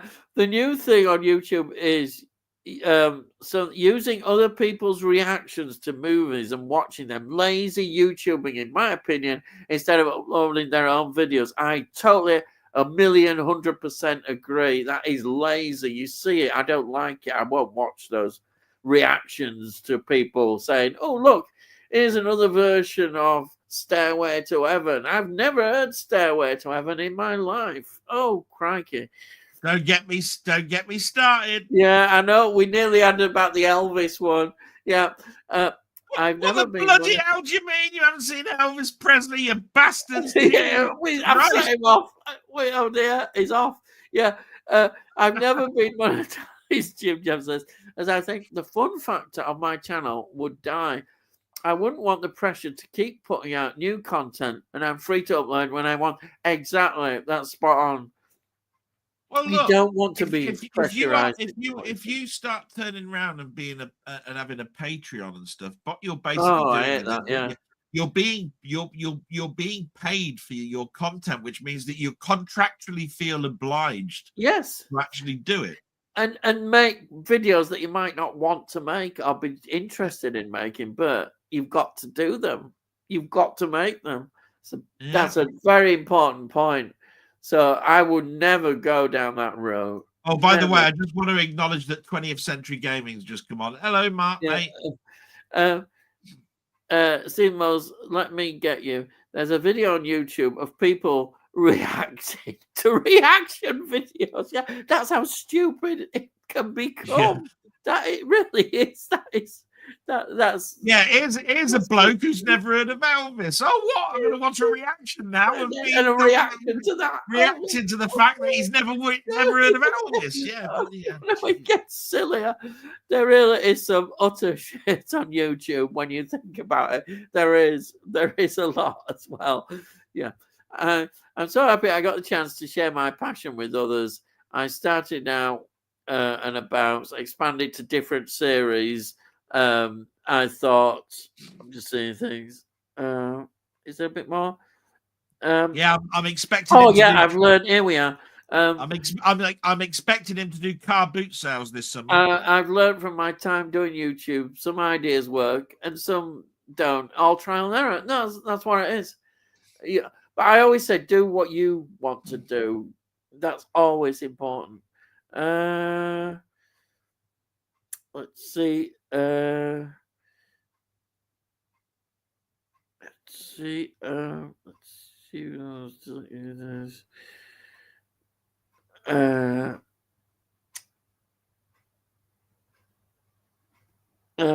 think this is it. Yeah, we've had that Jim Jam, haven't we? We've had that one. So happy to share my passion with others. Cy Robson, yeah. So basically, they have stolen their content and just put the names of other reactors who have done the videos. That's what it feels like. I want to know how they get away with playing the full bloody song on the bloody channel. Yeah, because you get copyrighted. You're not allowed to. How do you get away with all that nonsense? And showing lots of clips from some BBC programs. Yeah, BBC. Here's the whole music video to bloody Wuthering Heights or something, right? Yeah, and there's my reaction. Oh look, yeah, I've never heard that one before. Who's this Kate Bush person? Oh, fuck off. Stephen Wells, surely that's a copyright infringement. Yeah, I don't know who the Beatles are. Are they some sort of exterminators or something? Yeah. If I have my time, I'll try and do 2 videos at weekend, probably Sunday, as I'm off to a beer festival on Saturday. By heck. Proper beer, I hope, lad. I've learned from my time doing YouTube, some ideas work. We had that before, didn't we? I missed that one. Steve Wells, what they will do, they will find everyone, for example, who might have done a reaction to Terminator 2, and they will take a certain scene from the movie that they have reacted to, and it's a guy. Here we are. I'm the right corner of the screen watching other people reacting to that certain YouTube. Is becoming oversaturated with it. Yeah, and it's ridiculous when we say it, but it is happening. Let's have a look. We'll see. So I don't miss. I'll tell you the other thing that really pisses me off is some bloke who goes into the supermarket and he goes, Heinz have just brought out a new sausage in beans tin. Yes. That's now got Christmas stuffing inside it. And I'm going to take it home and I'm going to cook it. Yeah. And then I'll tell you whether I think that it tastes Christmassy or not. Fuck off! That's right. Yeah. Jesus Christ, man, it's bad enough seeing it off the shelf, let alone you going and buying the damn thing and then cooking it. I agree totally. What's that all about? Look, I'm going to get the pan out, look, and then I'm going to get the can opener, and I'm going to open it up, look, and I'm going to pour it, and then I'm going to put this on the stove, right? I'm going to cook it. No. And then I'm going to pour it onto a little plate with some fork, and I'm going to tell you whether I think it tastes Christmassy or not. Oh, fuck you. That's all I got to say to that. Yeah, I don't blame you. They are. My usual end of the month all and a favourite British comedy video. So that's what you've got coming on your channel, Jamie. At least you're not doing the food tasting or watching you have your dinner or lunch or whatever. Thank my God, Sainsbury's have brought out a new mince pie. Fuck off. Yeah. Do I give a shit? Yeah. No.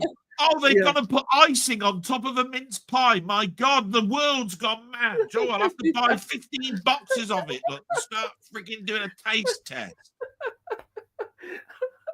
And I'll just cook one of those burgers in the microwave. Oh, let's take that off. And oh, yes, let's do all. Oh. I saw one the other day. They said they've brought back microwavable bacon. Let's try this out and see if it's still as bad as it was 15 years ago. Boil in the bag bacon. Yeah, all right, let's try it, shall we? Yeah. Oh, look, it's just as bad. Yeah, because it's the same shit. They haven't changed it. Do I give a shit about it? No, I don't fucking give a shit about it. Oh, they might have put new improved flavour. New improved bacon. Now improved bacon flavouring. Jesus. Oh, sorry, we've had that one at the YouTube business. Symbols, idiocracy got it correct. The planet is getting more and more stupid. I think you're right. Yeah. It is, yeah. Like most of us on YouTube, I've had comments that haven't been nice. Yeah, I've dusted myself off and carried on. In my opinion, toxic behavior can do one. Go do one. Yeah. I just tell them to piss off. They can't do anything. I don't care. I don't care what they think. I don't care what anybody thinks about my opinions. F off if you don't like them. I just wonder sometimes that they will come across a person that basically is not emotionally right. They'll troll them and then basically they'll commit suicide. And then will they care or not? Probably not. No. And then you have to think to yourself, really? Yeah. That should have been the turning point where you said, you know what, you crossed the line. Yeah, I always think, are you so stupid that because somebody disagrees with your opinion, that you're upset about it? How stupid can you be? It's an opinion. They've got a right to their opinion. Why are you so upset about it? How stupid? Yeah. How stupid can you be? But the world is, as I said, the world is mad. Nice to know I was missed, Delboy. Well, there he is, you see. Tony says, detractors making what border on abusive comments should try and be more constructive instead of just being angry. Yeah, I know all these angry people. There's so many angry people. Unbelievable. I'm the same as you, Del. I look forward to talking about movies on Wednesdays. It's a cheap form of therapy for me. Yeah, it is. That's good. It is. It's wonderful. There's no point having a passion for something and then having no one to talk to about and an outlet for it. Yeah. If I was going to do a YouTube channel, I would watermark all my shit. Oh, I see what you mean. Sorry, I thought he was going to watermark all his shit. People do, yeah. No, I thought he was going to piss all over his shit or something. I didn't know what he was talking about. That's a clever one, that, yeah. Everyone is fantastic in this chat. Well, they are. They're all good. Brilliant. I'm jealous, Jamie. You're getting more Dell abuse than me tonight. Oh, don't, Tony, watch out. You might not be safe. You did have a bit earlier. It could come anytime. Yep. Del, I look forward to Wednesday because you are great to watch. Thanks, guys. Thank you, Charles. Thank you, Charles. That's a nice pleasure. Compliment. Symbols, I come here every week just to see Delboy go off on a rant. Only joking, but why not? What you see is what you get with me. I've got nothing to hide. No, that's it. straightforward. Except for that body in the trunk in your back bedroom. We love Deli Welly, Jim Jam says. So I tell you, my next trip to the cinema to watch a classic is in 2 weeks. Tenebrae, wow. Oh, what a film. Love Tenebrae. I've seen it as always, I say, I can't wait to see it on the big screen. I bet you're in for an absolute treat. Tenebrae, great film. It's perhaps one of his greatest films. It's just fantastic, isn't Tenebrae? Argento film. Again, I haven't got much Argento, and to be quite honest, they reckon that I'm missing. I always say Suspiria one in 4K. You know what I mean? So. But Tenebrae is, it's there for me almost with Suspiria. It's a great film. Like I said, I haven't got Suspiria. I haven't got Tenebrae. Yeah, I think you'd like them. Seriously, you ought to try and get into them. Yeah. It's not a matter of getting into them. It's just that every time I want to buy a 4K of it, it's like 50 quid or something. Oh, really? You've seen them I'll tell you something. Suspiria would look. Well, I've got it in 4K, and I think that's what I'm saying. It's well known that it already looks good on the Blu-ray copy. Ian, it's well known that 4K of that film is exceptional quality. Yeah, it is. Because of that, and because everybody knows it's a reference disc, people bought it regardless of whether they wanted it. Yeah. Oh, it's a pity because it's overshadowing how good the film is. I read it is one of his best films. It really is. It's a great film. Next. I'll getting close to 11 p.m. Ian's son. Takeaway. I think he's had all that already. Tony says, I must get Tenebrae watched. I've had it sitting waiting till we watched it for long. I care to remember. You ought to give it a watch. I think it's up your street as well. It's a bit more. By the time he's watched it, he'd have sent it to you in a DVD copy. I think the takeaway arrived about 8:30. You're right, Tony. I think it did. It was quite early. Yeah. I missed the Chalk Ice and Kiara Orange ladies at the pictures. Yeah, they were great. They were wonderful. I have a bootleg DVD of some Pearl and Dean adverts. Oh, wow. Yeah. Classic. When people could smoke in the cinema and you could get the cigarette trailer saying smoking will damage your lungs, but it didn't stop them. No, the smoke was massive, wasn't it? Honestly, they used to show Hamlet cigar adverts in the bloody pictures. Yeah. But I remember even when they said, all right, you can only smoke on one side. And even if you was on the non-smoking side, it didn't make much difference. Yeah, but the thing about that was the side that they've actually said you got to smoke is the side where you had to walk past to get to the toilet. It didn't make any difference, did it? Yeah, what? So I get lung cancer to go to take a piss. Thanks. Had anybody heard of emptying the ashtrays? The ashtrays were always blooming full up. You know, of course they were. Setting the thing on fire. Oh, I'm just setting this on fire. Right. That's assuming you can see through the screen through the fumes. I know the fumes were really quite. Yeah, because you used to turn the back to see where the projectionist was, and you can see the smoke going past the lens. Yeah.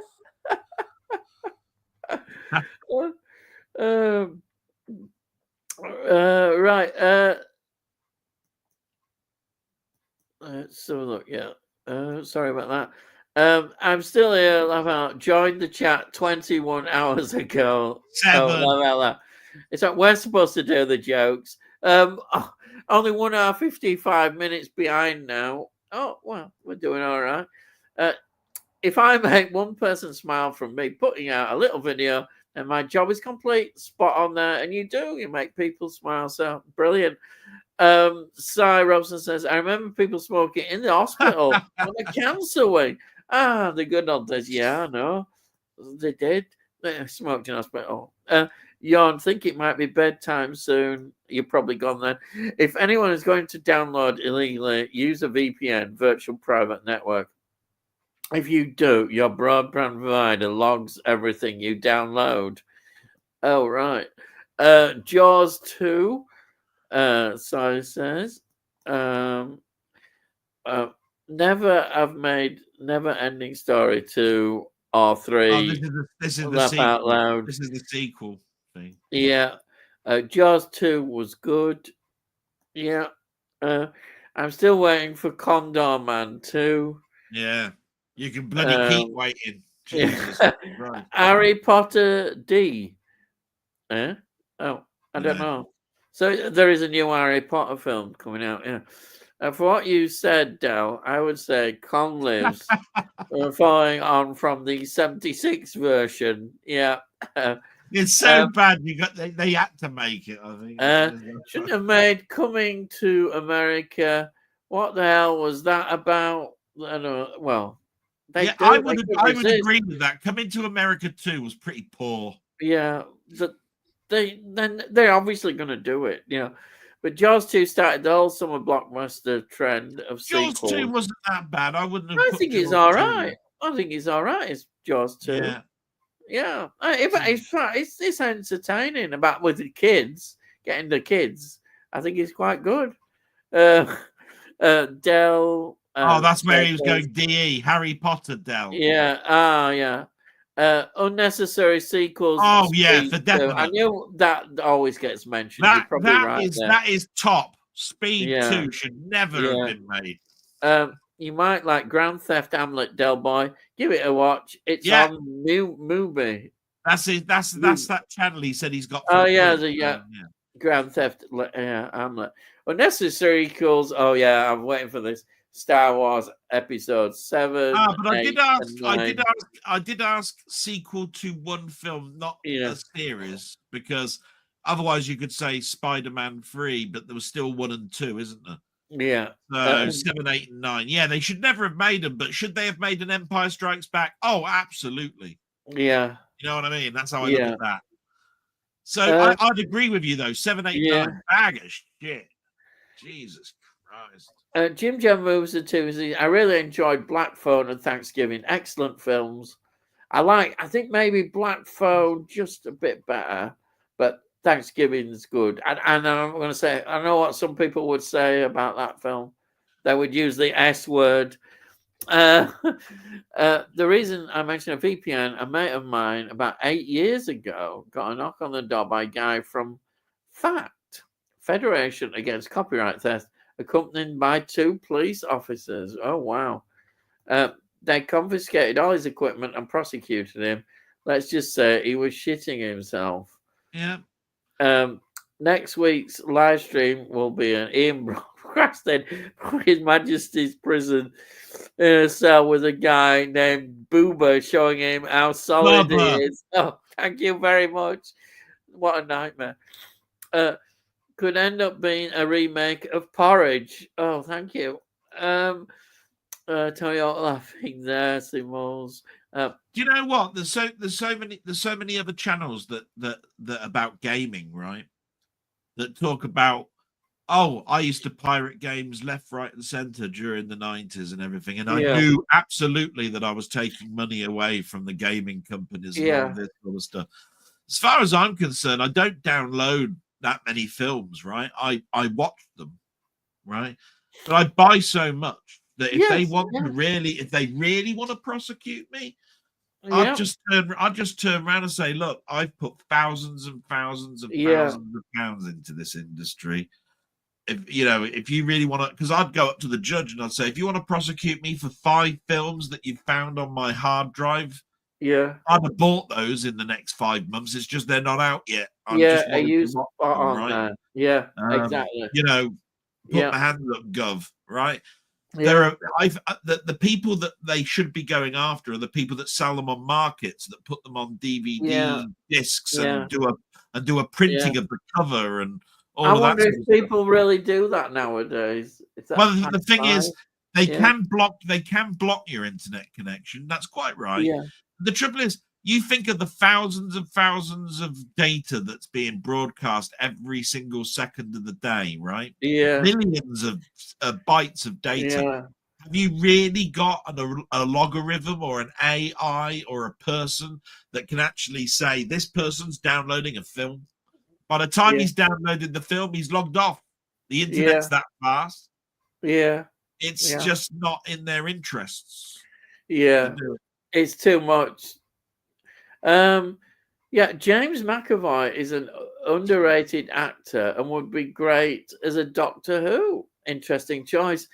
He would be maybe a good, but what you need is a different showrunner and a different lot of scripts, and not these present idiot script writers that they've got. And that's all I would say. But perhaps he would. But anything to add about James McAvoy? No, that it was just interested in the news that they've brought Doctor Who forward to April. Have they? And I've got a funny feeling the reason for that is that they need to give an answer to the current actor playing the Doctor. Oh yeah, but they've all said he's leaving. Because they've already said that they can't actually say that there'll be a third season until the second season is broadcast. Cancel it. I've got a funny feeling that we will know that Doctor Who is being rested for good by the end of this year. Brilliant, yeah. Because I heard he of course was saying, "Oh, I've got to film my regeneration sequence." Well, to be honest, I don't care. Well, no, I mean, at the end of the day, look, we knew that he was only going to do 3 years. Yeah. The problem is because every Doctor always probably has a 3-year plan, right? Yeah. The problem is that when you're spending most of that 3 years hanging about waiting before if you're actually filming the damn thing, then you've just wasted the actor's time. He needs to get on and he's a jobbing Well, he actor. wants to go to Hollywood and stuff like that. Well, it doesn't matter whether as far as I'm concerned, he could go to Cricklewood. It's 3 years of him sitting around when he could be doing stage, he could be doing all sorts of other things. And I'd rather he'd go away. There is no point being a striker in a Premiership team if you're not going to be out on the pitch every week. Yeah, yeah, and you can only sit on. You can only sit in the bloody sidelines. Yeah, for so long. Yeah, definitely. So, as far as I'm concerned, I think that Disney already know that they're not going to do another. They don't need to see any viewing figures. No. All this is going through the hoops to get to the end, so that they can get their decision from Disney that basically stop it. They've already tried to be optimistic on this, and I'm trying to be as quick as possible. They're already trying to be optimistic on this, saying even if Disney pulled out, all that happens is that the right the BBC and the BBC can still have the decision to go ahead alone or find another backer. And I just turn around to that and say, if they did do that, I think they'd be stupid, because they've got to understand the fan reaction to the last 10 years and basically get the right team behind it to get back. It needs to. There is no point looking back at the past and going, this person had a good track record, I think we ought to hire him back. Exactly. Or totally wrong. This actor has been well known in the last 15 years to wanting to be Doctor Who. I think that'll be enough of a headline for us to have that person back. You've got to have a plan for the whole thing, not one bit like one good actor, one good writer, one good idea. And we don't want David Tennant coming back. I've heard some. Oh, they've already turned around and said he's coming back again. Is it? He actually said he's coming back. No, it's already turned around and said, hot tip is that David Tennant will be back. All that proves to me is he's already turned around and said that, no, it was Russell T. Davies that said he would not bring Tennant back. Yeah, because you're gone, Tennant. You're gone, Davis. Good. So of course, the next person that comes back will want to bring Tennant back. We don't want David Tennant back. He was awful when he came back. Get him off. We don't want him back. His day's gone now. Yeah. Anyhow, Tony says, good calls with Kenneth Moore. Yeah. And Richard Beckinsdale, gents. So we did all right there. A good career, not perhaps appreciated enough. And what might have been career. Yeah. It's so true. The next James Bond film would be about the hunt for dodgy downloaders. That's it. That's in every James Bond film now. Tony York, what's the question at 8:32? It was your question asked at 8:32, Charles. We were almost 2 hours behind reading them out. Right. Tony can't remember what it was. Tony, neither can I, Charles, and the comments won't scroll back so far. Never mind, Tony. Rise of the Foot Soldiers are gangster films, Ian. Not Yeah. not a football Right. film. If they're more gangster, I'd probably like them. Yeah, more British gangsters. I actually thought Rise of the Foot Soldier was football hooliganism. Yeah, that's what I did. But if it's not, then it might be more interesting. Well, guys, it's time to bow out now. Get my supper now. I'm watching The High Chaparral before bed. Bye all. I keep getting the High Chaparrals on at night. Yeah. Night, Charles. Bye, Si. And Tony says night, Charles. Bye, Tony. Bye. And Seymour's good night. All need some sleep. Muckman, good night, Stephen. Night, Stephen. Good night, Jamie. Night, Yeah, what's this? The Waltons? I'll be retiring to bed at midnight. Oh, right. There's still one. Tony, Si. Good night, Tony and Si. Charles Duncan, guys, are you all doing an episode of the? Yeah, I know. Jesus Christ, the bleeding Waltons, Jim, Bob, John Boy. What the bloody hell's going on? There, Charles. We need a John Boy. Charles Duncan, good night, Charles. Well, I'm exhausted doing all these good nights. Night, John Boy. Yeah, Sue Ellen, John Boy, Night, Jim, guys. Bob. Jesus crying out loud. Pleasure as always. Tony says night, James. I'll tell you what, by the time you get to Stephen. the end of this, the Waltons would have had another kid. Night, Jim Jam. We're still here. Night, Jim Jam. Can we go past the night? Ian will be reading out this about 2 a.m. Thank you very much. Good night, Charles and Jim Jam. I think we should have been in that night. Just go past the night bits. Jesus Christ. Yeah. Yeah. Mary Ellen now, Jesus.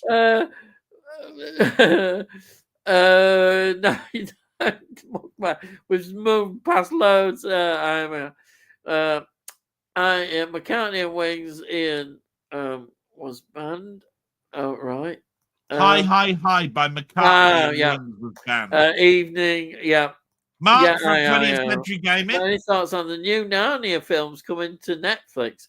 My favourite is the BBC version. I'll agree with you. I love the BBC version. I don't think there's anything that'll beat the BBC versions. To be quite honest. No. I appreciate that Netflix are trying to do something. I will say that, and they will put some money into it and make the special effects. Yeah. And the trouble is with that is that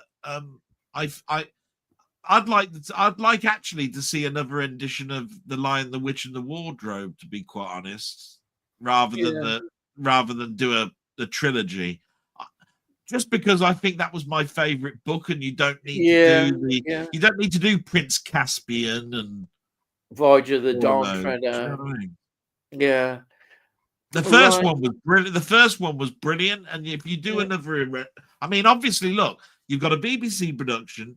You've got a cartoon that was out at the cinema.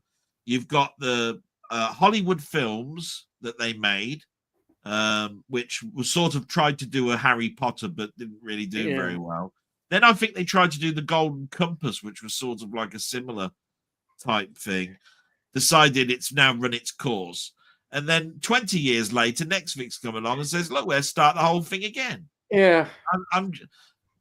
You know, The Lion, the Witch, and the Wardrobe is probably my favorite. Yeah. Oh, and I don't mind them having another rendition of that. Right.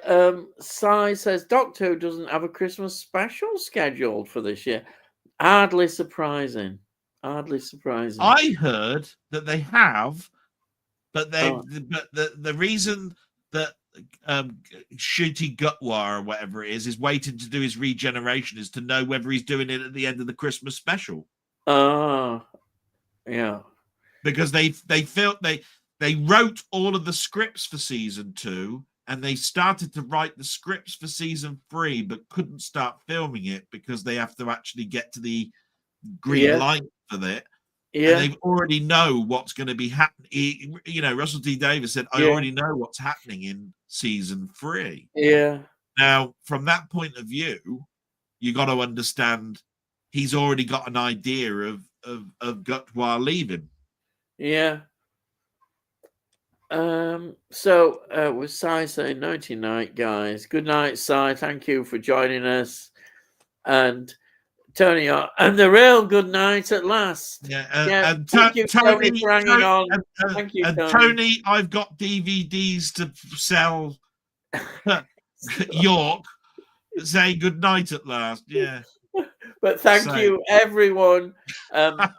There's 8 people in here still, but thank you, all of you that have contributed in whatever way, whether it's putting comments in or just watching us. And hope you've enjoyed it as much as we have. So I just let him go his normal farewell. Well, when it's good night from me. And it's good night from him. Good night. No, salute everybody, and thank you so much. And all I've got to say is, I'll see thee again.